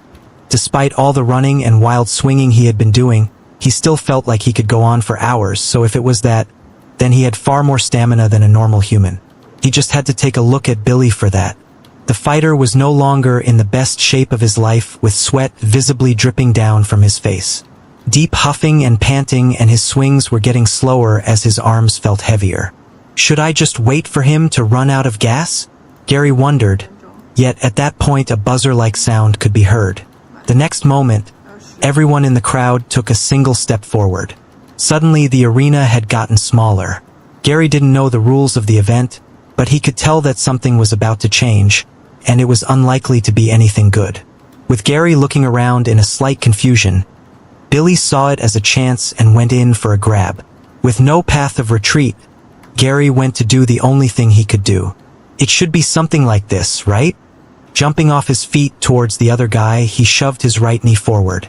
Billy's head had been slightly tilted, so Gary's knee connected with the other's face. From the outside it looked like an exact replica of what Inu had done before. The one in question nearly choked on his beer as he watched how his move had been copied after seeing it once. Alas, unlike Inu, Gary lacked the experience to follow up. He had clearly heard and felt Billy's nose break and thought this would be the end of it. The reality of the matter was that the other was able to shake the hit and, filled with rage, swung his right fist, for the first time managing to hit Gary. He wasn't sure if he was imagining it or not, but Gary could have sworn he heard a few cracking sounds as he was sent tumbling to the ground holding his side.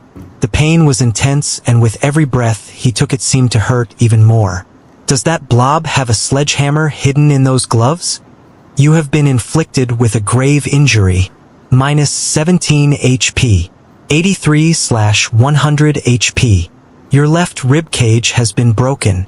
Energy points will be used to perform emergency healing. Minus 10 energy. 88/100ths energy. As soon as this message appeared, Gary could feel something escape his body. His real energy sapped away, while at the same time his breathing got better. A few breaths later and he was back to normal. It was as if he had never been hit in the first place. His broken bones had completely healed. However, while looking at his HP value, it said otherwise. Whoa, Gary thought, tapping his hurt side slightly. I healed, and so quickly. Is this what it means to be a werewolf? Golden ticket goal equals 3 chapter a day. Instagram, Chxmanga. Editor support, KO5/Devil's Advocate. Gary had visibly suffered a large blow, yet he somehow managed to stand up as if it had been nothing more than a light tap. The crowd was flabbergasted, but not as much as Billy himself, who knew best how much power should have been behind his hit. Billy's weight should be 2 times that of Green Fong, Inu calmly analyzed from the side. Unlike the rookie, he should also know how to fight properly, so it's impossible for him to have gone easy on his opponent. I'm also pretty sure there's a reason behind him wearing those gloves. Inu had been certain that Billy was the clear favorite in this match. Although Gary hadn't been too bad in terms of dodging and evading the other's attack, the rules of the arena were too much in favor of the veteran fighter. That one hit alone should have been the deciding factor. There's always a puncher's chance, as they say in boxing, Kai commented, looking on leisurely, as if everything was proceeding exactly according to his calculation. Nobody noticed that the cocktail glass that he had put aside was on the brink of fracturing. Gary was just as amazed at the extent of his resilience as everyone else, but since it was his body, he was simultaneously the first to come to the realization that it sadly changed very little. If anything, it just meant that he would have to suffer longer as a punching bag. As if on cue, Billy's experience helped him come to the same conclusion. Since Green Fong had not used this opportunity to fight back, it just meant that his opponent still lacked the means to defeat him. Why else would he have run around the whole time? As such, Billy went in for another punch towards Green Fong's head. Sensing the incoming threat, Gary braced himself and used his hands to block it. Yet in the next moment he felt a sharp pain from his sides. Once more. Closing your eyes in the middle of a match.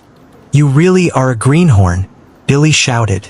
You have been inflicted with a grave injury. Minus 20 HP. 63 out of 100 HP. Your left rib cage has been broken. Energy points will be used to perform emergency healing. Minus 15 energy. 73 100ths energy. Gary was unable to reply, too busy to grit through the pain. His opponent had fully intended to incapacitate him by striking at his supposedly injured side once more. Were it not for his newly attained healing factor, Gary was sure that the resulting injury would have put him out of commission for a few weeks in the best-case scenario. I need more power to be able to do anything to that blob, Gary thought to himself. I just have to be careful to not let my heart rate rise too much. He was not sure where exactly his limits were, but from the few times he had experienced it, Gary was aware that around 100 to 120 BPM he seemed to grow more powerful.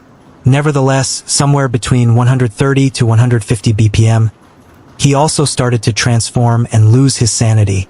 The pressure of having to continuously dodge Billy's fists, but more prominently the second alarm sounding out, the crowd closing in on them, making the fighting area even smaller than it was before, worked in his favor. 100 BPM. 103 BPM. 107 BPM. Unfortunately, although Gary's plan was working as intended, it was not doing so fast enough. Unless he got a power boost fast, he might end up losing this fight. His energy was seemingly unable to heal his HP, and he was not looking forward to find out what happened once it hit zero. He thought back to earlier today and what had allowed him to get his boost. It was one person, the new girl, Isekai. He imagined that she was somewhere in this crowd, watching his fight like she had done earlier today. 111 BPM. 118 BPM. 125 BPM. Your strength is increasing. Gary could feel the strength rising in him, and seeing Billy's fist, he didn't evade it. This time he widely swung back, and both fists collided mid-air. Some of those in the crowd squealed as they imagined the pain Gary must experience at that moment. They were not wrong, he was in a lot of pain, convinced that the knuckles in his fist were broken. Yet if they were, it didn't seem to be to a degree that his energy healing kicked in. Ladies and gentlemen, this is the first time that Green Fong has not been pushed back by Billy Buster. The announcer gleefully commented. Could this be the start of a comeback for our underdog? The crowd erupted in cheers as this fight finally started to resemble an actual brawl instead of a game of tag. Gary could care less about the crowd's entertainment. Internally he was cursing due to the pain his hand was suffering from, pleading the system to do to his hand what it had done to his rib. Alas, it was to no avail. He had no choice but to continue to ignore it, yet the good thing was that Billy was suffering even more than him. The metal plating the fighter had kept hidden had been smashed by Gary. Using such underhanded tricks was not against the rules of the arena, merely frowned upon since the crowd was expecting to see a fair fight. Using brass knuckles and the like was basically the equivalent of a fighter admitting that they didn't believe in their own skills. How is that possible? How did that broccoli head's punch suddenly get so much stronger? Billy was left wondering, as he stood there looking at him with his right hand throbbing. Could it be he just pretended to be weak to play with me earlier? No, that should be impossible. He is obviously a greenhorn, so how? It was a strange sight to behold, but Green Fong suddenly seemed like an entirely different person. His eyes were dead set on the person in front of him, and Billy could feel a slight shiver run through his body. Today, it was midnight already going into the next day, and the sky was quite clear, shining down on all of them was part of the moonlight. Although Gary was unaware of all of this, he was just ready to go with his natural instincts. I need to calm down, Gary thought. The pain in his hand, the adrenaline of the fight and the thoughts of Isekai were all pushing his heart rate above what he had ever had before. 150 BPM. 155 BPM. 160 BPM. What is happening to me? Golden ticket goal equals 3 chapter a day. Instagram. Manga. Editor support. KO5/Devil's Advocate. Gary could tell that slowly he was losing his mind, and all his thoughts resolved on his desire to get rid of the person in front of him. He started running forward, ignoring the pain. Gary just hoped that if he could win the fight fast enough and get out of the arena, he could try and calm down. Or at least get far enough away from anyone he could end up hurting. Billy, who had been too frightened to move up until now, finally snapped out of his earlier days, having convinced himself that Gary obviously must be far worse off than he was after smashing his fist into the brass knuckle. At that moment, he saw his opponent leap through the air with his hands behind his back. For the first time, Gary was the aggressor. He latched onto the surprised Billy with his legs between his armpits and his hands behind his neck. Billy managed to loosely grab Gary's hairs and pulled him forward. Although it was not enough to free his arms, it allowed him to punch Green Fong's head. After the first hit, almost possessed, Gary decided to dig his teeth right into Billy's right shoulder. His strong, powerful jaws were easily able to get through the thick skin. His victim screamed in pain, wanting nothing more but to get his crazed opponent off. Billy let go. This prompted Gary to do the same, and he landed on the ground. As Billy stumbled slightly backward, worried about the throbbing wound.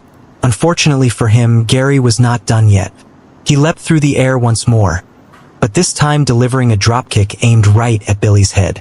The blob's head flung to the side, and his whole body soon followed after it. The large body tumbled to the ground, as he had taken quite a hit and let out a small tremor that those at the front had felt. Unable to think straight, Gary was making sure to finish Billy off. He climbed on top of the poor guy, pinning his arms under his knees, and started to punch his head with his open-palmed hands as if he was clawing at the person, one after another. "Gary, stop! Listen to me. The fight is over," Kai shouted out from the side, the smirk on his face gone, replaced with a serious face.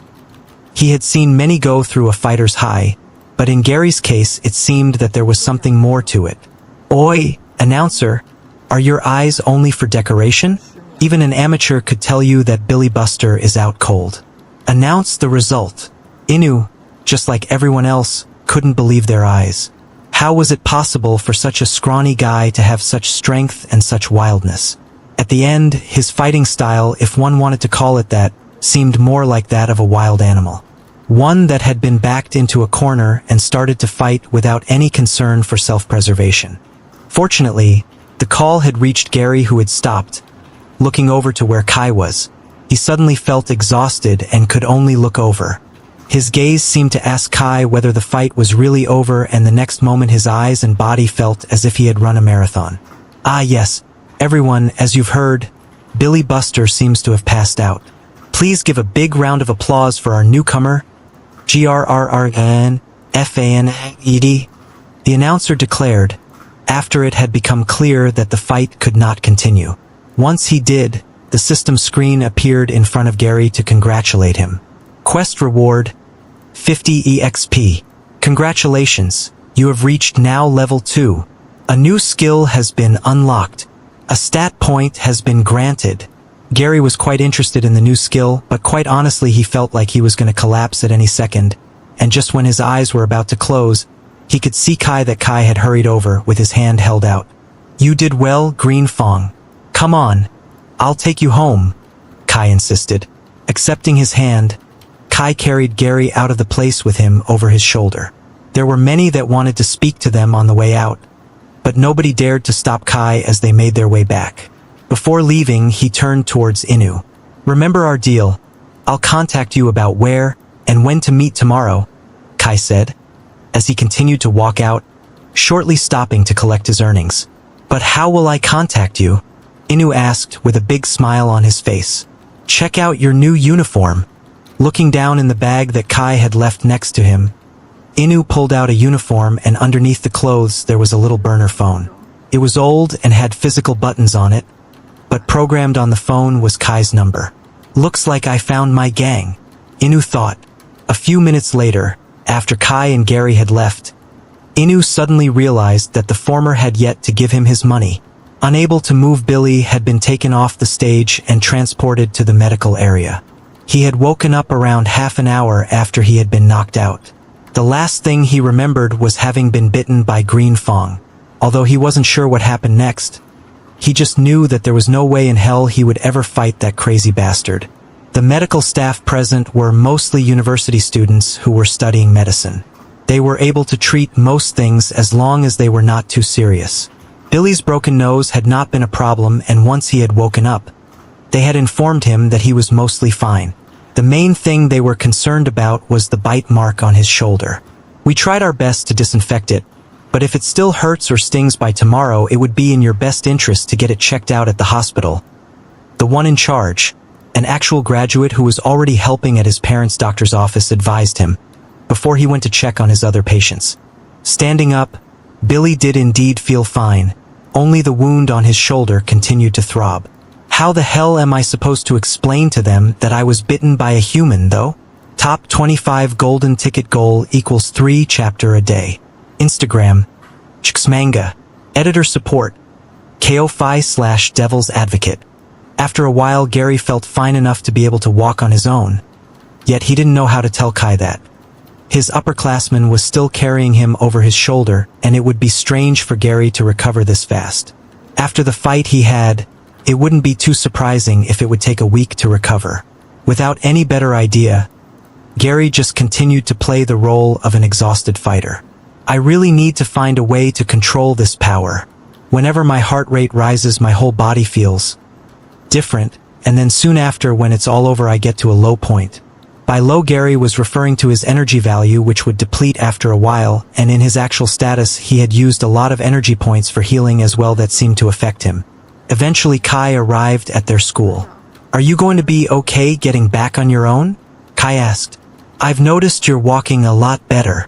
Gary hadn't even noticed that Kai had stopped helping him as soon as they got close to the school, and he was standing fine, meaning his cover was blown. Yeah, I'll be fine," Gary replied nervously, his face turning a shade redder for having been caught. Fortunately, with how late it was, Kai didn't notice it, or at least pretended not to. "Good." Kai nodded while retrieving a bundle of cash and placing it into Gary's hands. "Here's 500 for today's fight."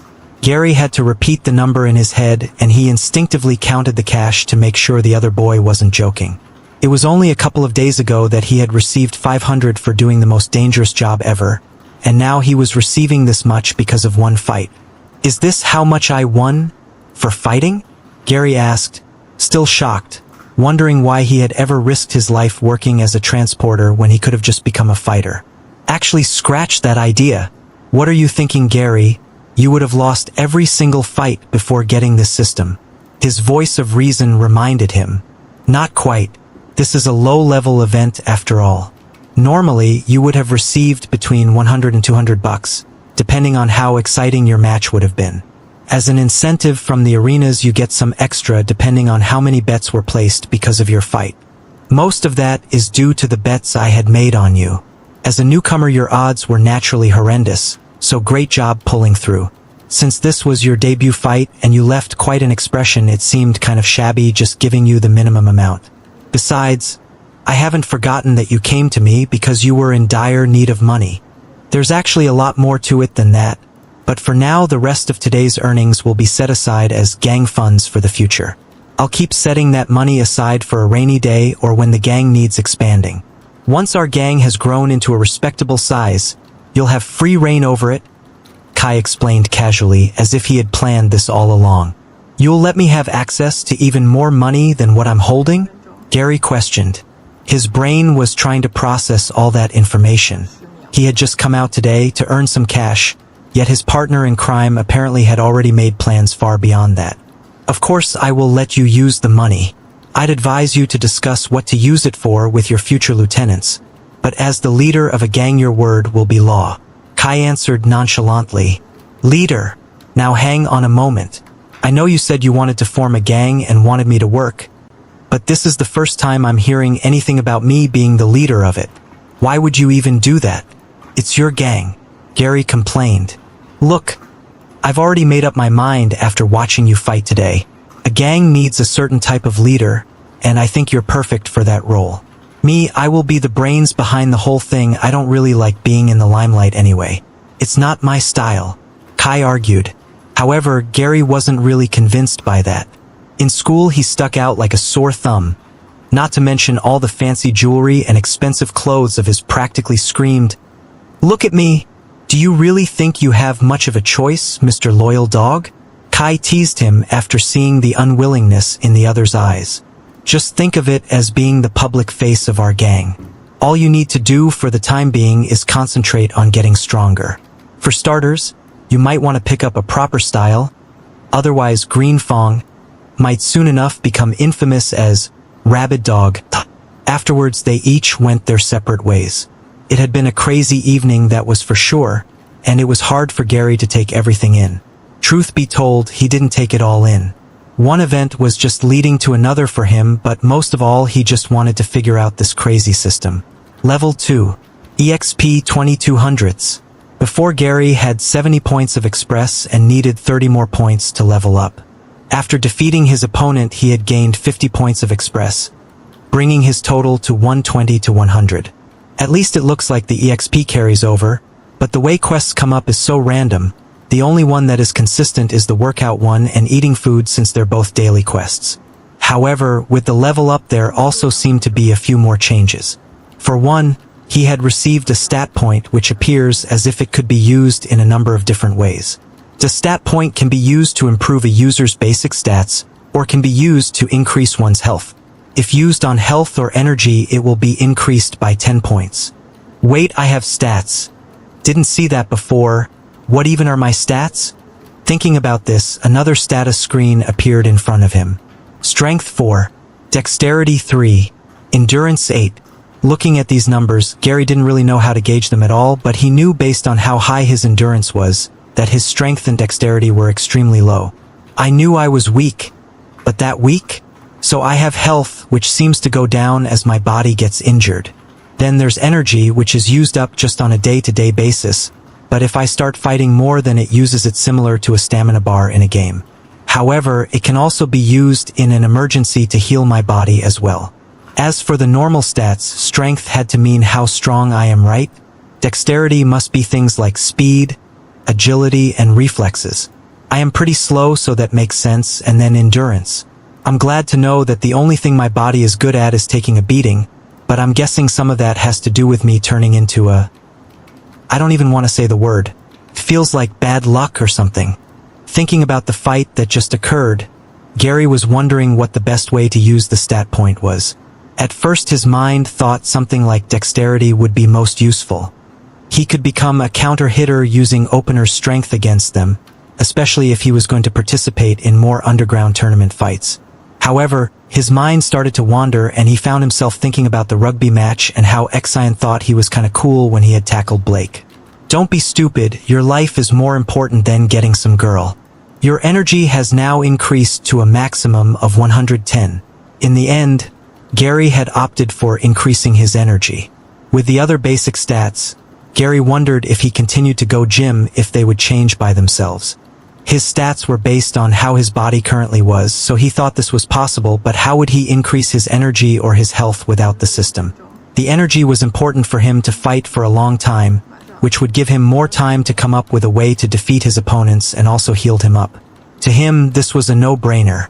There was one more message that had appeared in the middle of the match, and that was that Gary had acquired a new skill. Thinking about it again, another screen appeared in front of him. Current list of skills. Mark, 0 out of 5. Charging Heart, new. He had already seen what a mark was and what it was meant to do, but it was interesting that he could only have 5 of them active at one time.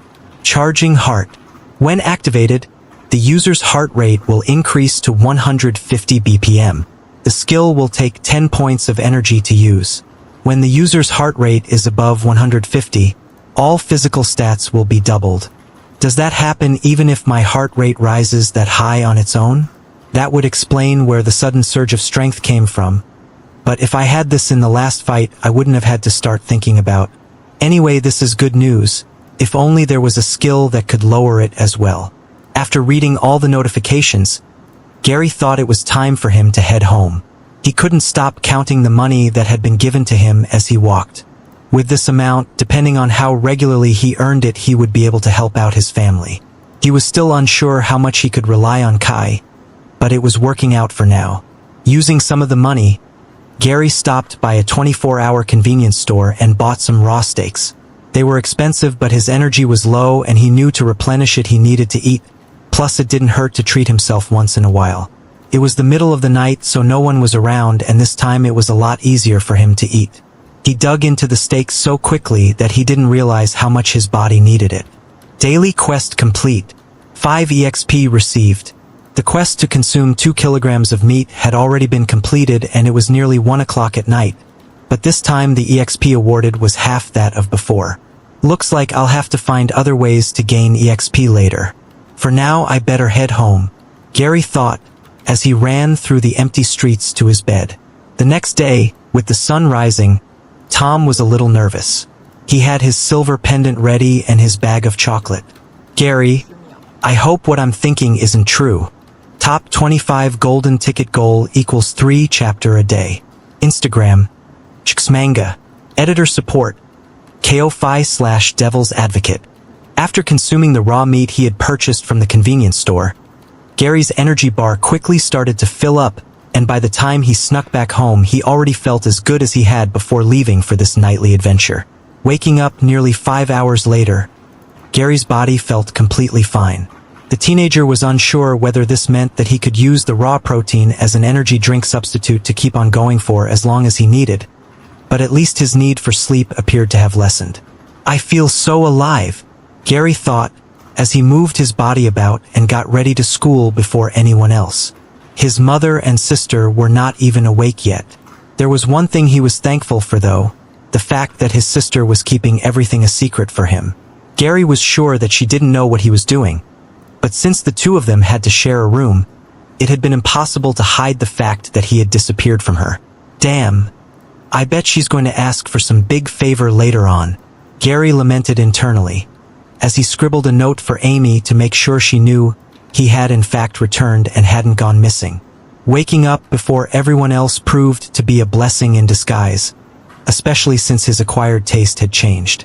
During his nightly trip to the convenience store, Gary had not only purchased meat for himself to consume. Right now the Dem family fridge was fuller than it had been for weeks. If Mum asks where I got it from, I'll just say it was a gift from one of the local stores, Gary decided. He had already done this a few times during his work as a transporter, so it shouldn't stand out too much. Anything to lighten the load and stress of his mother. With all this newfound energy, Gary didn't waste time leaving before everyone else. Yet on the way out he noticed all the letters that had piled up on the kitchen counter. A dozen more nights like yesterday, and it should help us get out of this mess. The only question is, how can I help us without having to explain where I got all this money from? Gary wondered. No normal 16-year-old should be able to get a job that would pay this well, at least not legally, and Gary wasn't exactly proficient in coming up with excuses. The fact that he was a miserable liar and his mother could instantly tell when he lied wasn't exactly in his favor. In fact, even his excuse about the convenience stores gifting them those products has been met with skepticism by her, the first few times he had brought it up. I guess I'll just have to ask Kai. I'm sure he will know a way. Gary bemoaned the fact that he was relying more and more on his upperclassmen, but at least so far he had been keeping his promise, and it was undeniable that he knew how to make money. This early in the morning, barely anyone was out and about, but Gary still kept his hood up on the way to school. He was afraid that any moment now Damien and the underdogs could pop up. He was sure that they had not given up their manhunt on him, and he was already dreading opening up his phone. In fact, he was planning to purchase a new one after school, and throw this into the river or perhaps bury it somewhere in the forest. Just as Gary was daydreaming how he could get rid of it without leaving a trail leading back to him, he suddenly spotted a particular girl up ahead. She looks familiar. Hang on. Isn't she the same girl who got in trouble with that color gang from before? Gary soon enough had an epiphany about who it was. They were quite the distance away, but Gary was convinced. It was impossible for him not to recognize someone who indirectly forced him into playing the part of a hero. Despite the school crest on her uniform telling him that they were both visiting the same school, He had never actually seen her before he had rescued her, nor afterwards for that matter. Admittedly, he had completely forgotten all about her due to the plethora of other problems in his life right now, but seeing her again made him wonder what exactly she had done to get into trouble with a color gang. Didn't she learn her lesson last time? How can she walk this way while being on her own again?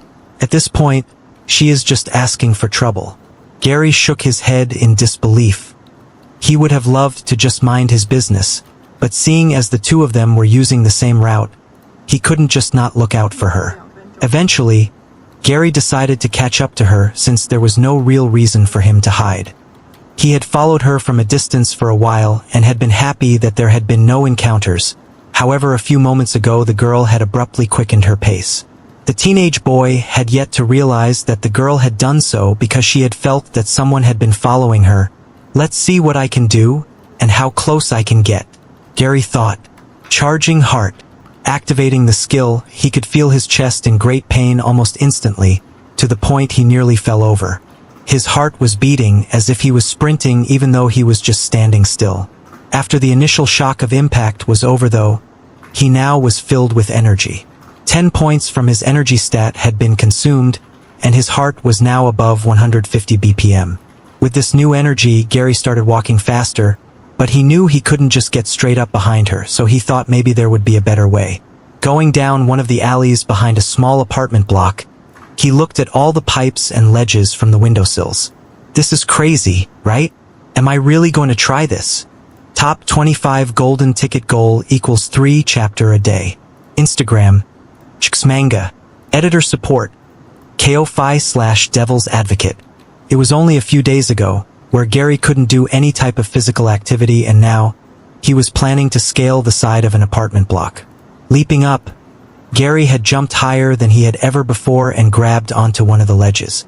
He could feel his muscles working, and soon propped his other arm up to grab onto the ledge with both of his arms up.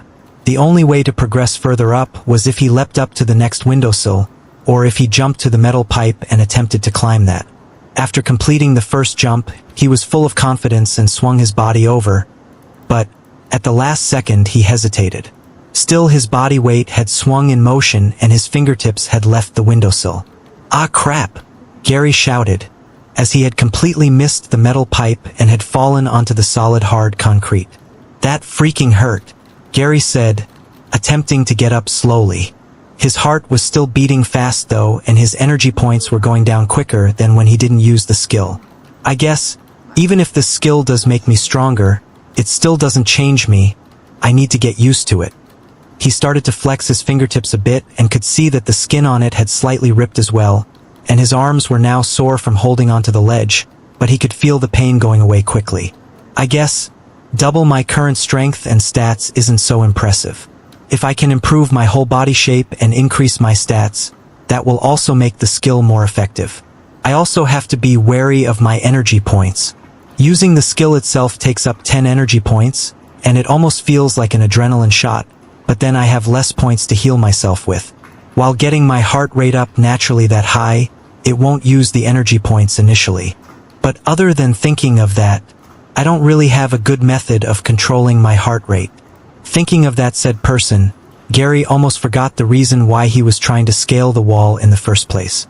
He thought if he got up high, then maybe he could start leaping across rooftops while following the girl. It was a fantasy that was short-lived.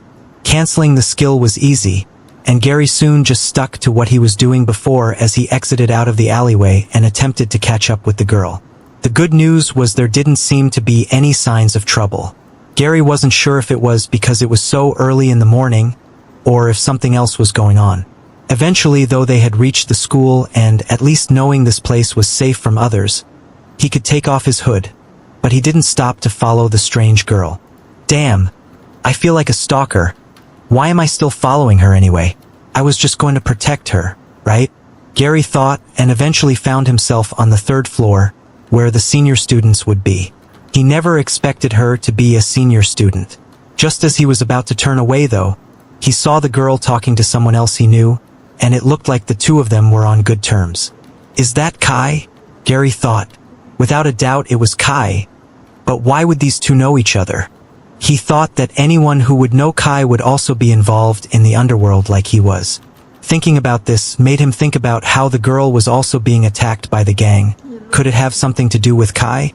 Unfortunately, without getting any closer and being found out, Gary would just have to leave it at that, making his way back to his own class. Just outside though, he managed to bump into someone that he was actually pleased to see. "Oh, Gary," Tom said, holding a carrier bag, and nearly stepped back after seeing Gary. "What's the matter? You seem a little jumpy. Is everything okay?" Gary asked, as he walked past and entered the classroom, putting his bag on the desk. He was happy to see Tom, because Tom was the only normal thing he still had left of his ordinary life, and he was hoping talking to him would remind him of the time before all this craziness. Tom went to touch the pendant in his pocket. He grabbed it for a second and was wondering just how he would get Gary to wear it or touch it. Even if he could, or if it would do anything. "Hey, do you mind if I show you a magic trick?" Tom asked. "If it starts hurting him, I'll take it off straight away and I'll know the truth." "Okay. But I didn't know you were into magic now as well," Gary replied. "Just keep your palm open and close your eyes for a second," Tom said. That's when Gary could hear it. Something was definitely up with Tom. The two of them weren't far from each other, and now he could hear it. He could hear Tom's heartbeat, beating faster and faster.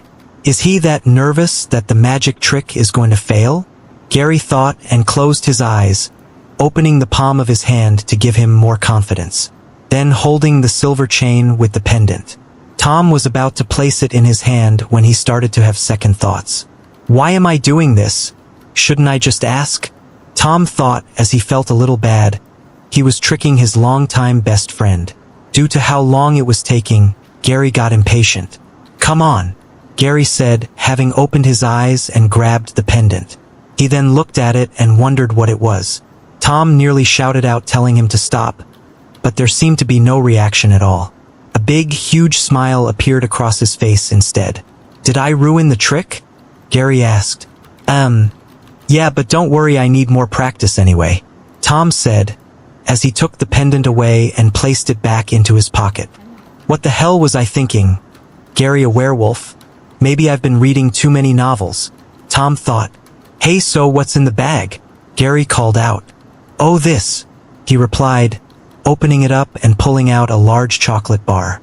He then threw it over with no worries at all to his friend.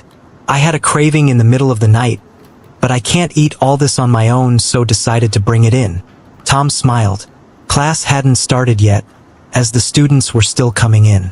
The tutor had arrived but wouldn't take the student register until the bell rang anyway. So, Gary thought it wouldn't be bad to take a nice bite of chocolate. After all, recently everything he had been eating was a little strange. Not having a care, Gary nearly bit half of the chocolate bar off as if he didn't have a care in the world. When suddenly he felt his throat swelling up. He placed his hands around his throat as if he couldn't breathe. "Gary, are you okay? What's wrong?" Tom asked. Soon, Gary's body couldn't take it anymore, as it rejected the chocolate, throwing up the contents in his stomach. It spread across the whole floor and soon all the students stepped away. "What is that? Is that bile? But why is it so red?" the students thought. "He threw up? Why did he throw up?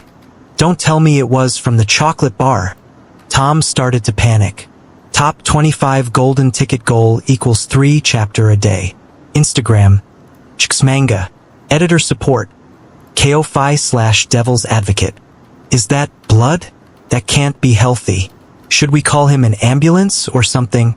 The students started to mumble to each other, unsure how to react given the situation. Gary could hear everyone around him whisper, but he was too busy after throwing up. At least he started to feel a lot better after doing so, but his sense of balance was off, and holding himself up he had his arm on his chair. "You have come into contact with a substance that is poisonous to you. -20 HP, 80/100 HP. Until your body has broken down the poison, you are unable to heal. What is happening to me?" Gary thought as he struggled to realize what had just happened. As if his luck wasn't bad already, the next person to come into class turned out to be Isekai. The new girl was at first confused about what was going on, but following the direction everyone was pointing at, She quickly started to get the picture. If he's ill, then why did he come to school in the first place? Exian wondered as she walked over and saw all the red vomit on the ground with different chunks of meat that strangely enough looked to be raw. More and more students began to enter the classroom, and one of them started to scream at the sight of the vomit. What is that? Why is it so red? That's disgusting. Someone get him out of here. A group of girls huddled up and screamed. Exian turned to look at them, only to recognize the ringleader as the one who had been so heavily interested in Blake when they had been watching the rugby match. If she wasn't wrong, the girl had introduced herself as Tiffany, and it was clear she was the one that everyone seemed to follow. Tiffany's right, he could be infected with something throwing up like that. He could pass all the disease on to us. Get him out of here. A boy agreed, quickly checking up on the class diva. What have I done? Tom still tried to make heads and tails of the suddenly devolved situation. Shit. I never thought it could have such an effect on you. Gary, don't you die on me, man. I can't be responsible for killing you. While the rest of the class was busy ostracizing him, the first one to approach turned out to be none other than Exian. What's wrong with you all? Are you sure you're all high schoolers and not just a bunch of kindergarten kids? Have you never seen anyone get sick before? You act as if he is the carrier of a deadly disease when I bet the poor guy must have just drunk some tomato juice or something before coming here. Teacher, I'll take him to the nurse's office. She pulled his arm up onto her shoulder and was ready to take him away. When Gary turned his head, even though he was still feeling groggy, he recognized who it was. Are you an angel? Gary blurted out, his words slurping like a drunk man. Easy there, Romeo. If you have the energy to spout such fluttery bullshit, then get a grip and help me bring you to the nurse's office.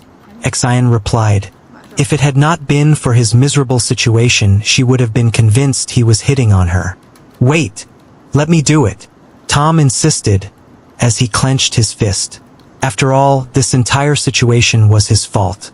He had been so focused on wanting to find out the truth about his best friends that he had failed to consider the consequences of his actions.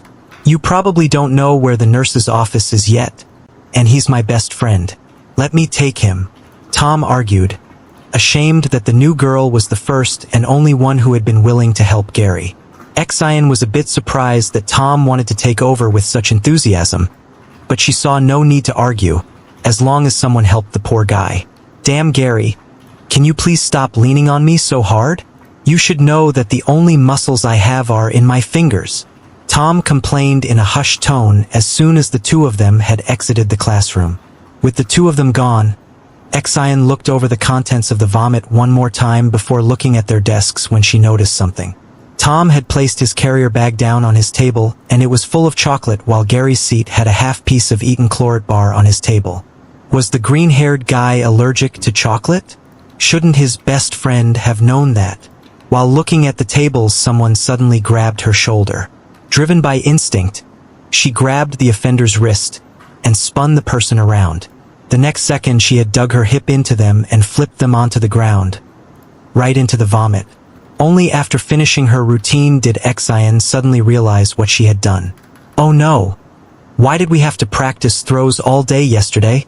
Exian cursed as she looked at Tiffany, whose blonde hair was now covered with the red vomit. I'm sorry. Let me help you up. Exian quickly apologized, offering her hand, but the other party unsurprisingly slapped it away. You bitch! Tiffany shouted in anger. What the hell did you do that for? Thanks to you, I have puke all over me. The two of her friends suddenly appeared behind Tiffany and were now standing behind Exian. One of them was a small girl with short purple hair, while the other was quite macular with black pigtails. I swear, it was a complete accident. You startled me when you came up on me. What possible reason would I have to do this to you on purpose when I don't even really know you? Exian tried to explain herself. She wasn't the least bit afraid of the physical capabilities of the two goons who had placed themselves in between the two girls as if to protect their queen bee. No, she was just unwilling to deal with the possible aftermath this could have if left unresolved. Her father had warned her to not use her fists. Even though he was the mayor, it wasn't like the times of the past where they had the highest authority. In reality, they had to obey and comply with the many gangs that really ran the area, and angering the wrong people, not even he could help her. The last thing she wanted to do was make her dad's stressful job even harder. You think a simple sorry is going to cut it? Tiffany bellowed at Exine, her eyes filled with anger and malice. She could easily just wash off the puke, but nothing could change the fact that everyone in the classroom had seen her make a fool of herself. It was practically a given that rumors would spread about her being puke girl. The teacher cleared his throat, reminding everyone that he was still there, and the sudden tension seemed to relax as the two girls helped Tiffany up. The adult wanted to say something as they walked out of the classroom, but with a glare from her, he quickly zipped his mouth shut. Screw me. Judging by her eyes, there is no way she is just going to let things go. Exine sighed, wishing she could just turn back time a couple minutes to avoid all of this drama. Tom and Gary had eventually made it to the nurse's office. Fortunately, Gary's metabolism was doing a good job expelling that poison, allowing him to slightly recover. His system had even told him that he was no longer poisoned. Gary, you've been coming in here quite a lot. The nurse shook her head. Well, I guess you can't really help it if you ate something bad. Just make sure to not eat that stuff again, and for the time being take this medicine. It should be able to help you. It might be for the best if you rest here for the first period, and we will see how you do after that. If you still feel unwell, I'm going to have to recommend you go to the hospital. There is no way I can go to a hospital. If they find out what I am, who knows what they will do with me? Gary thought, but outwardly he just nodded weakly. I'll stay with him and make sure he takes the medicine. Tom volunteered and closed the curtain. The nurse had left a small round pill next to a white cup with water for Gary to take. But Tom wasn't sure that it would help, since Gary had reacted so violently to chocolate that he had been able to eat without any issues in the past. Who was to say how he would react to these pills? The next second, Tom placed the pills in his own mouth and drank the water, gulping it down. Tom, what the dash? Why did you do that? Don't tell me you've become a pie popper, Gary exclaimed, worried for his friend. No, you idiot, Tom whispered back in an angry voice. He pulled the curtain back to see if the nurse was still there. And while she was, she seemed completely focused on her phone call. Whatever it was, it seemed to have been important and urgent, because soon after she hung up, she left the room, telling the boys she would be back in a few minutes. Good, she's gone, we can finally talk. Tom sighed out a breath of relief, while Gary was still confused about why Tom was acting so mysterious. While his body might have recovered, he still had trouble thinking clearly. Gary, do you even know what happened back there and why you got sick? Tom asked. I have no idea. Maybe it's the raw meat I've been eating. Gary blurted out without thinking, continuing to speak before thinking about what he said. Raw meat, Tom repeated while his hands were shaking. He had to reassure himself that the one before him was still good old harmless Gary, and not the beast he had tested him to be. Gary, I have noticed you have been behaving super strange these last couple of days. I gave you the chocolate to test a hypothesis of mine, but I didn't want to hurt you. I never thought it would turn out this way. Please, you gotta believe me. You know you can tell me anything, right? So I gotta ask, Gary, are you a werewolf? Top 25 golden ticket goal equals 3 chapter a day. Instagram, Xmanga. Editor support, KO5/Devil's Advocate. As soon as the question was asked, Gary could feel the palms of his hands getting sweaty and his heartbeat rising. These weren't good signs, especially if he was going to try and hide it from Tom. He placed his hand on his chest and knelt over slightly, appearing to be in pain. What's wrong? Is the chocolate still hurting you? Tom asked worriedly as he knelt down to see if his friend was okay. Gary, you shouldn't deny it.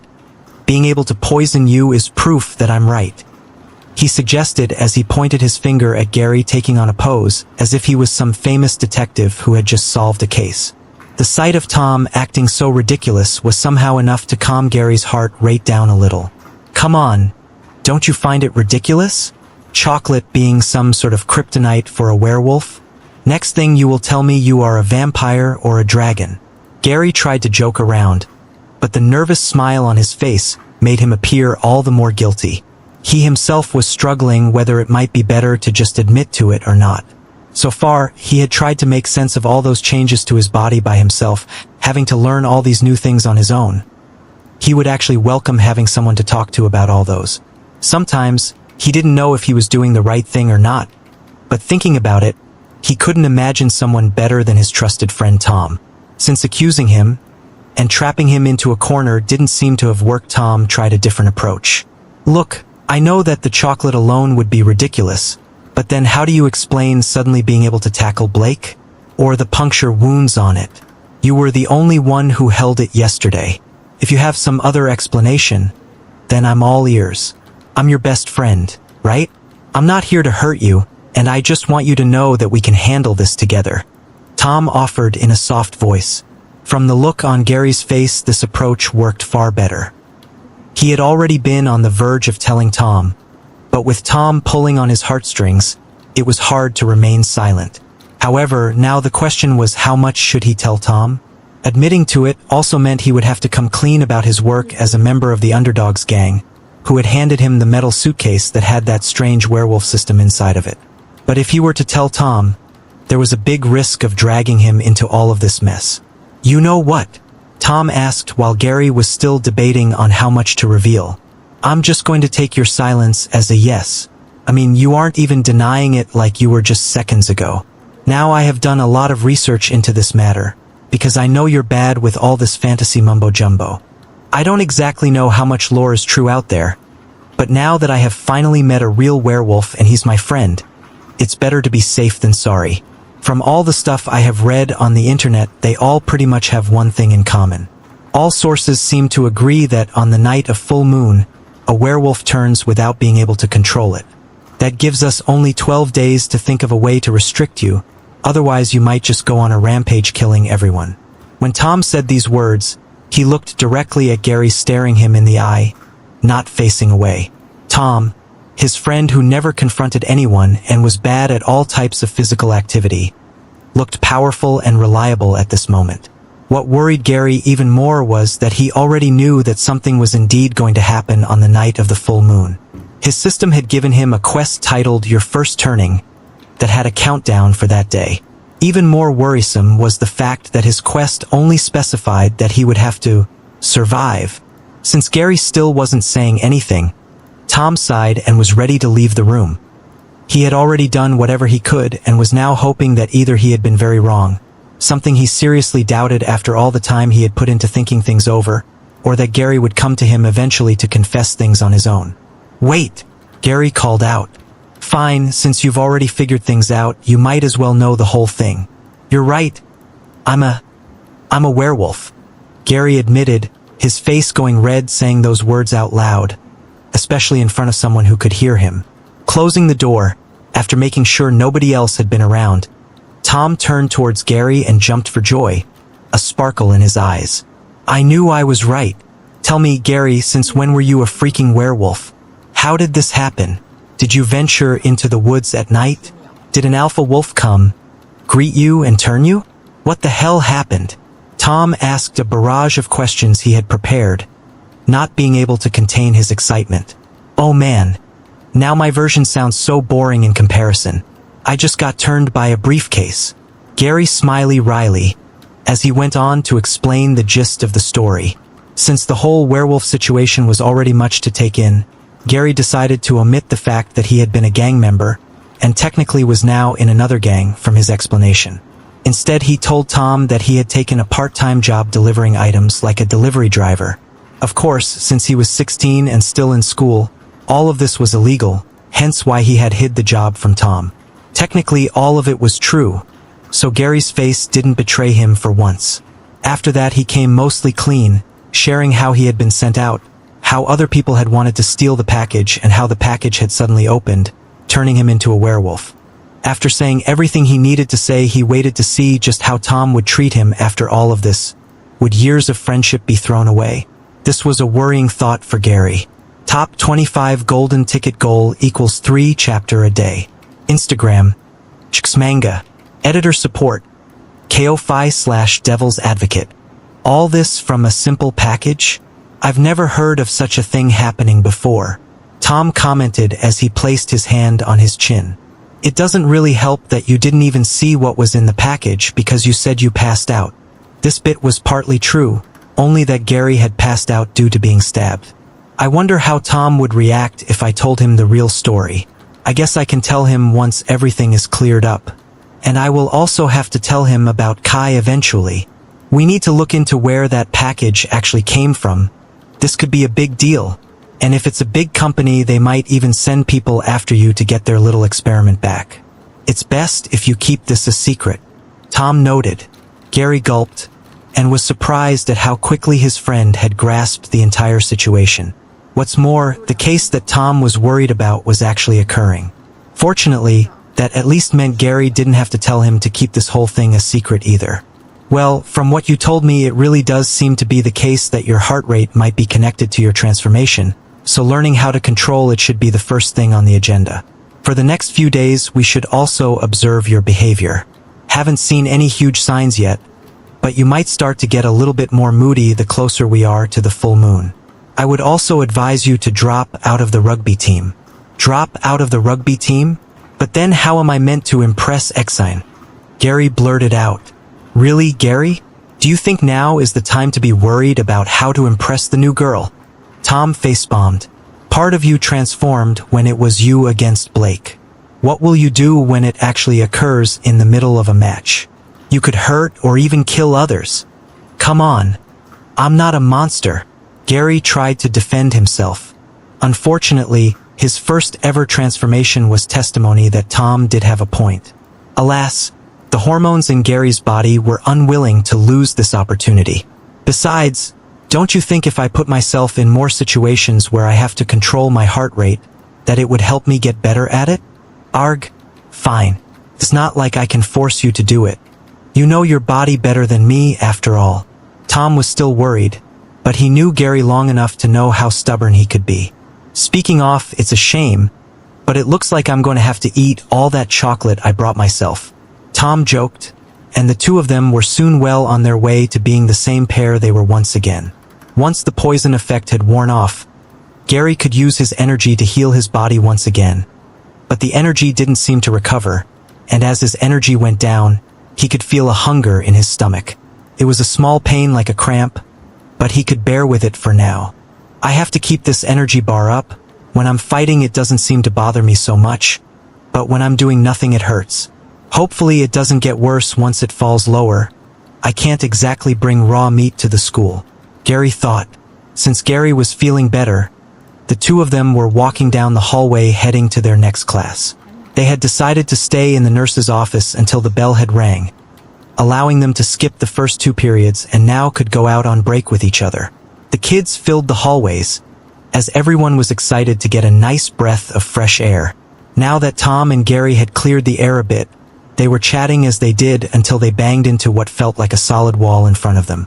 It was so sudden that Tom nearly fell to the floor, but Gary's quick reflexes allowed him to grab Tom by the hand and pull him back up before he did fall over.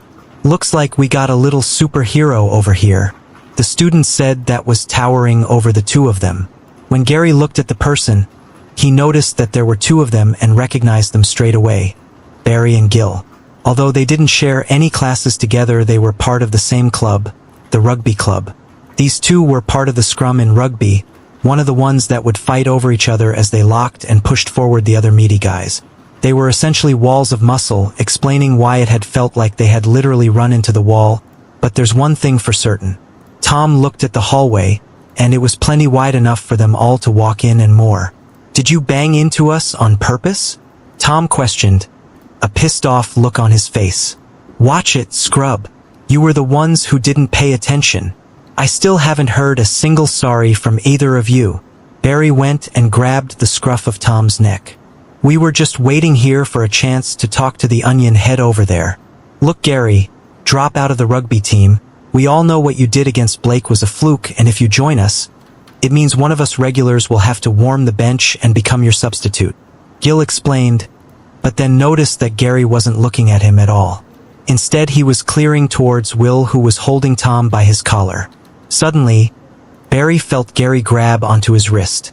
Let go of him now, Gary demanded. Of course, seeing someone so small act like that, Gil wasn't afraid. But the same couldn't be said for Barry, as he felt something when looking into his eyes. Bloodlust has been detected. A forced bond has been activated. Know those eyes? If I don't do something, Gary might just snap. Tom thought. Top 25 golden ticket goal equals 3 chapter a day. Instagram. Manga. Editor support. KO5/Devil's Advocate.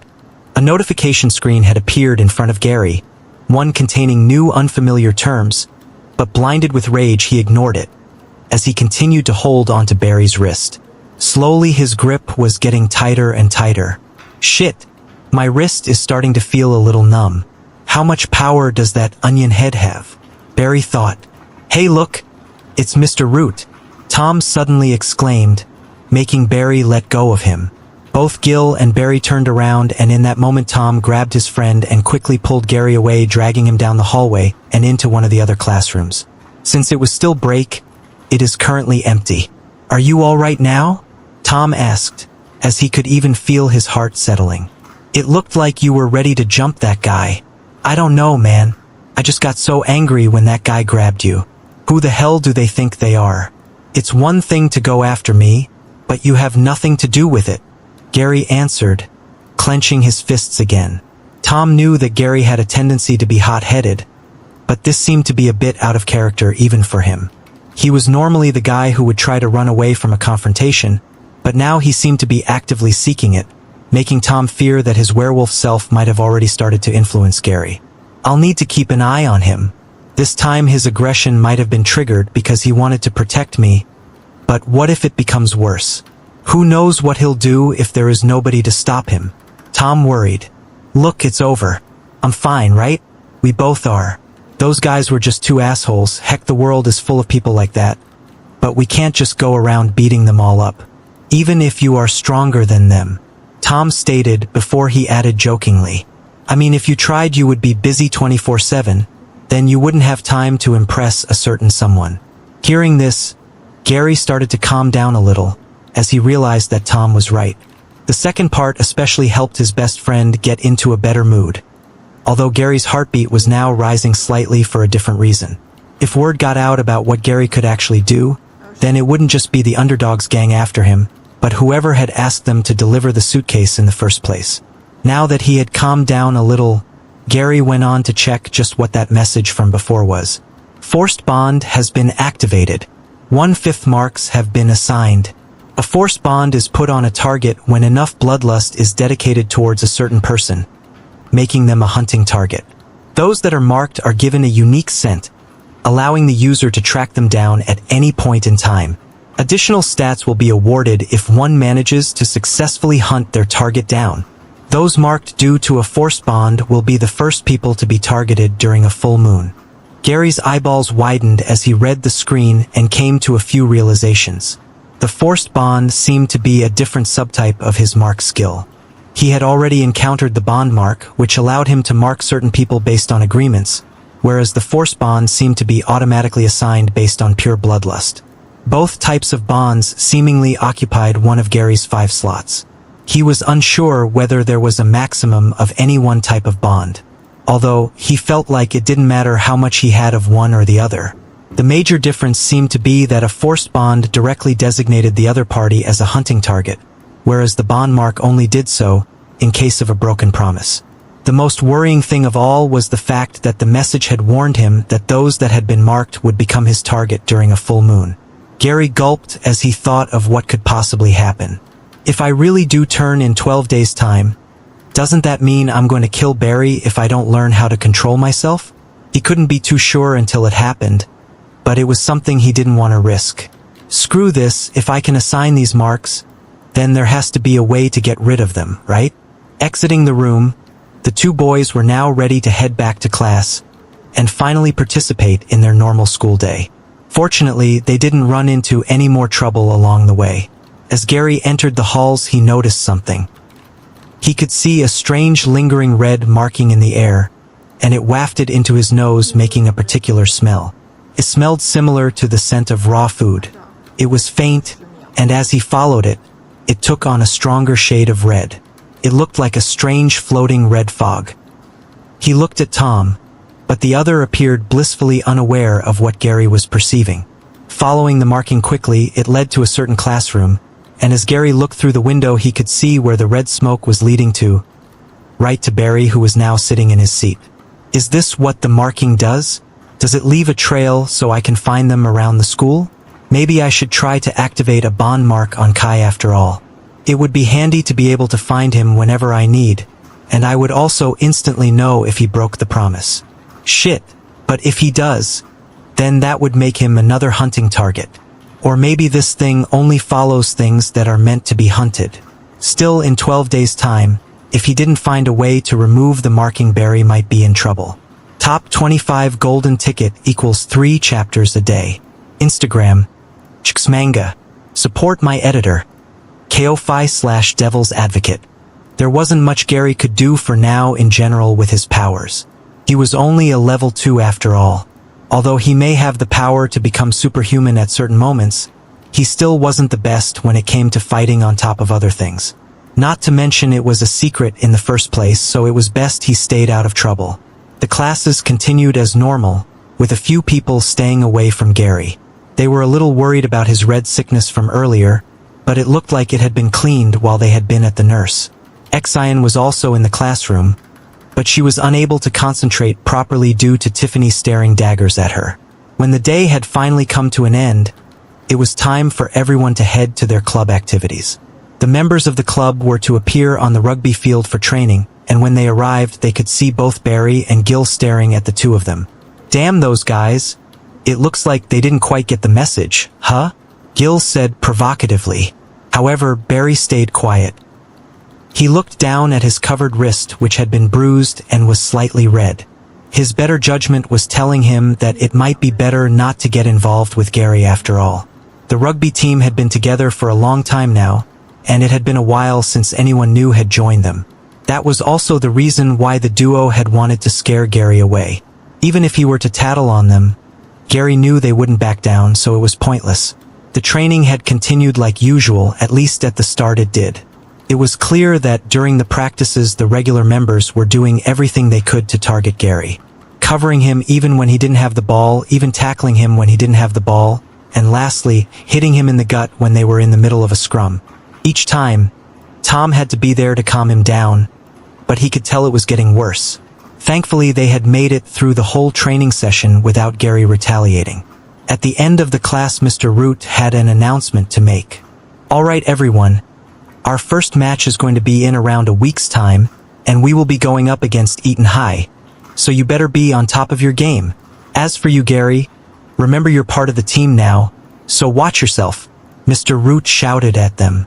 Among the club members and the actual rugby members, they all started to mumble and share odd looks on their faces as they talked about the upcoming team. Although a newbie, Gary knew why.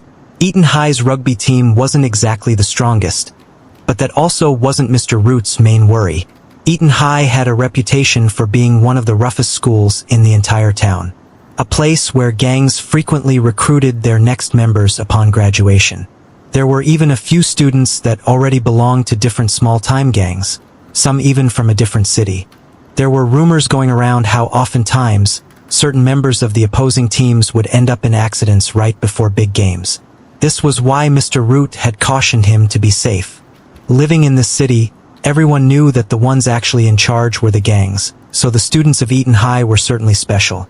If Mr. Root is even telling us to be careful, then it has to be true. One of the members said. When the game was over, a certain member had decided to approach Gary, and it was one he wasn't expecting. Hey there, Gary. I see your nose is all better. Sorry about that again, Blake said, as he smiled, showing his beautiful teeth. Damn it, I can't stay around this guy. If Exian sees me next to him, it's gonna make me look like a frog and him a prince. Yeah, don't worry about it. It wasn't as bad as I thought, Gary replied to cut the conversation short. Do you mind if the two of us walk home? There was something I wanted to talk to you about, and I think it might be better for you, Blake offered, as his eyes moved to the corner, and the other members, including Gil and Barry, were looking towards their direction. Tom, seeing this and living in the complete other direction, decided to head home. Hey, Gary, you go ahead. Take your time to think about the stuff we talked about earlier. Just remember to give me a call tonight. Okay? Tom said and ran off. Tom was still hoping that Gary would quit the rugby team like he had asked. It was the best choice in the end. Gary didn't really want to walk with Blake, but it was obvious that the athlete was offering to shield him from the others. Out of all the members who were on the rugby team, Blake was the most reasonable and easiest to talk to. Sure, we can walk for a bit, Gary answered as he put on a fake smile, and the two of them headed off. As Gary and Blake started to walk off, they passed by the front gate where Kai was standing with his eyes half closed. When Gary walked past, he opened them and gave him a little wink before continuing onward. Who could he be waiting for? A girlfriend, perhaps? Gary wondered. Seeing him and Blake walk off, Kai continued to wait at the gate until a student in a dark blue uniform, different to theirs, had arrived. A boy who had his hands banged up all the way to his knuckles. You wear those things even in school? That must be uncomfortable, Kai commented with a smirk. You never know when you're going to need to fight. Not in this day and age. Anyway, I believe you still owe me the promised sum of money, Inu reminded Kai. As soon as he said it, a bundle of cash flew right towards him. Here you go. I always keep my word, Kai said as Inu happily counted the money. I did a little bit of research on you. Turns out you went to Eton High last year? Since you agreed to join our little gang, mind telling me what exactly happened that forced you to transfer to another school? Kai questioned, as the two of them began to walk off. From the look on Inu's face, it wasn't a pretty story at all, and it was clear that they were bad news. Top 25 golden ticket equals 3 chapters a day. Instagram, Chxmanga. Support my editor, KO5/Devil's Advocate. There was a park not far away from Gary's school. It had a playground with swings, benches, climbing frames, and all sorts of other things, making it a popular hangout spot for the younger kids. Whereas the older ones usually played soccer once school was out. Erg. Isn't this a weird place to discuss things? Inu asked as he looked at all the little kids and mums around. Don't you guys have your own place? You know, a regular hideout spot like an abandoned warehouse or something? When Inu had followed after Kai, he had expected to be led into that type location. Instead, they had gone to this park, and on their way a girl had started tagging along. The gold and black outfit made it obvious that she was part of Kai's group, but so far she hadn't even said a word. Inu couldn't help but think she didn't belong in the underworld, except for a damsel in distress perhaps. Nope, don't have one of those yet, Kai replied matter-of-factly. Come to think of it, I didn't really have time to fill you in last night. Oh well, no better time than the present. Right now there's just you, Green Fong, who you've already met, and this here's Mai, or Marie is a full name. For the first time Kai seemed to acknowledge the girl's existence, who in turn just bowed. Inu wasn't sure if she was just shy around him or if she might be mute. Inu's mouth opened wide in disbelief and he slapped his forehead. I thought he looked like someone who knew what he was doing. Was I wrong about him? Is he just some rich kid who has too much of daddy's money and decided to create a gang after all? Heck, can we even be called that? Right now we seem more like a group of friends if anything. And why did he exclude himself? Eventually he sighed in defeat. Inu had never been the type to go back on his word. He might have been someone whose academic performance would only qualify him for construction-based jobs, but at least he had integrity. The best way he knew how to make money was with his hands, knees, and elbows, which was why he had chosen to fight in the fighting event in the first place. Don't worry, Kai spoke up with a smile on his face. Every prominent gang started out just like us. I promise you that as long as you stay with us, you won't regret it. Our group will be one that focuses on quantity over quality, so you should be proud that you even qualified.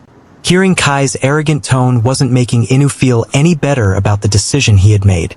Talk was cheap in his opinion, but as long as the money would continue to flow, he wouldn't complain.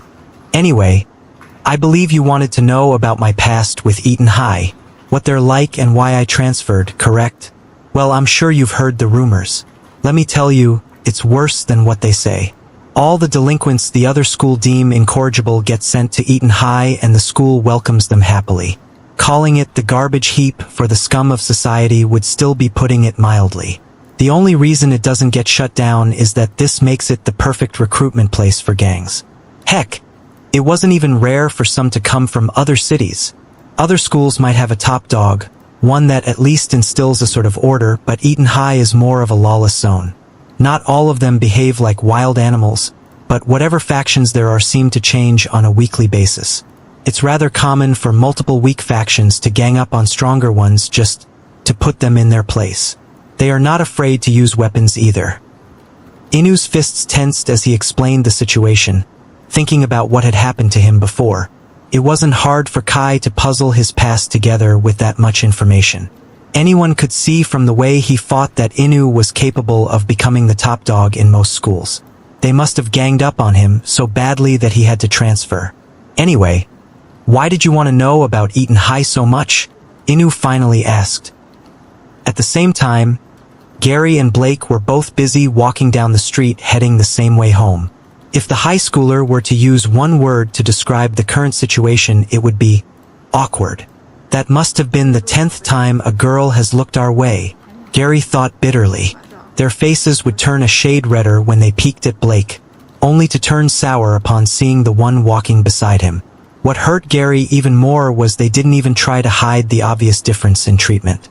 I want to apologize, Gary. Blake's opening line surprised him. I have heard that Barry and Gil have bothered you during the break, and I've seen how the guys have been hazing you during the training. I'm the captain, so it's my responsibility to make sure things like that don't happen. Scratching the back of his head, Gary didn't really know what to say. Blake was the last person who should have to apologize to him.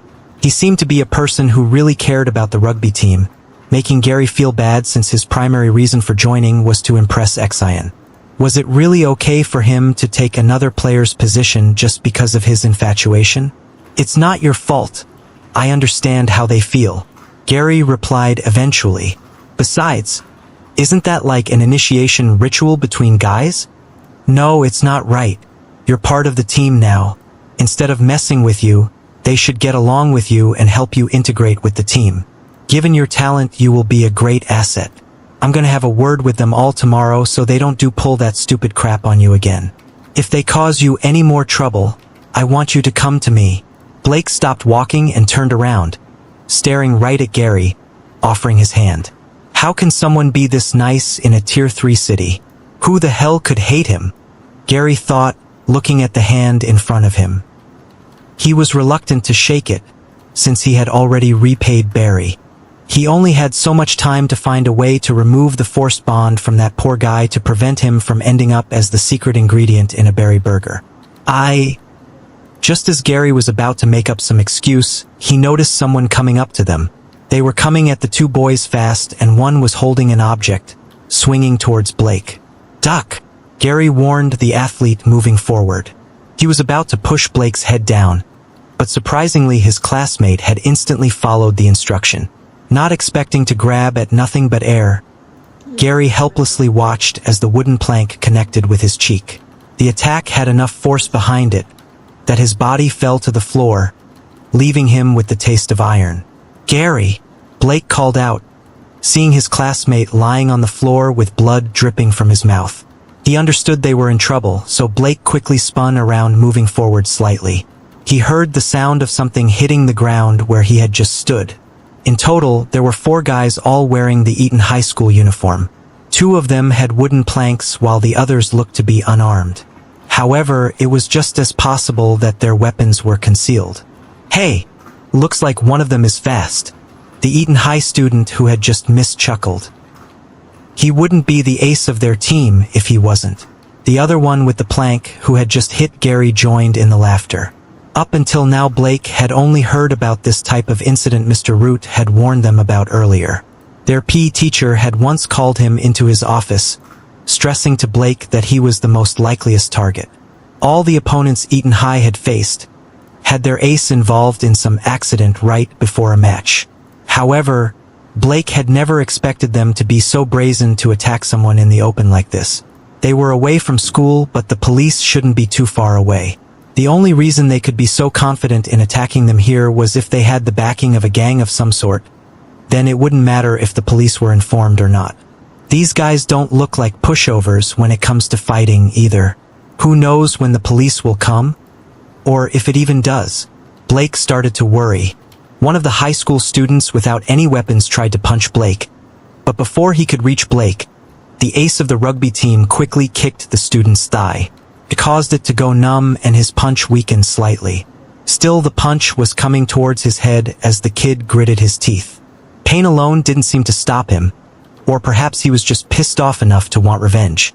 Whatever the case, it didn't matter to Blake because he just wanted to weaken the punch slightly as he went forward with his forehead.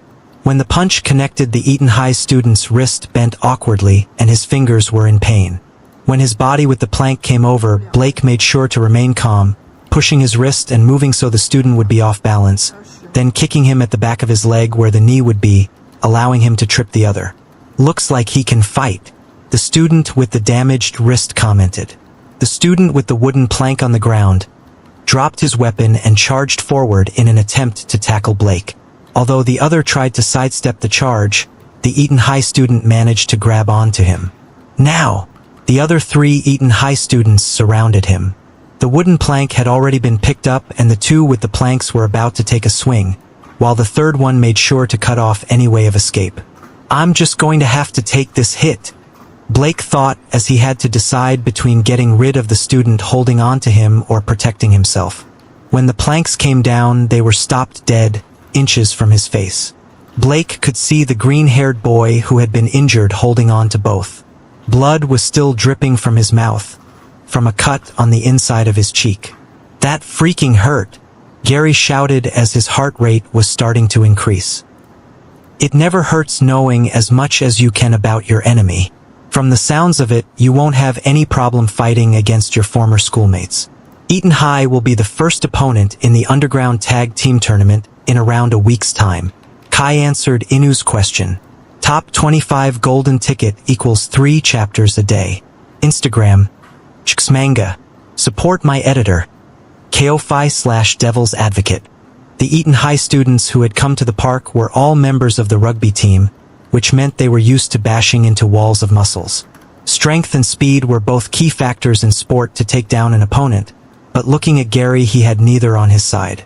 As such, it was all the more surprising to see him hold onto both planks with a single hand. The 2 students from Eton High had struggle written all over their faces as they attempted to yank their makeshift weapons free. The injured teenager merely tightened his grip until a snapping sound was heard. The 2 Eton High boys stumbled a few steps back, still holding onto the planks. Looking down, they could see why they suddenly felt that much lighter. One end of them had been ripped off. They're still in his hand. Can a normal human even have such a grip strength? The next second, another student slammed a wooden plank against the back of Gary's head, snapping it in place and causing him to fall back to his knees. These Eton High guys are ruthless. How can they not even hesitate to hit his head?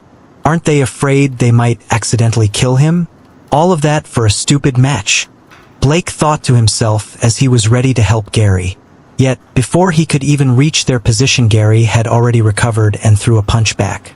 The student managed to block in time, raising his forearms, but the next second he found himself looking at the sky. What the? Is this some sort of joke? Did Gary set this up somehow, or how is he able to knock a guy twice his size? Has he been holding back all the time? No, could it be that he is one of us as well? Still, the main concern for Blake was the blood that was dripping down his classmate's head. The athlete was surprised the other was still standing after such a hit. He might be okay for now while the adrenaline was pumping in his body, but once it was over it would hurt like hell. They had to deal with those guys before that happened. Right now Gary was dealing with the first 2 that had arrived, leaving Blake with the other 2. This was a number that he could easily deal with. When one of the Eton High students came rushing forward, pulling his arm back to throw a fist, Blake simply threw out a quick jab, hitting the student right in the face, almost lifting his legs off the ground. If you charge forward like that, it's going to hurt a lot more when someone hits you. Now it was time to deal with his buddy, but as Blake turned his head around, he only saw the other Eton High student's back. He had actually run off, abandoning his comrade. Guess they're not really the loyal bunch. Turning around, he was ready to help Gary. His chin nearly dropped to the ground as he saw the other two already on the ground. Still, his classmate didn't look good. He was huffing and panting with a hunched back, his hands by his side looking like some type of weird beast. However, all the other 3 students had been beaten, rolling around the floor in pain. Damn, those guys' strength were similar to mine, even after I've used Charging Heart. Gary thought. I guess that shows how weak my original body is. Maybe I should have considered it some before putting my stat point into energy after that level up. And I'm not the best fighter. It's one thing knowing what to do, but another knowing how to do it. I was getting hit too much, and now my energy is low, having to heal all these wounds. Hey Gary, we need to get you checked out at a hospital, Blake said, rushing over. Emergency healing in progress. Energy will be consumed. Energy has been used up. Healing unable to complete. Eat more meat to restore energy points. During the fight, Gary had seen this a few times already, and now the system was healing the rest of his wounds until it had stopped. As long as he got some food, he would definitely be fine after this fight, and was worried the hospital could find something out. Don't worry about me. I'm tougher than I look, Gary shouted, already running off. Just look after yourself. You're the ace of the team, not me. Blake wanted to give chase, but Gary was faster than he should be, even if this was still the adrenaline. Unsure where the other teenager actually lived, Blake decided to just check up on him tomorrow. Looking around him, Blake looked at the sorry state of the Eton High students. He was able to take 3 giants like this down? He's a bit different. Blake smiled. When the healing was complete, the first thing Gary did was head to a shop to purchase more meat. There were 2 reasons for this. The first was the fact that whenever he could, he wanted his energy bar to be at a 100%. He never knew when the underdogs or something like what had just happened would occur, and he needed to be at full strength if a fight was to break out. The second was because he needed to complete his daily quests. I need to get stronger as quickly as possible, and leveling up seems to be the easiest way. After replenishing his energy, Gary headed to the gym once more. Usually, after school, Gary would head to the underdogs to complete his transporter duties. His mother was used to him coming home a little late, so it was no problem. During the session at the gym, Gary was able to lift weights easier than the time before. His muscles weren't sore either.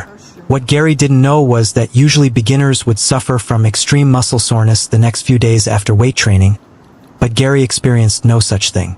The muscle fibers in his body were breaking down and healing at an incredible rate, far faster than anyone could, even if they were to take enhancing supplements. Congratulations! Your body is seeing benefits of working out. Strength +1. So my stats can actually improve without needing me to level up. Looks like using that stat point on energy might have been the right choice after all. My strength was only at 4, which I'm guessing is still low. I wonder how long it will take me to gain the next one. The best thing about the skill Charging Heart was it doubled all of his stats for a certain amount of time period. So increasing his natural stats like so would be extremely beneficial. Strength 5, Dexterity 3, Endurance 8. Looking at the stats, Gary wondered what he could do to improve his dexterity since it was the lowest of the 3. Perhaps asking professional fighters of sorts or someone who knew what they were doing would help. As for endurance, he could only think of one thing for that: getting hit more, which he wasn't looking forward to. No matter what though, he needed to improve all of these things, through leveling up or his natural strength, and he had come up with the best solution to do both at the same time. I don't know when I'll be found by the underdogs or have to fight in that underground fighting area again. But if I want to live and protect my family, then I need to get stronger. The next day, Gary woke up and was heading to school as he did every day. After going home, he hadn't received any texts from Kai. On the one hand, he was glad not having to fight after his earlier scuffle. On the other hand, the upperclassman was currently his only way to gain any cash. Should I just go and approach him instead? I don't really want to come off as needy. Then again, will it make any difference? He already has me by my balls. When arriving at school, Tom greeted him as normal and asked him 100 questions about how he was feeling and more. Of course, Gary replied he was feeling fine and told him the events of what happened yesterday. They're seriously going that far just because of some stupid high school sports event. I really don't understand people, Tom said, shaking his head. Anyway, that's 2 reasons why you should leave the rugby team now. Let's tell Mr. Root today during club practice. You can still play rugby, just not be part of the team. Don't worry, I won't be going to rugby practice today, Gary replied. I need to go to another club instead. When school ended, Blake was out on the rugby field, looking for Gary, but he never turned up. Where is that damned little broccoli head? I've already told him that we have a game coming up soon. Does he want to set a record for fastest player to be kicked off the team? Mr. Root shouted. Coach Root, me and Gary ran into some kids from Eaton High yesterday, Blake reported. They wanted to jump me, but he was unlucky enough to get involved. I assume he must still be recovering from that. Looking at Blake's knuckles, Mr. Root didn't need any more proof. Despite his rough appearance and his tendency to yell at his students, he nevertheless cared about their well-being. Unfortunately, he knew about the special relationship Eaton High enjoyed, which meant that there was nothing he could do about it. All right, I'll let him off with this once, but make sure to tell him this is an exception. I don't need him getting a big head and think he'll get any special treatment. As for the rest of you, let this be a lesson. Although they went for Blake yesterday, they might go after one of you as well. Make sure to go home in pairs, Mr. Root ordered. Hang on, so you bailed on rugby practice to come here? Be honest with me, has becoming a werewolf made you lose your mind? This might be even worse than rugby, Tom whispered angrily, trying to appeal to his best friend as he followed him to the front of the school gym. The 2 friends could already hear the sounds of chanting from the outside. Inside, there were around a dozen students in white robes, all in sync, performing a set of moves. Off to the side, there were several students that currently sat down, one of them being Xian. When the teacher noticed the newcomers, he asked, "Oh, are you guys interested in the karate club?" Gary clenched his fist and shook his head.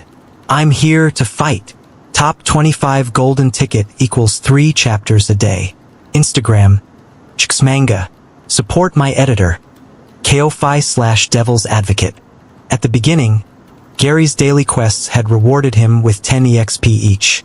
Unfortunately, now that his system classified him as level 2, each quest was only paying out half that amount.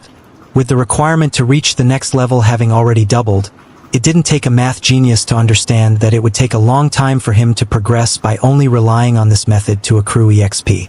Nevertheless, this didn't mean that Gary intended to stop working out anytime soon. After all, right now it was the only reliable method for him to increase his strength without any of the stat points he appeared to be getting for a level up. During his brief time with the system, Gary had actually gained the most EXP after fighting against others like the Eaton High students. Although he had yet to confirm his suspicion, he strongly believed that it might also be an effective way to gain other stats like endurance. Unwilling to go out and look for trouble in the streets, his conjecture had eventually led Gary to just challenge the martial arts clubs in his own school. The teacher of the karate club was an aged man, whose arms were folded after hearing Gary's declaration. "I like your spirit, kid, but things don't work like they do in movies. This is a school club. I can't just let anyone barge in here and allow them to fight my students," the teacher explained in a calm tone. Tom was very pleased that this teacher seemed reasonable and hadn't just outright accepted his buddy's crazy request. Now he would just have to pull Gary out of the gym. Unfortunately, just when he was about to grab his friend by the arm, Tom saw a strange look in Gary's eyes. Why does he have that look again? Tom felt himself shaking. Everything in his body was telling him that it was a body idea to touch Gary right now. Unsure what it was, he listened to this feeling and took a step back. Hearing the teacher's response, Gary smiled. "I just wanted to know if karate was worth learning these days," Gary said. "These days altered fights are being shown all over the internet and on TV. Everyone knows that the best fighters are those who don't just rely on their altered forms but incorporate martial arts in their fighting style. However, despite being a huge fan, I have never seen a single one of the top altered fighters use karate." From Gary's experience, sport teachers, even more so combat teachers, took great pride in the martial arts they had learned for years. The black belt was proof that his teacher must have spent countless hours honing his skills, and Gary couldn't imagine that he would just let it slide that he had basically called his craft useless. And that made you think it might not be worth your time and effort? Very well. Stephen, please help our enthusiastic friend find a GI in his size, the teacher instructed. Immediately, a student with a green belt stepped forward. Stephen had short hair similar to Tom's, and he was a little larger than Tom and Gary, yet not as big as rugby players like Gil and Barry. While Stephen and Gary had disappeared into the changing rooms, the other students had quickly laid out mats on the floor, creating an impromptu arena for the two boys to fight in. Not long after, the two combatants came out. Gary was now also in the white uniform just like everyone else. He and Stephen both had headgear on as well as shin guards to protect their legs and finally a large cover on the front of their stomach.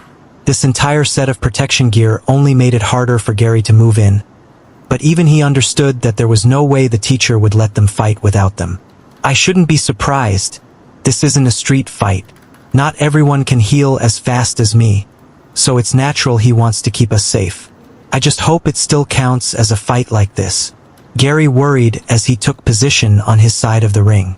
Fortunately, the system promptly answered his desire. New quest received. Honorable fight. You are complying with your werewolf instincts and have sought out a mighty opponent.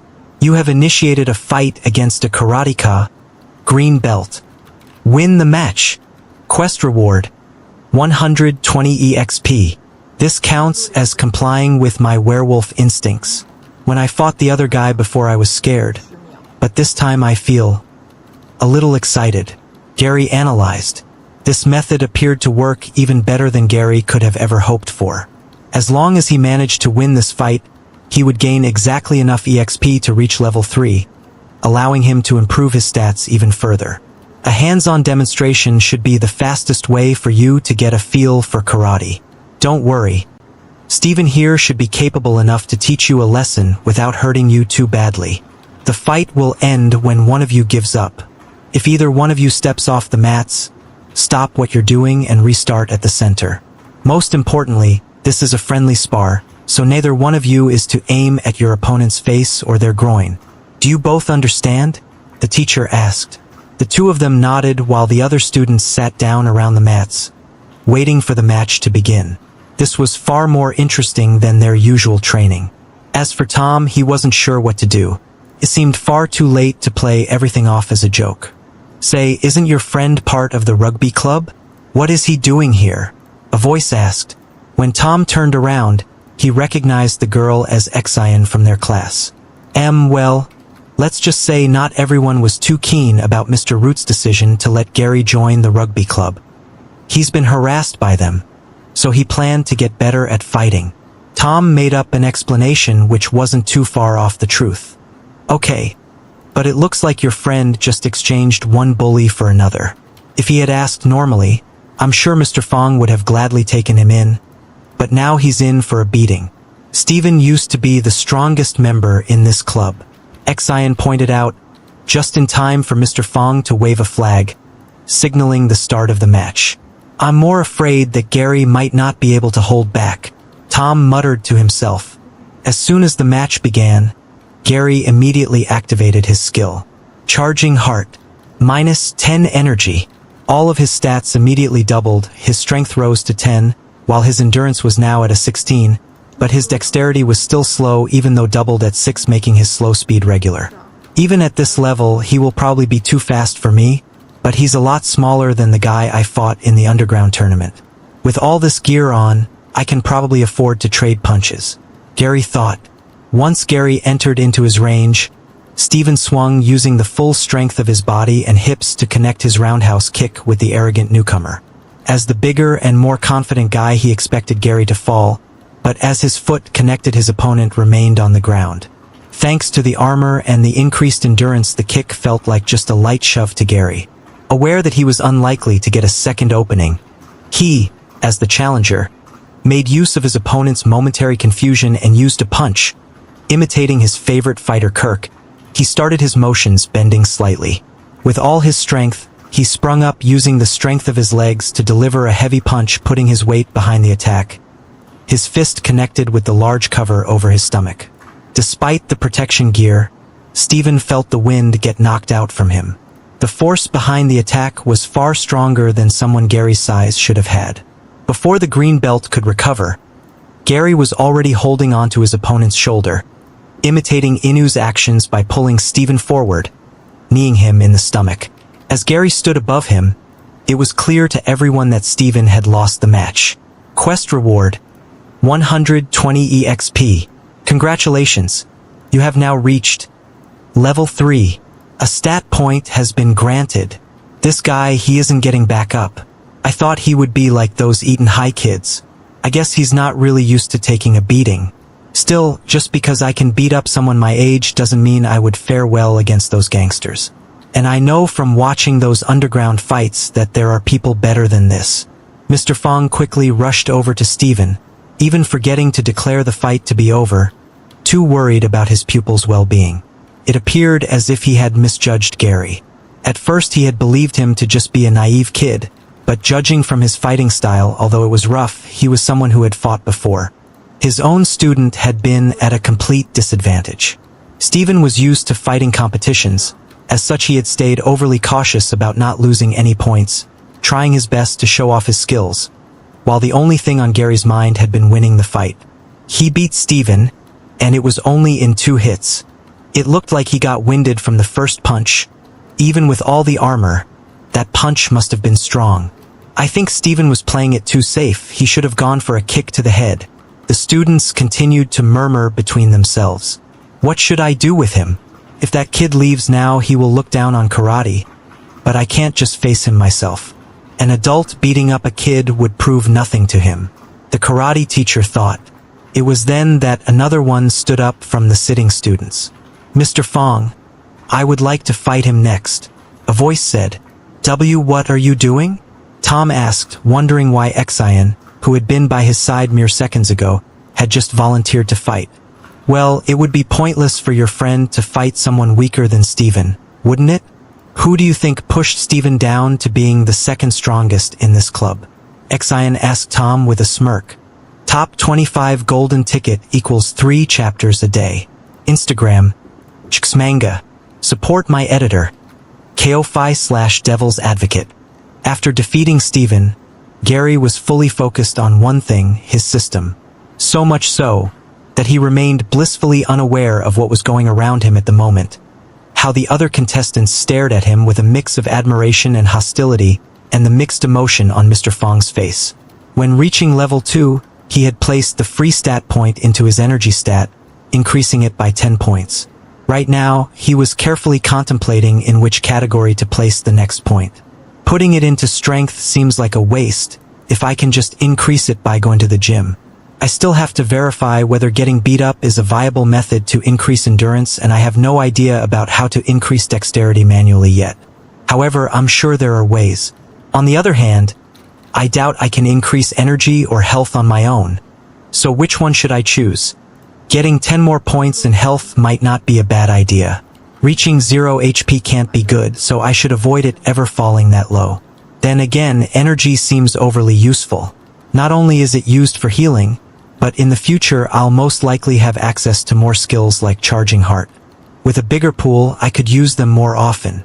When Gary returned to the present, he noticed that a girl was standing opposite him wearing the same type of protective gear like Steven and him.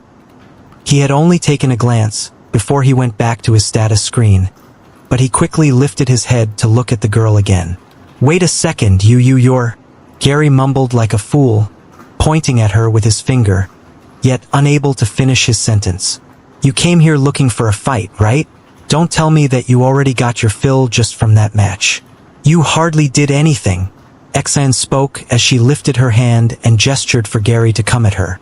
It was something that the spectators had only ever seen done in the movies. If they were to attempt such a thing, most would probably have died from embarrassment on the inside. However, for some reason, the way Xian spoke, the way she acted, was filled with confidence, giving her actions such a natural feel that nobody dared to point it out. Gary started to look towards Mr. Fong, hoping he would step in and at least tell her to back down from the fight. After all, he had just defeated Steven so easily. who the teacher had been quite confident in. However, he just stood to the side, taking care of Steven, who seemed to have just recovered. Is he really going to allow this fight to happen? But she's a girl, Gary thought.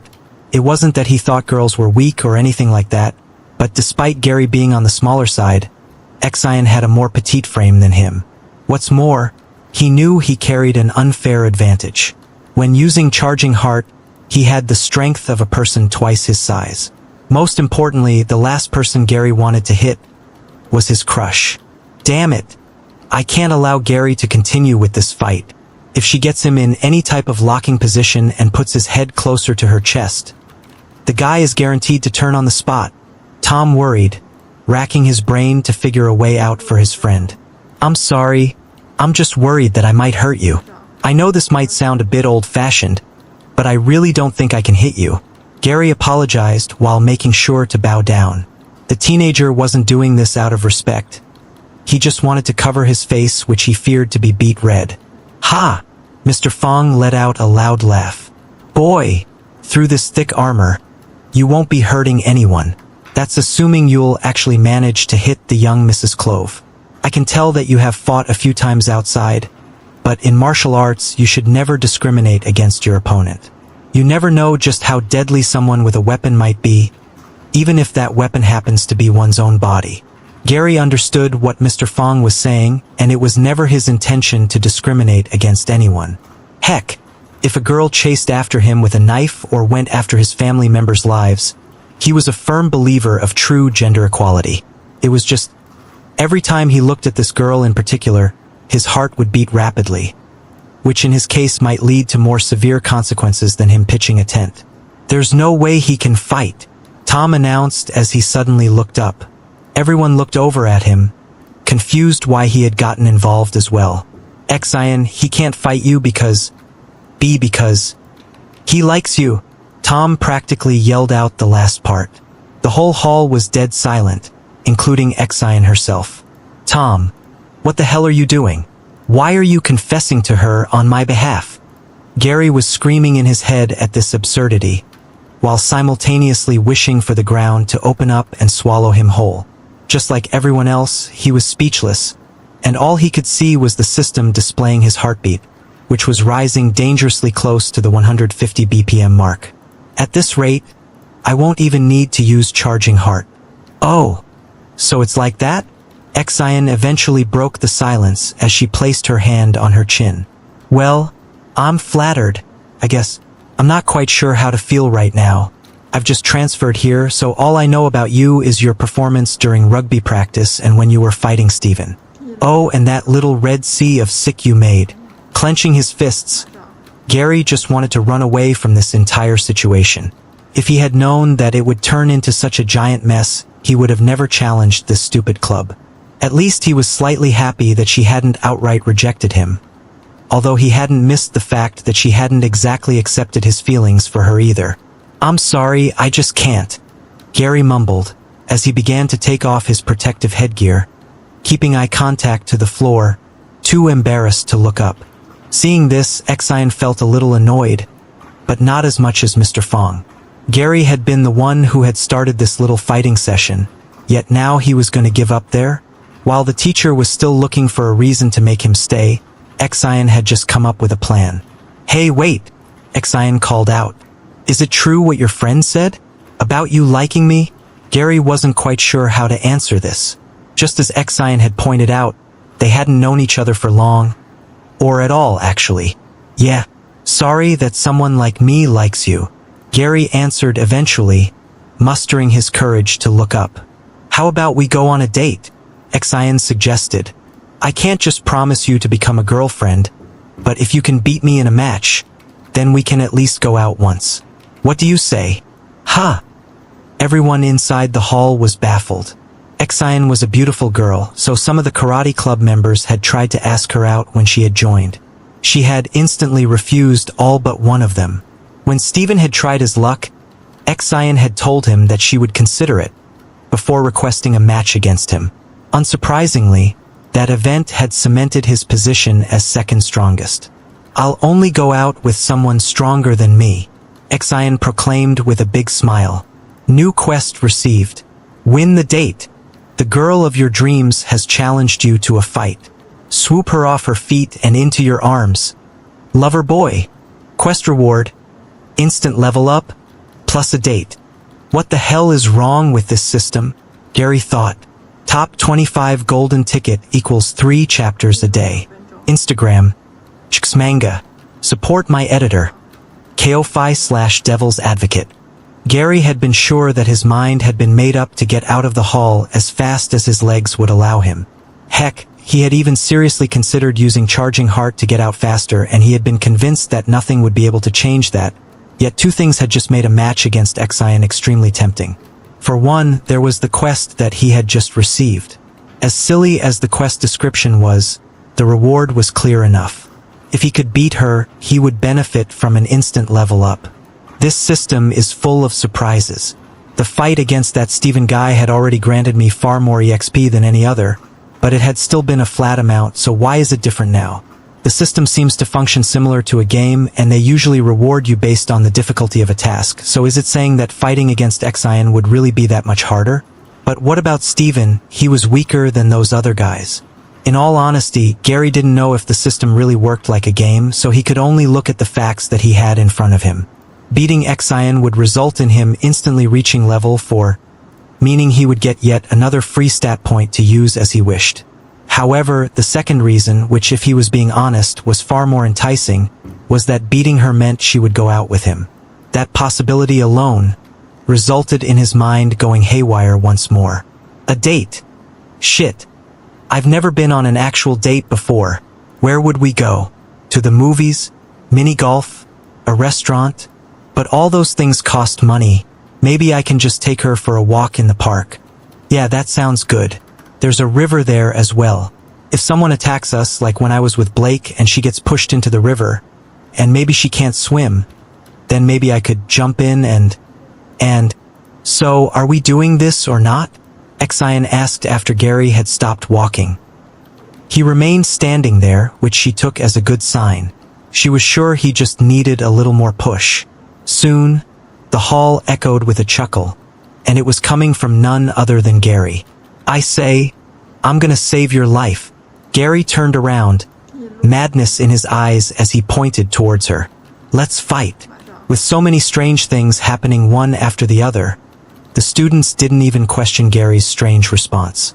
They were just pleased that they were about to witness another spectacle instead of doing their boring, repetitive drills. Once again, the only who couldn't share their enthusiasm was Tom, who was on the sideline biting his fingernails. Calm down. Tom, and check where the exits are. You'll need to grab Gary in case he shows any signs of turning. Now that he thought about it, he had never seen Gary do anything werewolf-like, apart from his wild anger. Thinking about this calmed his heart a little. He might be just an angry wolf on the inside? Mr. Fong was ready, Steven was back to his usual self, and both fighters were in their positions. Ready, go! The fight had started, and Gary's heart hadn't settled yet. His active skill Charging Heart had worn off, but he was wondering with his heart the way it was now. Maybe he wouldn't need to activate the skill. It was then that he strangely saw that Exion was the one that had charged first. She ran in and suddenly jumped in the air, spinning her body. He saw her back and soon after her whole leg. Seeing this at the last second, Gary tilted his head back. His movements were twice as slow without the skill Charging Heart, allowing him to narrowly miss her foot, and he soon repositioned himself by moving to one of the corners of the mat. How fast was that kick, and a spinning kick? If she had hit me with that, I have a feeling my head would have gone flying off. Is she trying to kill me? Gary wondered as he felt something tickling from his nose. He tried to sniff it up, but it didn't work, and when looking down he could see blood on the floor. The back of her heel had lightly grazed the tip of his nose. Looks like you're a little slower, and I guess if you don't get the first hit, you're useless. Exion shrugged her shoulders. I expected more from you for some reason. Haha. Did you see him running away? Don't go in the corner. Come on. Why don't you just use your brute strength like before? Because he knows he's going to get knocked out. The students mocked and laughed, wanting one of their own to win. Shit. Was I going easy on her because I didn't want to hurt her? But it looks like I can't hold back. Gary thought. Skill activated charging heart. All stats have temporarily been doubled. Minus 10 energy points. Placing his hand on his chest, Gary could once again feel his heart thumping so loud it felt like it was going to jump from his throat. Although nothing seemed to change from the outside, Exion, who was in the fight, quickly got into a fighting stance again, feeling a change. This is what I wanted, Exion mumbled. Now it was Gary's turn, and he decided to charge in just as he did against Steven. I'll just take the hit. I took a hit from that large blob guy and was still standing, so taking a hit from someone like this is no problem at all, Gary thought as he gritted onto his teeth, expecting what was to come. Exion stayed firm, her leg ready, and judged the distance. Then when Gary was within her zone, she spun her body once again and let out a kick with the heel of her foot aiming towards the head. Gary knew that he was still too slow, even with a charging heart, to react to the kick after seeing the first one, but he was confident in his recovery skills. He could see the kick and attempted to lift his hands up, but even they were too slow, and eventually the heel had hit him right in the head, underneath the ear. An immense pain was felt, and his head flung to the side. The others even looked away.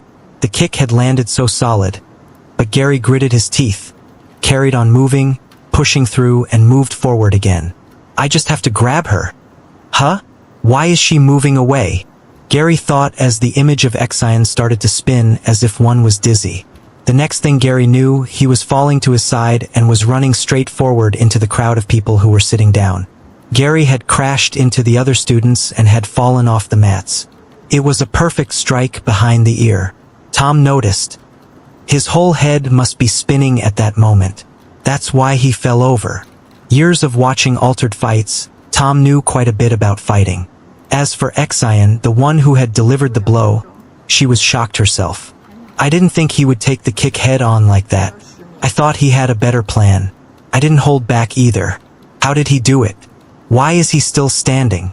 She was amazed that Gary was even still able to walk forward and looked his way.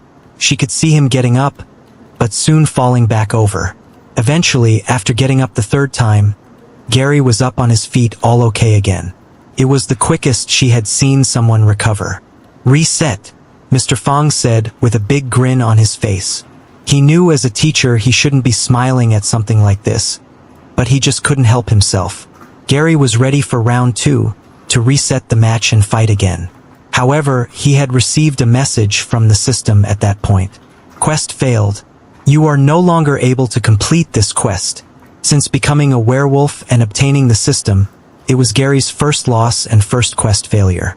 Top 25 golden ticket equals 3 chapters a day. Instagram. Manga. Support my editor.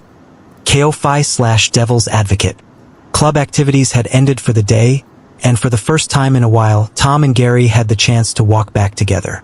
The last couple of days, Gary had just rushed home, claiming he had something important to do.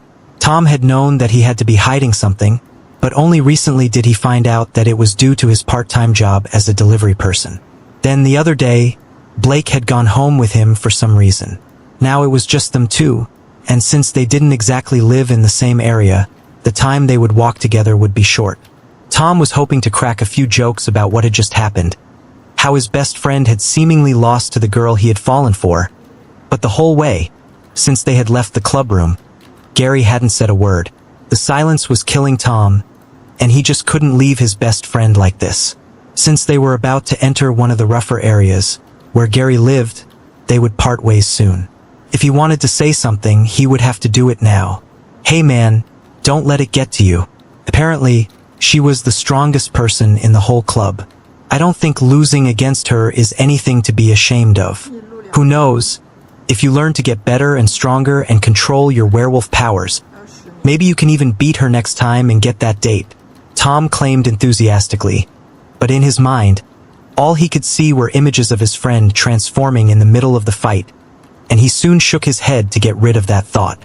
It's not just that I lost, Gary eventually mumbled out, but soon went quiet because he knew it was impossible to explain to Tom.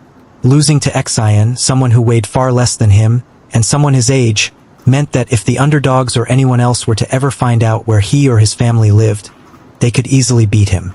Not just the underdogs, but other gangs had members that were extremely good at fighting. Different martial arts was just their basis.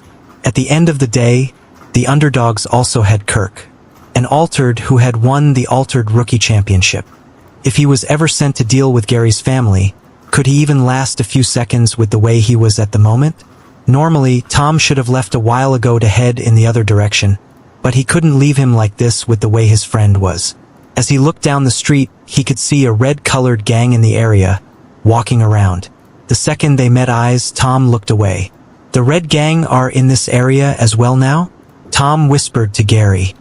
"I guess the underdogs aren't in complete control of this area then? This should be a good thing for you for the area." "You really think I'll be happy about the fact that more gangs are roaming around the place where I live?" Gary scoffed.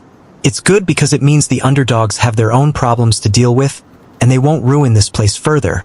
But the black-colored gang and the red-colored gang have been fighting in this area more frequently. Thankfully, the main gangs haven't gotten involved yet. But let's just say even walking to school is getting tough." Thinking about this, Gary remembered the girl he had seen. He still wondered why the black-colored gang had attempted to abduct her so openly. Even stranger was that she seemed to be somehow related to Kai, yet he had never mentioned her to him. "Oh, that's right. I almost forgot to tell you." Tom face-bombed as he suddenly remembered something in regards to gangs. "You know, the other day, I decided to go out to the shop. It was pretty late, and these guys followed me." Suddenly, Gary was deeply concerned about his friend. The story wasn't starting well, but when looking at Tom, he could see he had no injuries on his body and was relieved. This didn't go unnoticed, and Tom was happy to see that Gary still cared for him. "I'm all right. What I was gonna say was this guy came out of nowhere, all dressed in black and beat them all up. Honestly, it was pretty badass. Hey, maybe if you had a teacher like that guy, something like what happened earlier wouldn't have happened." Tom wanted to tease his friend, but he quickly covered his mouth, realizing that he had just poked a hornet's nest. "Huh, not a bad idea," Gary mumbled. "So who do you think he was? A gangster boss out for a walk or something?" "No, he didn't really look like one." Tom looked around at the gang members in the area they were currently in. The man that he met just didn't seem to fit in with the others. Come to think of it, he might have been an altered. That might explain his large frame, and usually they have superhuman bodies even without transforming. Alternatively, he could have been an altered hunter. Altered hunter, huh? I guess even the altered have things they need to worry about, Gary commented. Eventually, Tom couldn't venture into the other side of town too far. He needed to go home and mention this to Gary. Realizing how far Tom had accompanied him, Gary decided to walk him back until he was in a safer area, since he might not be as lucky to meet such a mysterious stranger a second time. It was getting pretty late, around 6 p.m., which was when the sun was starting to set, and more troubled people would roam the streets. Tom was concerned about this, but Gary reminded him that he wasn't a regular person anymore, and reassured him by saying he would be going straight home. However, pulling up his hood, Gary got his phone out and sent a text to his mother and sister. "I'm at Tom's and will be coming home late tonight." Gary had no intention of going home yet, and he was ready to cause a bit of chaos. Top 25 golden ticket equals 3 chapters a day. Instagram, Manga. Support my editor. KO5/Devil's Advocate. When Xian left the karate club, she was showered with praises from the other members for doing a good job in humiliating Gary. However, for her she felt like the fight wasn't over yet. Her opponent hadn't been knocked out and was still well enough to fight again, yet for some reason, her opponent had just left having received the first blow. Before she left to make her way home, Mr. Fong had stopped to have a word with her. "Xian, I'll ask you again. Are you sure you don't want to join the winter tournament? If you do well, it's a good chance for you to get noticed. With your talent and in a world we live in like today, you could easily get noticed and—" "Please, Mr. Fong. I know you mean well, but I really can't," Xian replied. "Besides, I'm not the one with talent in my family." With the conversation over, Xian quickly left the club to head home. while Mr. Fong was left thinking that a wasted opportunity was slipping right in front of him. He could tell that something was up. He had never seen any student with such a pained look before, turning such an offer down. When leaving the club, Xian saw a group of girls looking towards her. They soon looked away and started whispering to each other, still making glances once in a while. Damn it! Did I mess with the wrong girl, like Dad was worried about? But it was an accident? It might be good if I go and apologize to her tomorrow. Crap. I'm not really good at these things, Xian thought. Eventually, leaving the school gates, she took a turn, and a black-colored car was waiting for her. Before Xian could even open the door, the driver had gotten out of the car and opened the door for her. Please, miss, the driver said. Xian had gotten into the car with tinted black windows and had started her drive home. All of this was done because Xian was the mayor's daughter, the mayor of a Tier 3 city. Usually, such an important figure of a town or city would send their family for schooling in a higher tier city. The reason, because to get into the position the mayor was in today, it most likely meant that the mayor had a connection to one of the big gangs in the area, making a mayor's family an easy target. At the same time, this also meant that Xian was protected in more ways than one. However, she was sick and tired of her old life, not being able to go anywhere freely, having to be careful who she talked to, and always being guarded at all times. It was hard for her to even make friends due to the way she lived. However, this year she had managed to get her father to relax a little by making a deal with him. I just have to get through this year and prove to him that everything will be okay. I'll say sorry to Tiffany tomorrow and I'll make sure everything is alright. But what about that Gary guy? Will I have to worry about him? She thought, thinking about the look on his face. She also found it strange that someone who was inexperienced in fighting would suddenly ask to fight trained fighters like that. She honestly didn't like people like Gary, those that had been blessed with a good body and strength, beating on those that had trained for years. Well, his friend did say he liked me, so I don't think he will be causing any problems. Eventually, the vehicle had arrived in a more private area of the town. It was driving through what looked like woodlands, and had reached a large black gate. Standing outside there were those that looked like guards wearing suits. However, if one was to look closer, they could see that they weren't just any guards. They had tattoos running up their necks, and some even had piercings. These were gangsters that had been lent to the mayor for protection. In a way, they worked as a bigger deterrent than bodyguards for other gangs. The house was in sight. It was quite a large 6-bedroom house with a bathroom in every room. This would be a luxury for anyone living in a Tier 3 city. In the first place, not even a mayor of a small town like this one would have been able to live in a place like this, not unless to get into the position they were in and had taken a few bribes here and there, but she knew her dad wasn't a bad person. It is just how the way the world works, Xian repeated in her mind. Unfortunately, that was the only way to move up in the current world. Still, because she hadn't been here long, it was hard to call this foreign place home. That was until she had entered the house and heard a certain voice. Hey, is the troublemaker back? A voice said, coming from the kitchen. Xian quickly ran in and went inside to see her mother, and the one whose voice she had heard coming through the doors. Her brother. Jaden, you're here. Didn't you say you would be busy shooting at this time? Xian asked. Like Xian herself, her brother was quite the pretty boy, having clear skin, and a quite chiseled look yet feminine as well. His eyes were so naturally dark that it looked like he wore eyeliner. However, it was just his dark eyelashes. His body was also what bodybuilders would strive for, but that was mostly due to his job. Well, one of my appointments got cancelled, so I decided to head back home early, Jaden answered. He could see a glow in Xian's eyes, leaving him to let out a big sigh. Sometimes I don't think you're happy to see me because of me. Fine. Let me finish here and we can go for a round, Jaden said, getting up from his seat. The two of them moved and headed outside. On the large piece of land where their house lay, there was an annex, and inside it was set up with gym equipment such as punching bags and dolls and more martial arts equipment. Wow!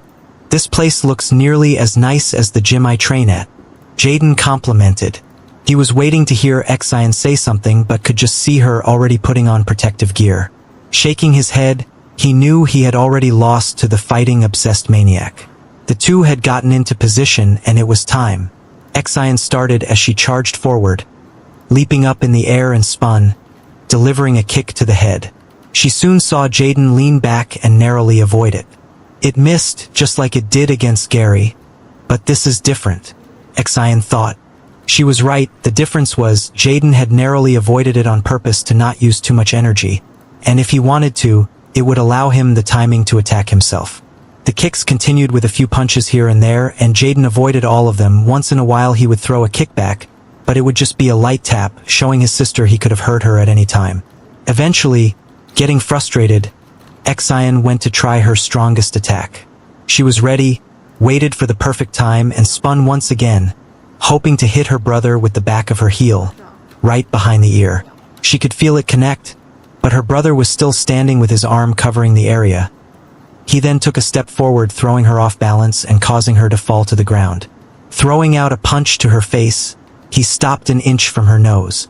And that is definitely a defeat, Jaden said with a smile. You really have improved a lot. And those kicks of yours are hard to deal with. Trust me, he said, massaging his arm. Helping her up off the ground, he could tell Ixion wasn't pleased. Usually his compliments would make her feel better, but it didn't look like it this time. What's wrong? Jaden asked. Are my kicks really that strong? You're not just saying that to make me feel better, right? Ixion asked. That's what you're upset about? That kick I blocked at the end. First of all, I'm 25 and your body still has room to grow, Jaden said. Second of all, your brother is one of the top 50 fighters in the country, and to top that off I am an altered, so I have an unfair advantage. If you kicked anyone your age, be it boy or girl, they wouldn't be able to stand up again. Hearing her brother's words, she found it very hard to believe, because that very kick he was talking about, there was a person who had stood up again. Maybe that boy is someone to look out for after all, Ixion mumbled. Suddenly, she felt a heat coming from the corner of the room, and as she looked at Jaden, she could see the fire in his eyes. What's this about a boy? Did he try touching you? You can tell me, right? You know the rule I and Dad set for you. If anyone wants to go out with you, they need to at least be strong enough to beat me. She knew about this rule, but she knew that was also impossible. There were only a few people in the country strong enough to beat her brother. That's why she had altered that rule slightly to herself, that they had to at least be stronger than her. Hopefully then it would be someone her brother would accept, but whether she would ever find a person or not was a different story altogether. Top 25 golden ticket equals 3 chapters a day. Instagram, Manga. Support my editor. KO5/Devil's Advocate. Will there be one today? The message read on the phone. Oh, he seems to be getting more impatient. I wonder if something happened to him? Kai mused as he read the message on his phone. At the very top the name Greenfong was displayed. There is no need for you to ask me. I will notify you when I need you. Kai texted back and placed the phone back into his pocket as he continued on his way to a particular car park. The car park itself was quite large, 6 stories, yet it was empty. Although the night sky was out, it wasn't too late, yet there were no cars present at all.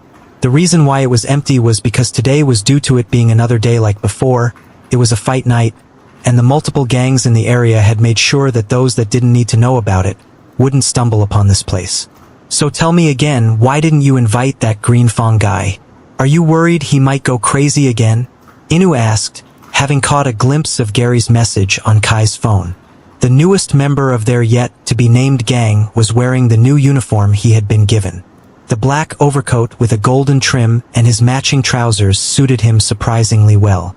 Because it would be a bit much to invite our leader to such a small occasion, Kai answered with a smirk, not turning around. Our leader? That green-haired guy that could barely fight is supposed to be our leader? Didn't know you had a sense of humor. But seriously, tell me the real reason. Inu insisted. However, Kai didn't say another word, and just continued to move towards the car park. There were 2 guards up ahead who didn't look like they quite belonged there. Still, it was a perfect way to stop anyone nosy from snooping around. Inu, for a moment entertaining the possibility that Kai wasn't just pulling his leg, stopped in his tracks, making Marie, or Mai as she liked to be called, nearly walk into him. At the last moment, she gracefully sidestepped him. He really is not joking? I need to know what the hell I signed myself up for. Inu asked the girl, who just shook her head before following behind Kai. The two guards appeared to be adults in their late 20s or early 30s. They checked over Kai and his entourage briefly, yet didn't say anything else as the trio walked past them. Inside, the three could hear the sounds of several people cheering. Inu knew that once they went further in, he wouldn't be able to ask Kai as many questions, so he had to ask now. Fine, let's say that kid is our leader. Then isn't that all the more reason to bring him along? Not to belittle him or anything, but he clearly isn't really used to these kinds of things, and some more fighting practice couldn't hurt either. The way he currently is, the leader of a gang could be said to be their most important person. In a way, they alone symbolized the prestige of their respective gang, hence why in most cases it was the gang member with the most strength. Due to the No Lethal Weapons Act, individual strength was important these days. In cases of disagreement, when one side needed to convince another, the most forward way was to do it the good old-fashioned way. However, this wasn't always the case. Especially for established gangs, it wasn't rare to have a wise leader at the top, one who wasn't just a musclehead. In those cases, it would either be their right-hand man or those under him with the frightening strength that would ensure that others followed their command. Usually, those kinds of leaders had something special about them, a type of unique charisma that had allowed them to get trustworthy people to work under them in the first place. Inu had joined in the belief that Kai would be the latter type, which was why he was shocked to learn that Gary was supposed to be their leader. He didn't even fit the former type, so with him as their gang's representative, it was practically asking for trouble. The fighter could already foresee them getting picked on by other gangs. Alright, seeing that you're asking out of concern for the new gang you've joined, I suppose I shouldn't keep you out of the loop. You see, in my opinion, there are certain qualities that distinguish a great leader from a good one. Kai replied, not slowing his steps. A great leader needs to have a reason to keep growing his territory. Putting it simply, they need ambition and hunger. At the moment, I'm testing that person's hunger since I want to see just how far he will go. If I'm right, then it's just a matter of time for Gary to start acting on his own. Once he does, it will be a perfect opportunity to find out just how ambitious he is. At this moment, the three could see several cars that had been parked in a way to make an arena. Crowds were cheering from behind them as a fight was already taking place. The first thing Inu noticed were certain students from Eton High. His fists tensed up as images of what happened before flashed through his head.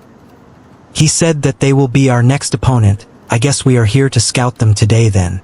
Inu thought. Don't worry, Mai spoke up. With the amount of different prospect gangs, subdivisions, and colored gangs here, no one will be stupid enough to start a fight, so your body can stop shaking.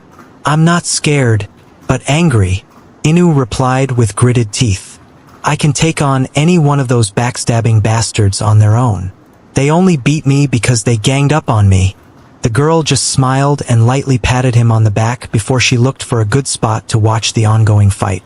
Meanwhile, Kai had been paying attention to something else. On top of one of the cars, a little behind the arena, there was a large digital board that had the names of today's fighting roster, as well as the betting odds. Strange, I was sure Billy Buster was meant to be fighting today, Kai thought. Given his fighting record, the gangs must have already tried to scout him. Were it not for his loss that day, I'm sure he would have gotten a serious offer. Was his pride hurt so badly that he wants to wait for people to forget? Or did Gary actually manage to hurt him more than I thought? Kai wondered. At that very moment, Billy opened the fridge in his apartment complex. I'm so hungry, Billy thought as his eyes latched onto some raw lamb at the bottom of the fridge that had still yet to be cooked.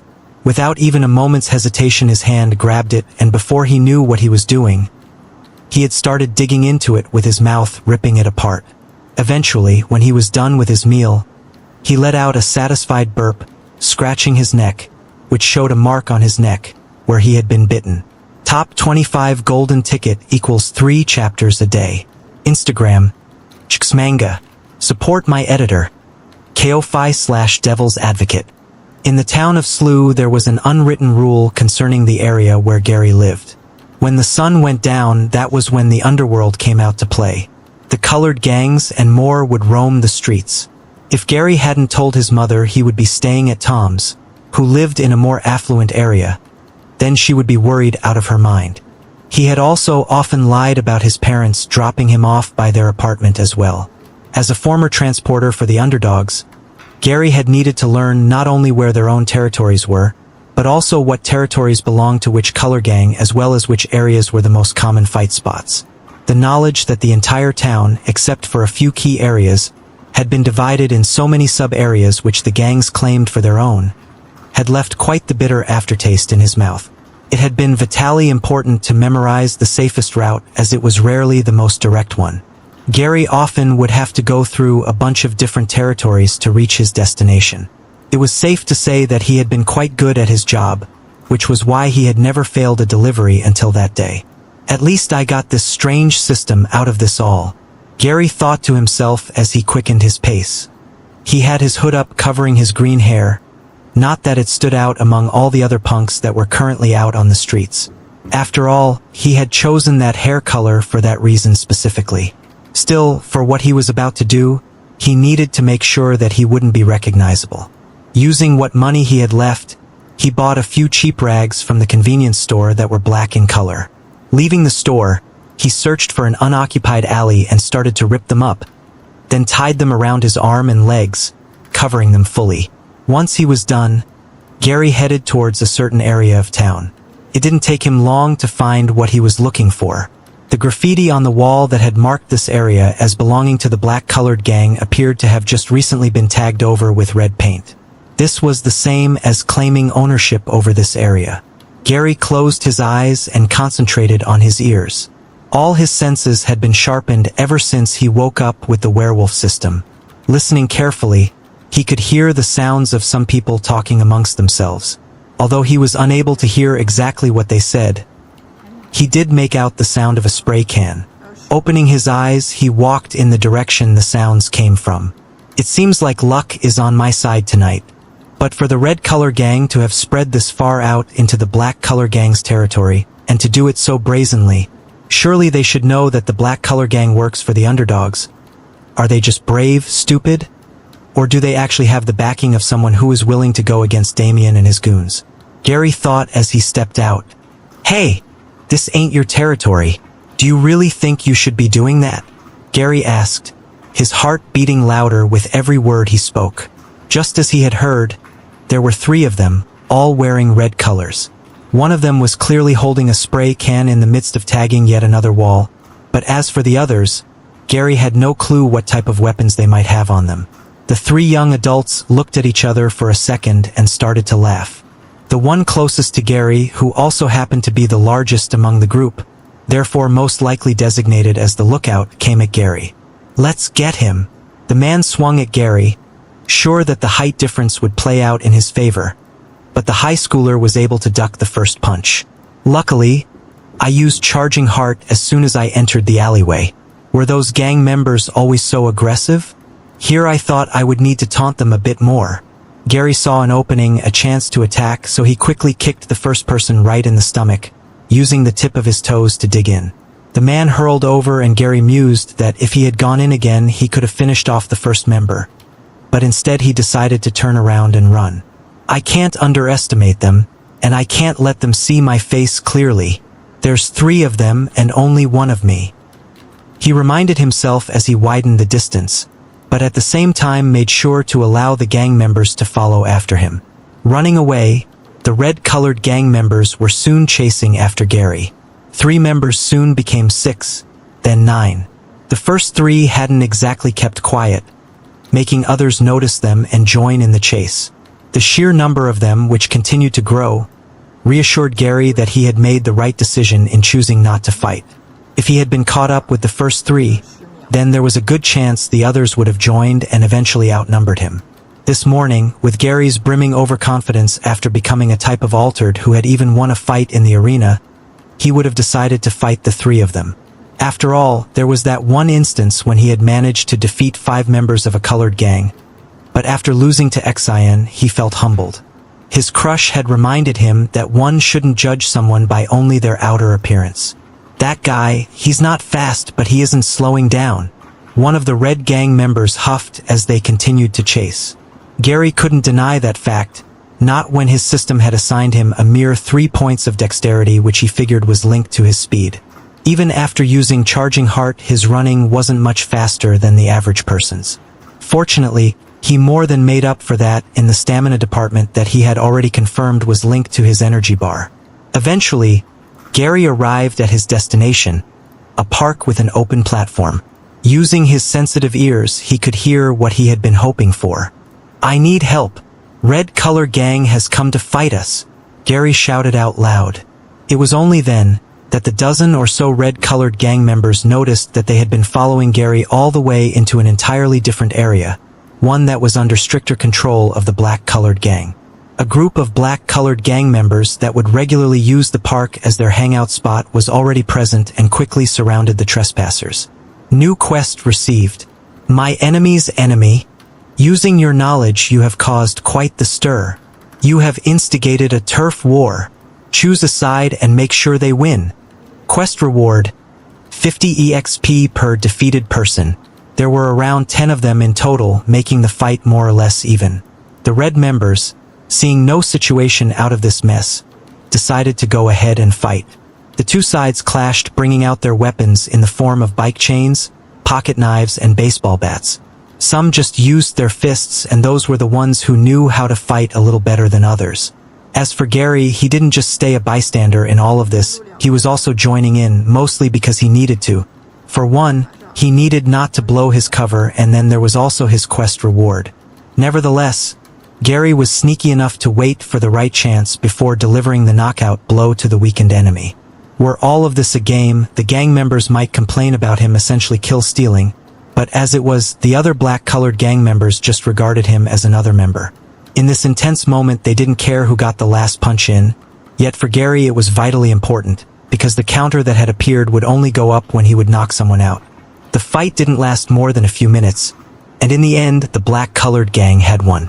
Huffing and panting, 3 of them were still standing, well 4 if one included Gary, while the rest had lost consciousness. Surprisingly, despite some of them having had pocket knives, nobody was bleeding badly apart from a few scratches. Quest reward: 450 EXP. Congratulations, you have now reached Level 4. A stat point has been granted. 5460th EXP. Seeing this, Gary was pleased that he now had 2 total stat points to allocate, since he had not yet allocated the previous one. It wasn't that he hadn't been able to decide what to use it for, but he had come to the realization that it was wiser to allow his body to naturally improve until it hit some sort of limit, before he would start using them. Hey, you were quite skilled there, man. What group are you from? One of the black-colored gang members approached Gary from behind, who still had his face turned away. Unfortunately, as a transporter, Gary had only needed to know about the colored gang's territories, so he didn't know the ins and outs of the gangs. While he was racking his brain on how to get out of the situation, he heard another sound from the system. Optional quest received. Is also my enemy? The truth is you belong to neither of these gangs, and now you can come out on top. Defeat the remaining gang members. Quest reward: 50 EXP per defeated person. This system, top 25 golden ticket equals 3 chapters a day. Instagram, Manga. Support my editor, KOFI/Devil's Advocate. Although this new quest offered him the same rewards for the same type of work, Gary actually felt a bit conflicted.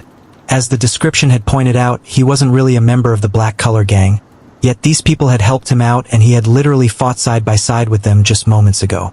Gary might be unable to lie his way out of the situation, but he could always just flee. I can't backstab them, Gary thought, but just as he was ready to get out of the park, someone let out a scream. Turning around, he could see that it had originated not too far from where he was.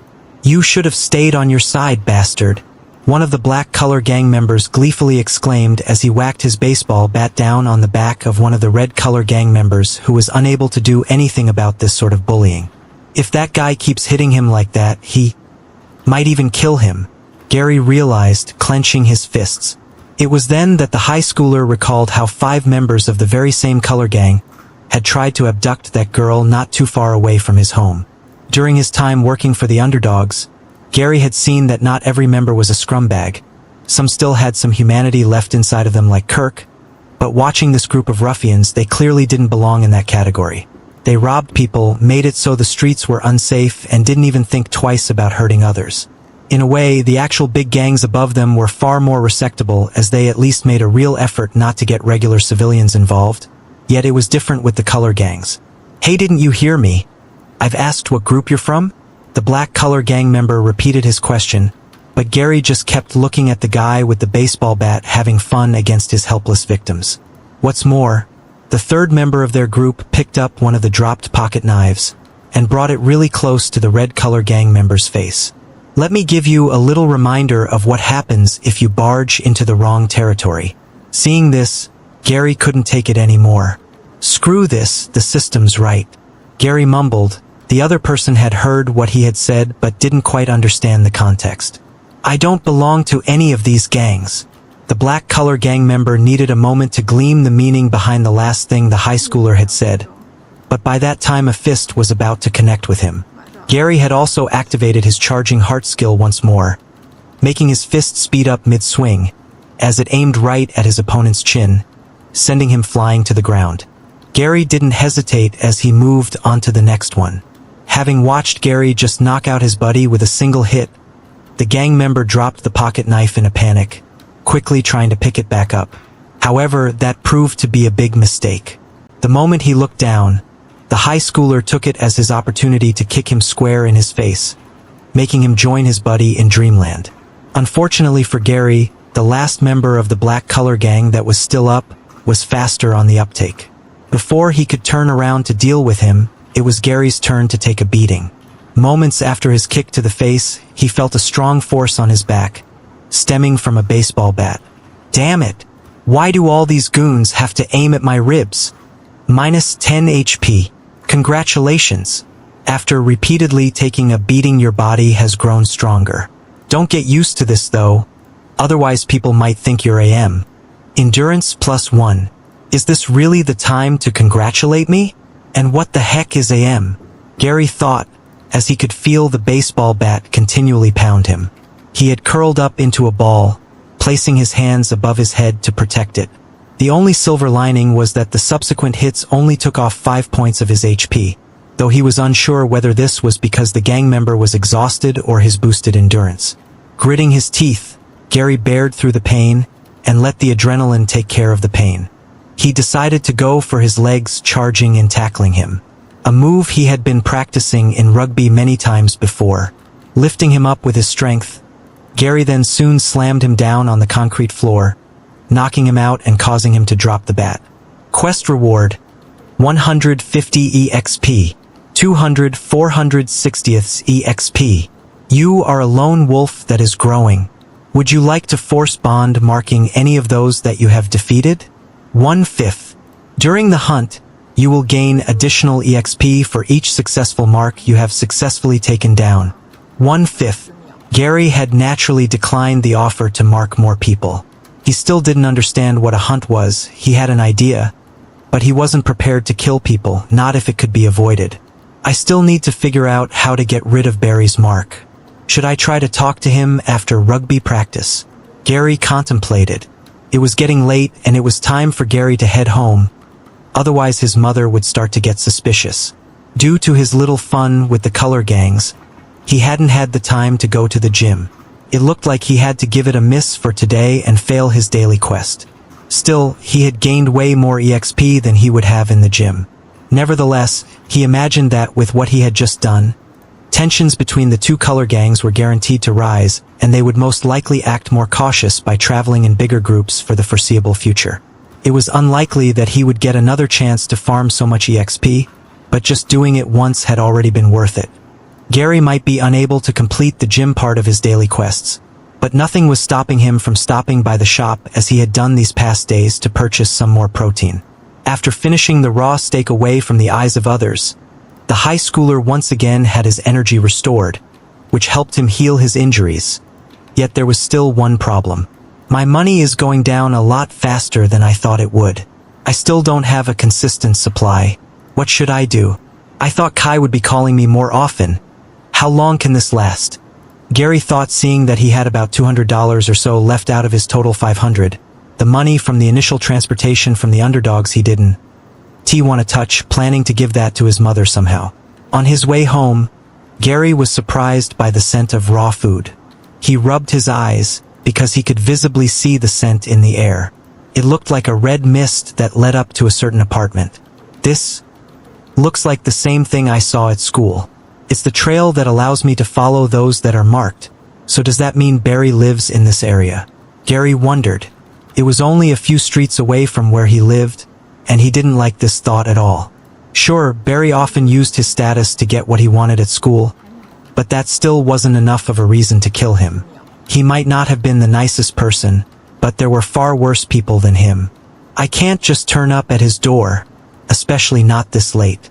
I'll have to try to think of something tomorrow instead. I still have some time before the full moon anyway, and who knows, maybe Tom was just making a big deal out of nothing. Getting home, Gary greeted his mother and sister and ate the dinner that she had left for him quite easily, despite already having eaten 2 kilograms of meat. His stomach just seemed endless ever since he had turned. When trying to go to sleep that night, though, Gary was having trouble. He couldn't stop thinking about what would happen when the full moon was to come out. It didn't help that he could see his sister Amy sleeping on the bed next to him. Then, when the clock went past midnight over to the next day, the system delivered him a new message. The power of the moon is starting to run through your body. The fuller it gets, the more powerful you'll become. Current bonus. All stats +1. Reading the message, Gary could feel that his body felt slightly different. When checking his stats, he could see that each of his 3 base stats now displayed a +1 next to them. This was similar to what it looked like when he used Charging Heart, which told him that it was a temporary boost. Wow, I feel so alive right now. Will this seriously continue to happen as we get closer and closer to the full moon? Gary wondered. However, his happiness soon went away as the next set of messages appeared. Your bloodlust grows. 11 days until the next full moon. Top 25 golden ticket equals 3 chapters a day. Instagram. Manga. Support my editor. KO5/Devil's Advocate. It was safe to say that after receiving that message in the middle of the night, Gary didn't get the best of sleep. Every time he would close his eyes, his brain would play out images of himself turning into a werewolf who would start clawing out his sister, since she was in the bed right next to his. It wasn't that his body felt like doing it. In fact, although the system claimed that his bloodlust had increased, Gary didn't feel any differences, least of all a sudden desire to harm anyone. The high schooler still felt like his usual self, apart from all the super strength and speed he felt from the powerful moon, but that was becoming more ordinary by the second for Gary. You are exhausted from a lack of sleep.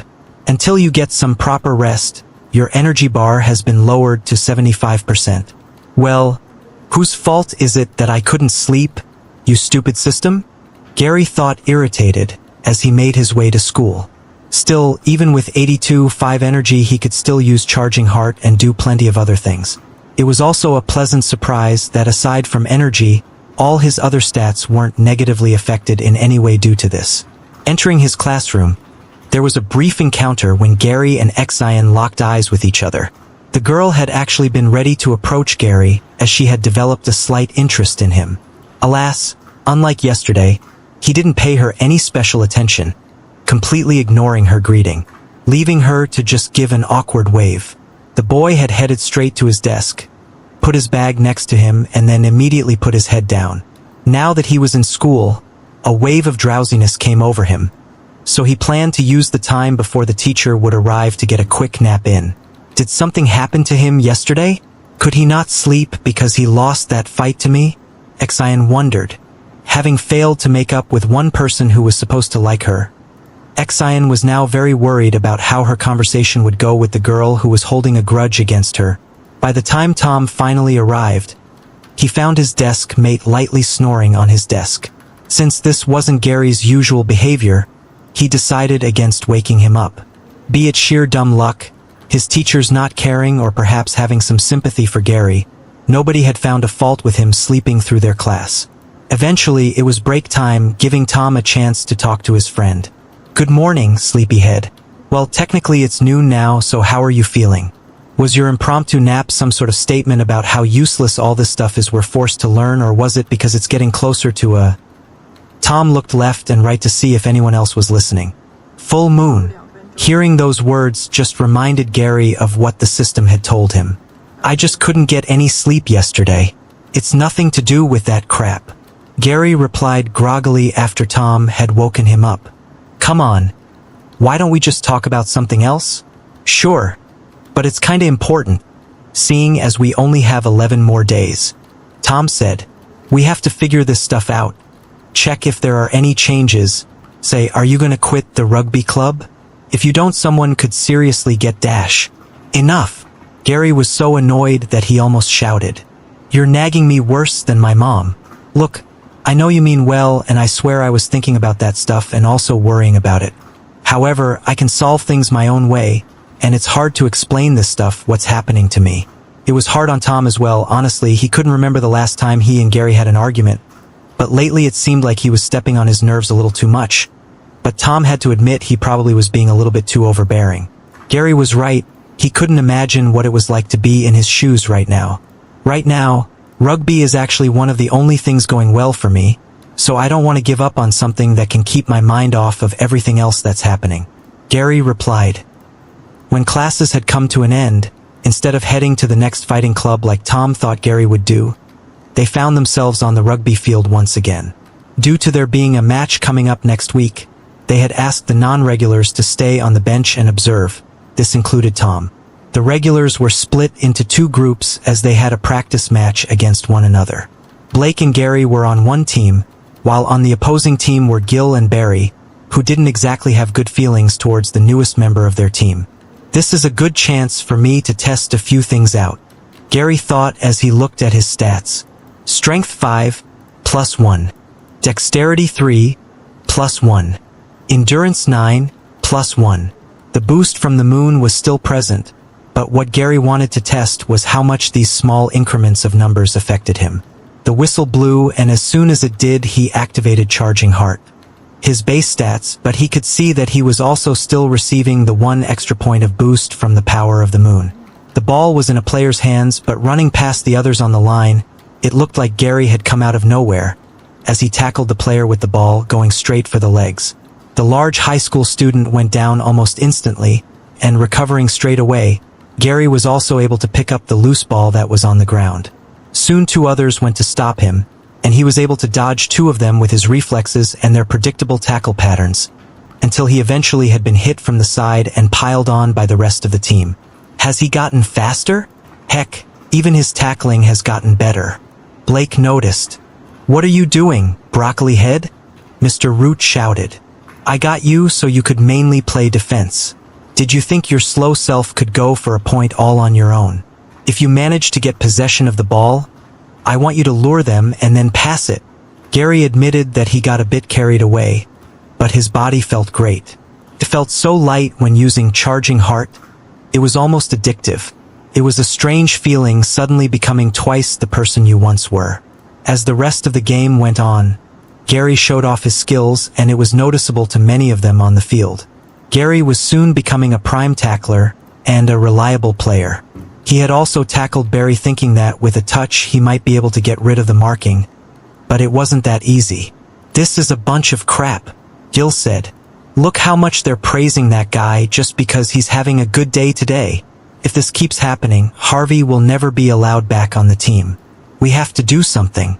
Barry looked at Gary, but for some reason, ever since he had stood up to him, a chill ran down his spine whenever he saw the other.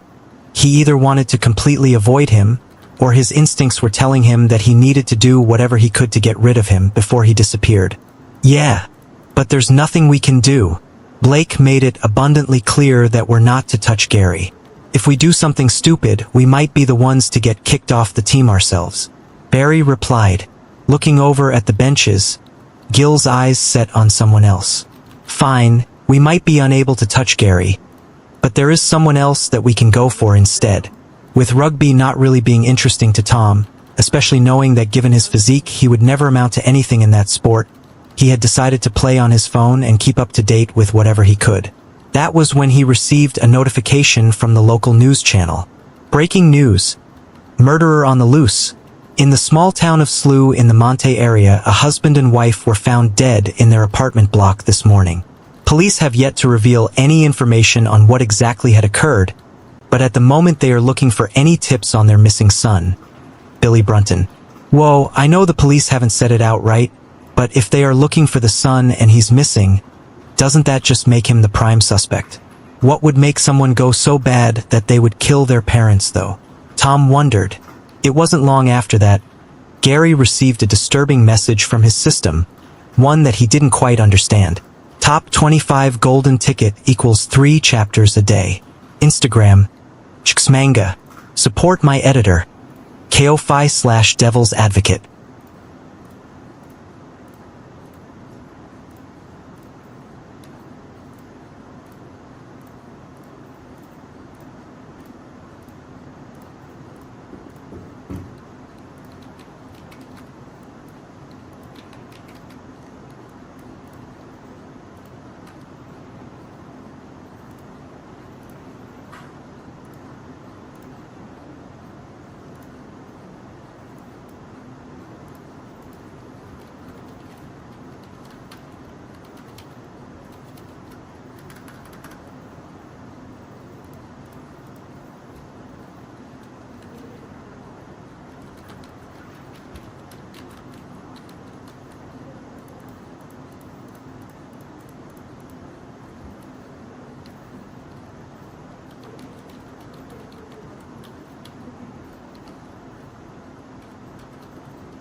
可以录2分钟，